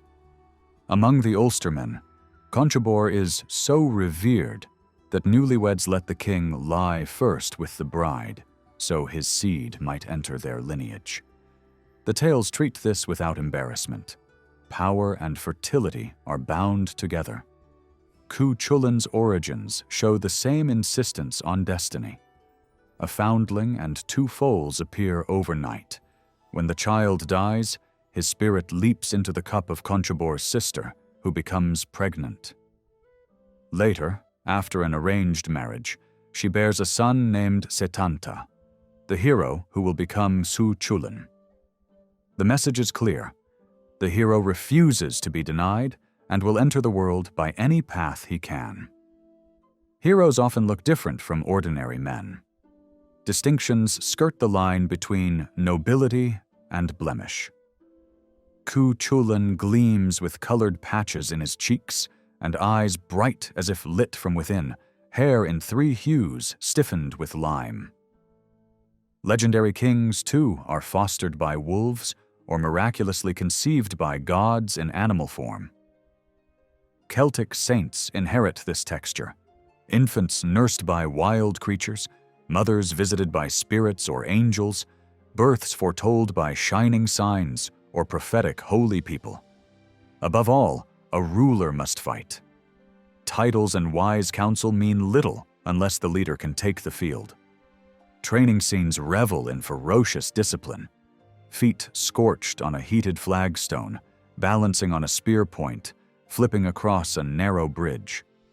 Cu Chulain's famed warp spasm transforms him into something monstrous and terrible, a living personification of battle rage. Later chivalric literature borrows these ordeal motifs, translating them into tests of devotion or endurance. His schooling under Scathach, a woman warrior and seer, reads like a catalogue of lethal arts. The apple-juggling feat, the salmon leap, sword-edge balances, rope and javelin tricks, the hooked spear that rips a foe from within, the hero's scream that freezes enemies. The exuberant savagery of the tale of Macdetho's pig captures the warrior code. A grotesque feast, boasts that spiral into slaughter, and a host who unleashes a warhound just to see which side it favors. Women meet the same standard of ferocity. Saint Cain of Cornwall is remembered in gentle folklore, but behind the saint stands a princess of Brecknock from a dynasty hardened by war, an echo of the warrior queen embedded in the legend. In Irish story, Macha is forced to race the king's chariot while in labor, then curses the men who refused her mercy so they will know her pangs in their hour of greatest peril. Deirdre of the Sorrows, whose wail before birth foretells calamity, ends her life by dashing her head against a stone rather than submit to men she loathes. Scathach's rival, Aoife, hardest of all women, nearly defeats Cu Chulainn until he tricks her. The contest is as brutal and tactical as any between men. Queens command and calculate with cold clarity. Medb of Connaught assesses elite troops not for loyalty, but for the risk they will steal her glory, and considers annihilating them to remove the threat. The stories make no apology for such iron logic. Sovereignty demands ruthlessness. Behind these human queens loom the battle goddesses, the Morrigan, Badb, Macha, Nemain, who preside over carnage. They wash a hero's gear at the ford as an omen of death, shift shape at will, shriek soldiers into panic, and perch as crows upon the fallen. The banshee is their folk echo, the wailing woman whose keen warns of a passing, sometimes imagined as leading a ghostly coach drawn by headless horses. Fertility and destruction mingle in these figures as naturally as in the land itself. Taken together, the Irish and Welsh tales sketch a coherent ideal. The rightful sovereign arrives by fate's decree, often through marvels. He or she bears a striking presence, wields unmatched skill, and proves worth in combat and endurance. Honor binds the tongue and the deed, yet calculation and ferocity are never far away. The stories may not identify many real kings or queens, but they leave no doubt about what a Celtic people wanted from those who claimed the right to rule. One theme that never stops circling back in Celtic lore is succession, the handing of the land from one sovereign to the next. Because kingship itself is imagined as a sacred union with the land, often personified as a goddess, the clash between an incumbent and a challenger becomes more than politics. It echoes an older mythic rhythm, the bright youth of spring supplanting the heavy lord of autumn. Bel is the young sun, the lover and rising year. Bran is the thunderous father, the waning season. The son grows into the father yields to the son, and the wheel turns forever. Beneath the wonder tales of shape-changing and wizardly duels lies a stark psychology. The son contending with the father for the mother, who stands for sovereignty itself. The most famous chase of transformations sets a twist on that contest. In the Welsh tale of Taliesin, the goddess witch Ceridwen brews inspiration in her cauldron. A boy named Gwion, tending the pot, burns his thumb, sucks it, and in an instant knows all things. He has stolen divine power, in effect usurping the queen's prerogative, which is to hold life, death, and wisdom. Ceridwen hunts him through a chain of forms, hare and greyhound, fish and otter, bird and hawk, until he hides as a grain in a heap of wheat. She becomes a black hen and swallows him back into herself. The imagery is blunt. The cauldron is the womb. The swallowed seed becomes pregnancy. The goddess conceives and births him anew. The message is unmissable. The goddess endures and prevails. Kings come and go. The land remains. Irish story speaks just as plainly. The Dagda, a gluttonous, club-bearing giant of a god, mates with river and war goddesses alike, his couplings depicted as a ritual joining of ruler and territory. These liaisons can be comic in their hunger for food and sex. But when he lies with the Morrigan, the tone darkens, because sovereignty is as terrible as it is fertile. Earlier Irish tales are blunt about desire and rivalry. Later, Brythonic romances, carried into the matter of Britain, veil the same engine of succession in courtesy, enchantment, and high sentiment, but the structure underneath is unchanged. Sometimes the rivals are brothers rather than father and son. In Welsh tradition, Aran, the otherworld king, and Amathon, the plough god, both children of the great mother Dawn, fall out over a stolen hound, deer, and bird. Their quarrel swells into the battle of the trees, a riddle song of marching woods, secret names, and seized shrines, as if a new cult overwrote an older one by learning and speaking the true name of its god. Elsewhere the rivalry slips skins. In the prologue to the Tyne, two fairy swineherds, expelled from their courts, duel through a chain of avatars, hawks slashing the air, sea beasts threshing the deep, stags ruining one another's herds, warriors, phantoms, dragons that snow disaster, until they drop as maggots into drinking streams and are swallowed by cows. Each is reborn as a mighty bull, one white, one brown, whose eventual clash ignites the great cattle raid. The tale insists that power reincarnates, changes shape, and keeps on fighting. The father-son wound is barest in Cu Chulain's tragedy. He meets and kills his own son, Conla, born of the warrior Aife. The outcome is foreknown, yet the champion pushes toward it with a terrible momentum, speech fractured by the fever of feats and duty to Ulster. The story grants him no easy grief. Victory and loss are fused, as if the hero can only affirm who he is by destroying what he loves. Even at the Tyen's apex, the narrative pivots back to sovereignty's body. When Cu Chulainn finally stands over Medb, her menses begin. The text pauses to note the blood and the necessity of tending to it. The duel dissolves. He stays his hand. The queen lives. The image is shockingly frank and perfectly apt. The land continues, fertile and inviolate, even as kings maim and die around her. A more tender version of the cycle arrives in the dream of Ongus. The ever-young god longs for a woman seen in vision, care of the yew-berry, a name shadowed with death. To claim her, he must face her otherworld father and cross the hinge night of Samhain, when passage between worlds is easiest. They transform into swans, emblems of lifelong bond and funerary journey, and fly together to Ungus's home on the Boyne. Romance here is not escape from the old pattern. It is the pattern retold with grace. Wales offers a labyrinthine study in Math, son of Mathonwy.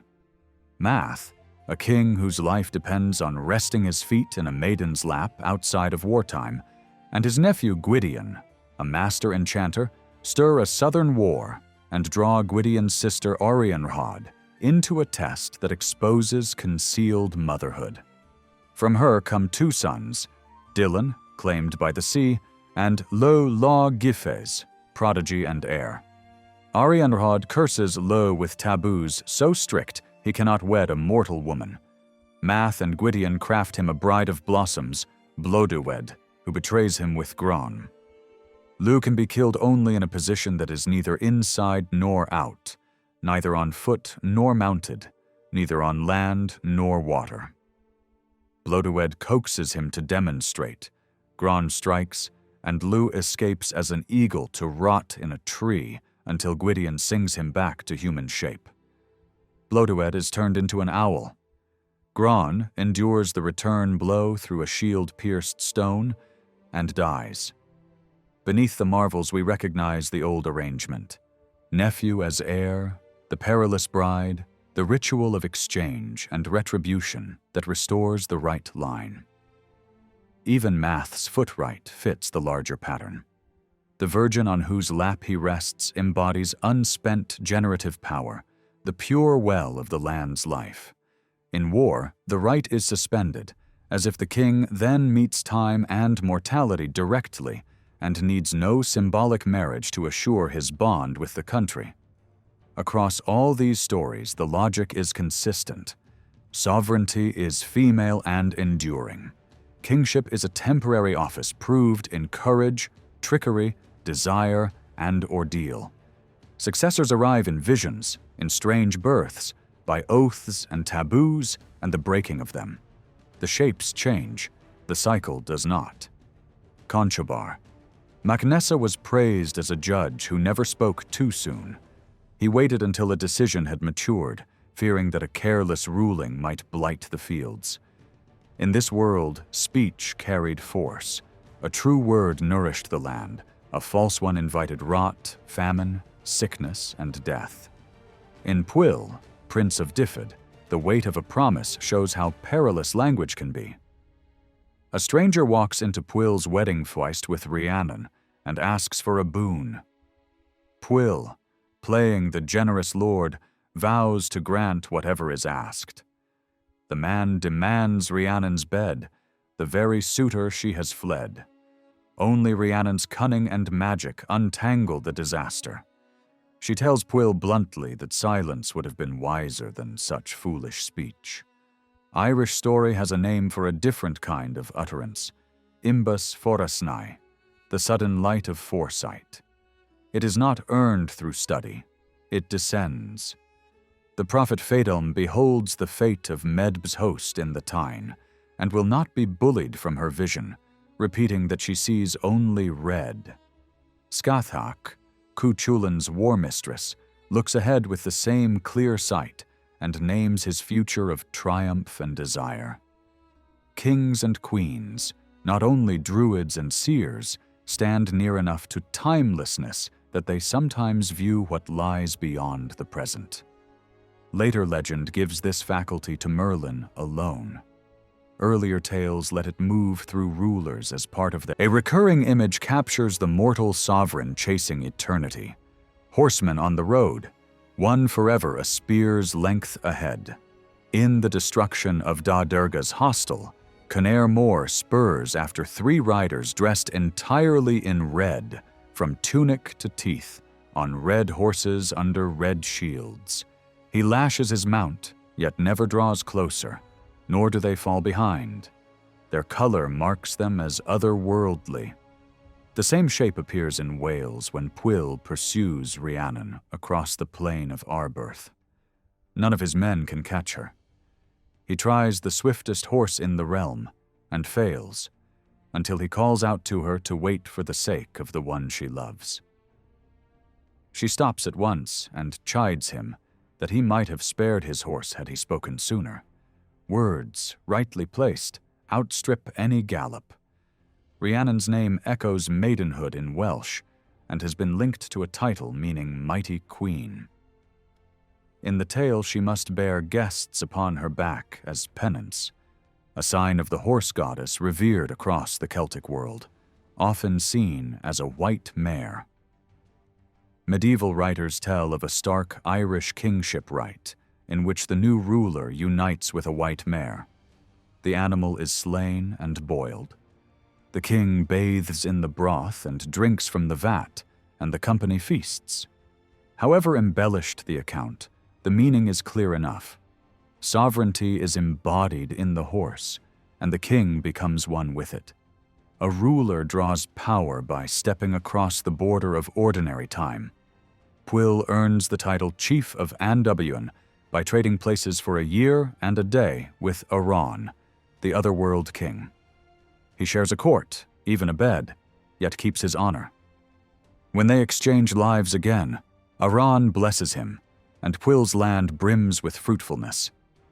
The lesson is simple and deep. A king who travels into the beyond brings back fertility. The Mabinogion often wraps such passages in subtle, dreamlike scenes. In Manawydan's Son of Lir, Pryderi follows a white boar and his hounds into an empty fortress. No people, no animals, only a marble fountain and a golden bowl suspended by 4 chains rising into the air with no visible end. He reaches for the bowl, his hands fixed to it, his feet to the slab, and his voice fails. The image prefigures every later holy vessel, a womb of wonder that both offers and binds. When fortune walks with him, the king bends the wild to his will. Cuchulainn fixes a stag with a glance and calmly yokes it between the shafts of his chariot. Women who love the great champions mirror their marks.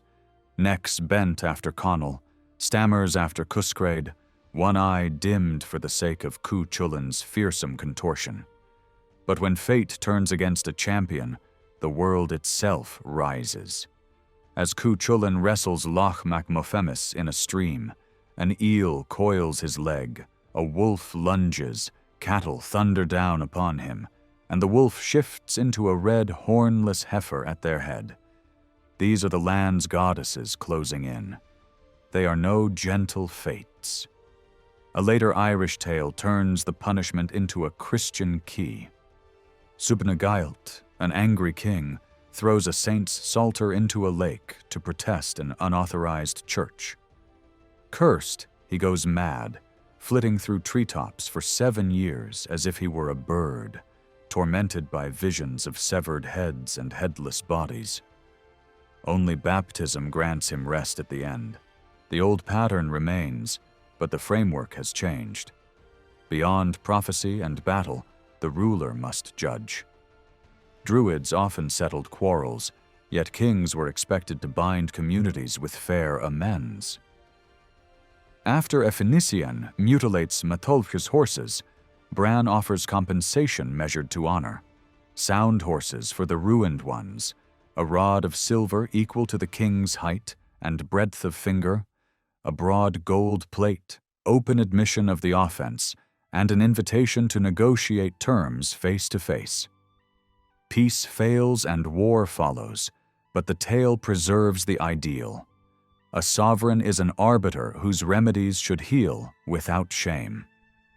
Inauguration, when it comes, recognizes who is already fit. The pool is narrow.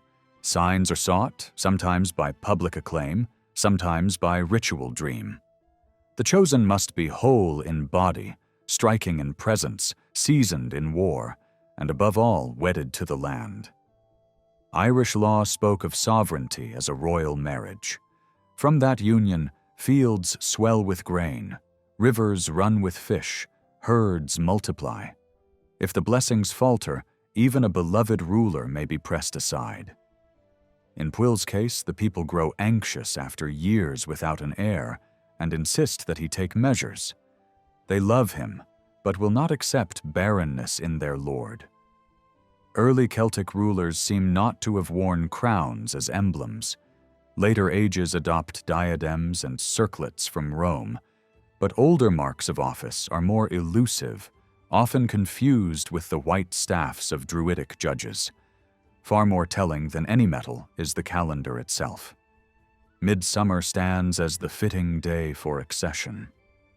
The August feast named for Lugh is a commemoration, a mourning for the Oak King who yields, a greeting for the bright sun god who rises. It is no accident that the day of John the Baptist falls at the height of light, the herald announcing the one to come. In that season, the new king steps forward, the old power wanes, and the land, listening to true words, breathes again. The journey through Celtic history has taken us from ancient kingdoms to the beliefs that shaped their social, religious, and political life, and to the royal ideals preserved in myth. To close, we can trace how these ideas traveled across centuries and continents, and how they still leave their mark on the wider world and on Celtic nations themselves. The vitality people call the Celtic spirit did not vanish with early polities. It lives on in language and song, in law and memory, and in the identities of Ireland, Wales, and Scotland. Even England carries its imprint. Waves of migration carried that heritage to North America and the Antipodes, where Cornish pasties, Gaelic services, fiddle tunes, and family names stitched distant communities back to Celtic homelands. A curious window into that spread appears in a wildly popular romance printed in Spain in 1508, Amadis of Gaul.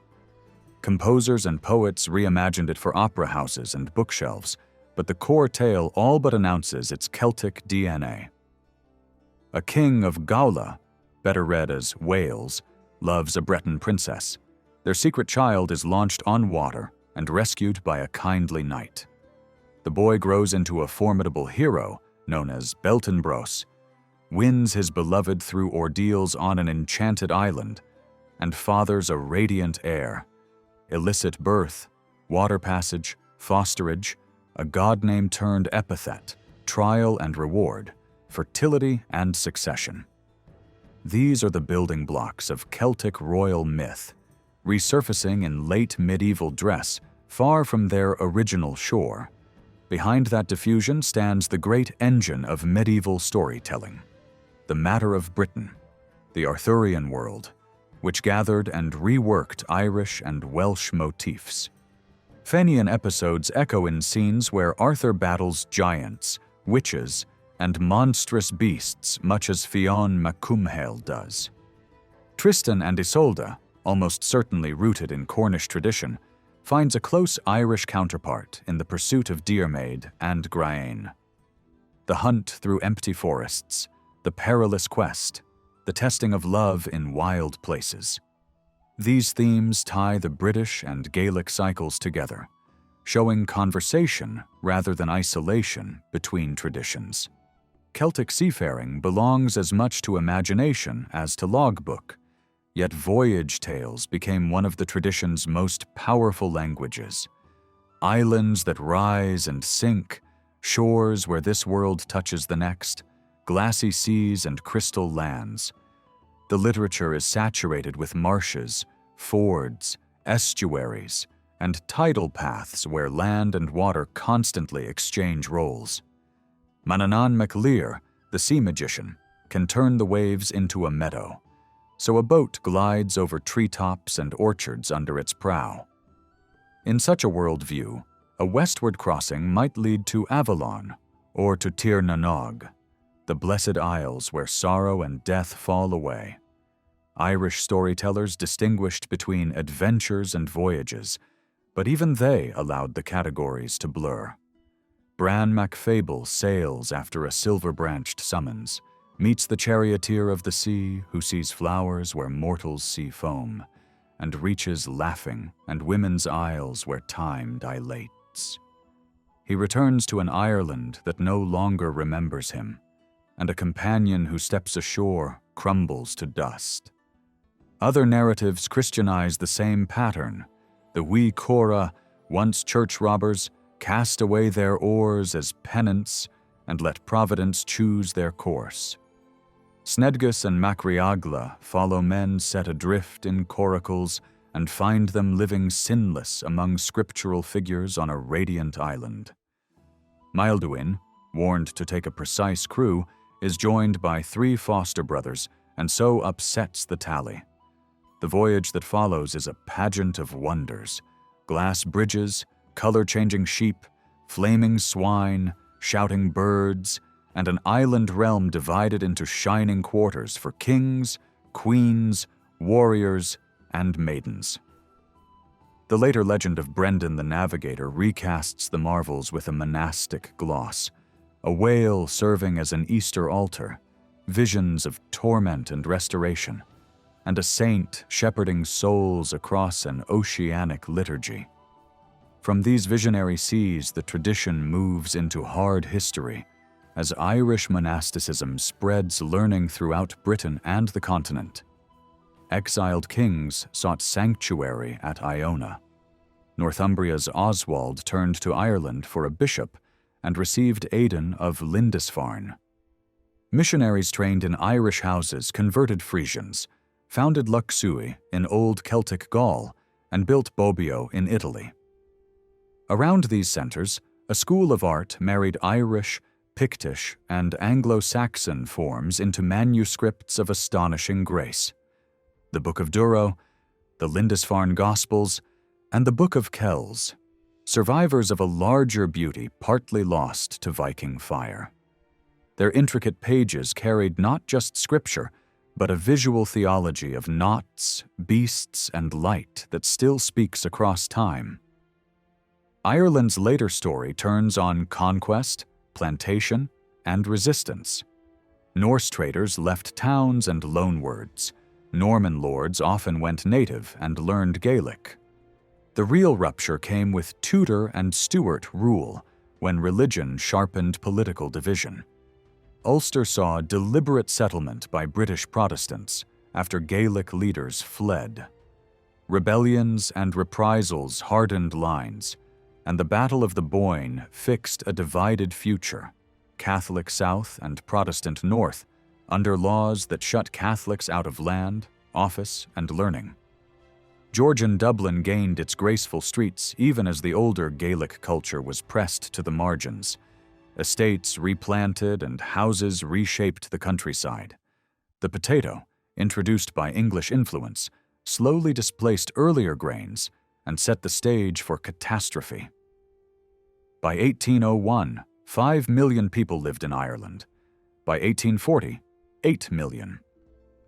Then blight struck.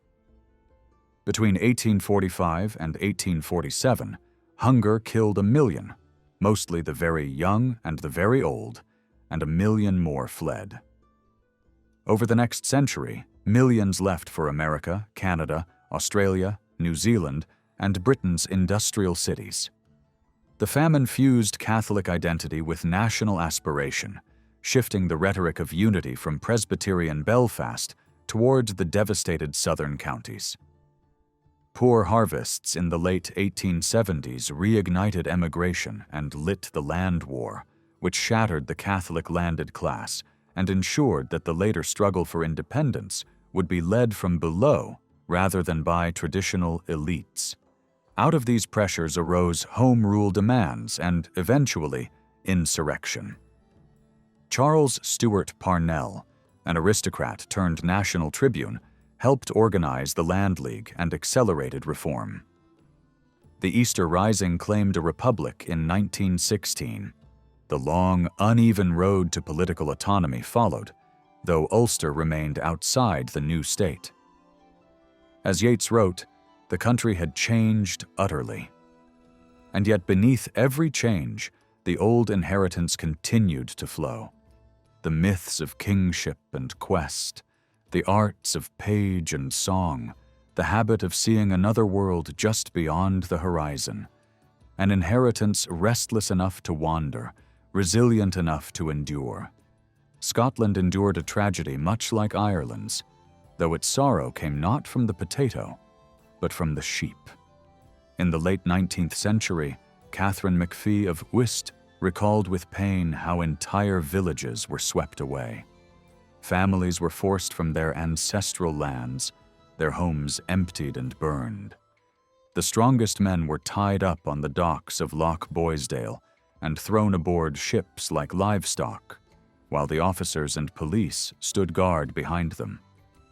Hunger, disease, and exile followed.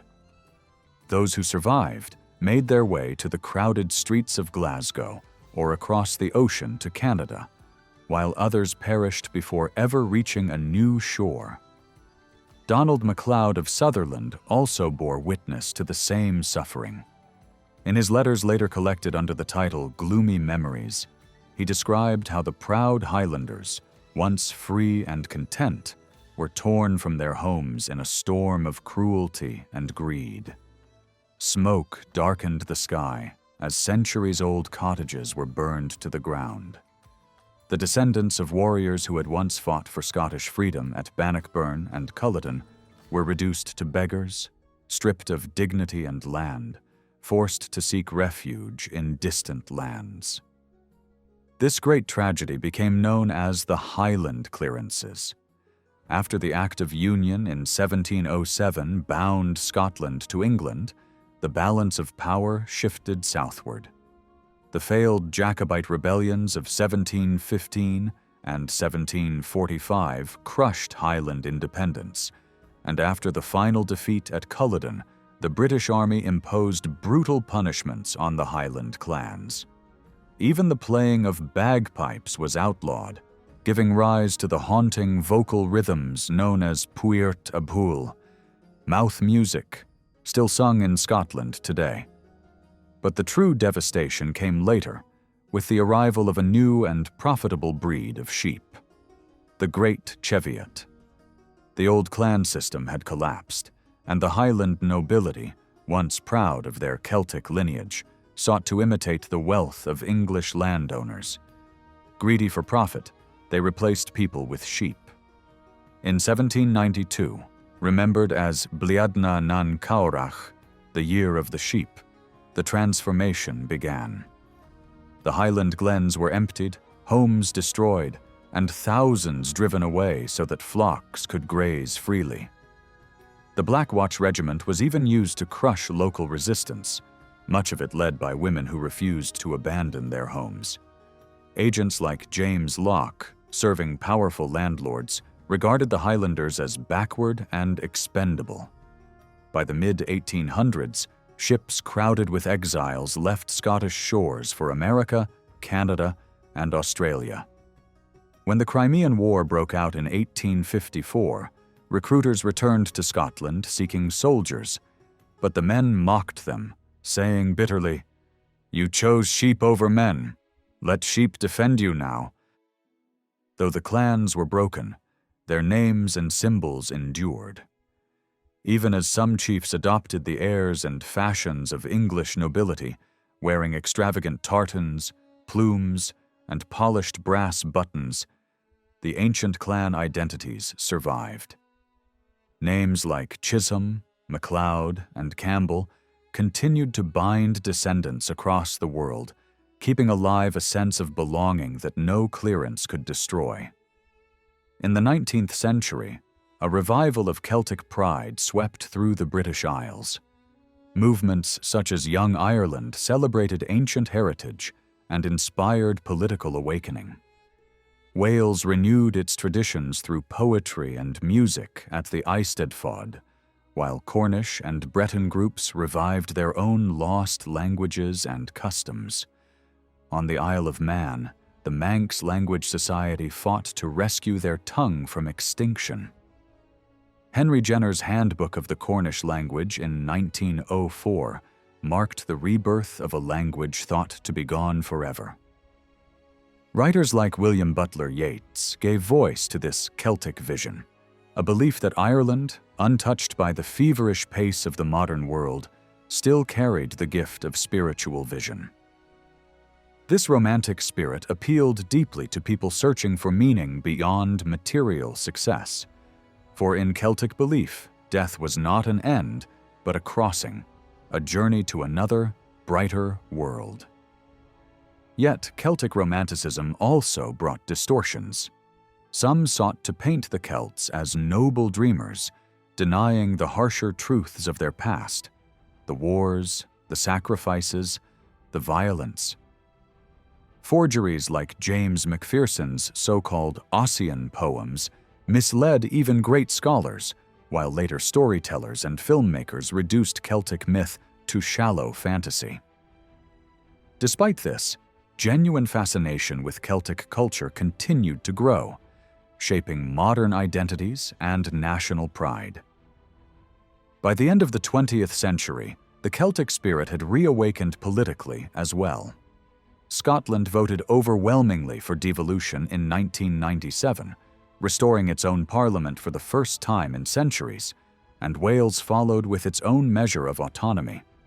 Hopes even rose for eventual Scottish independence, 300 years after the Union that had taken it away. The Celtic legacy remains deeply woven into British life, in its art, music, tourism, and imagination. It speaks to something timeless, the yearning for connection, identity, and spiritual depth. That same longing explains why, when Princess Diana died in 1997, millions wept not just for a woman but for what she represented, the archetype of a queen chosen by destiny. To many, she embodied the ancient Celtic image of a monarch touched by the divine, beautiful, compassionate, and fated to bring light and tragedy in equal measure. Her death seemed to awaken an old memory, the people's need for a ruler who is not merely human, but a symbol of their collective soul.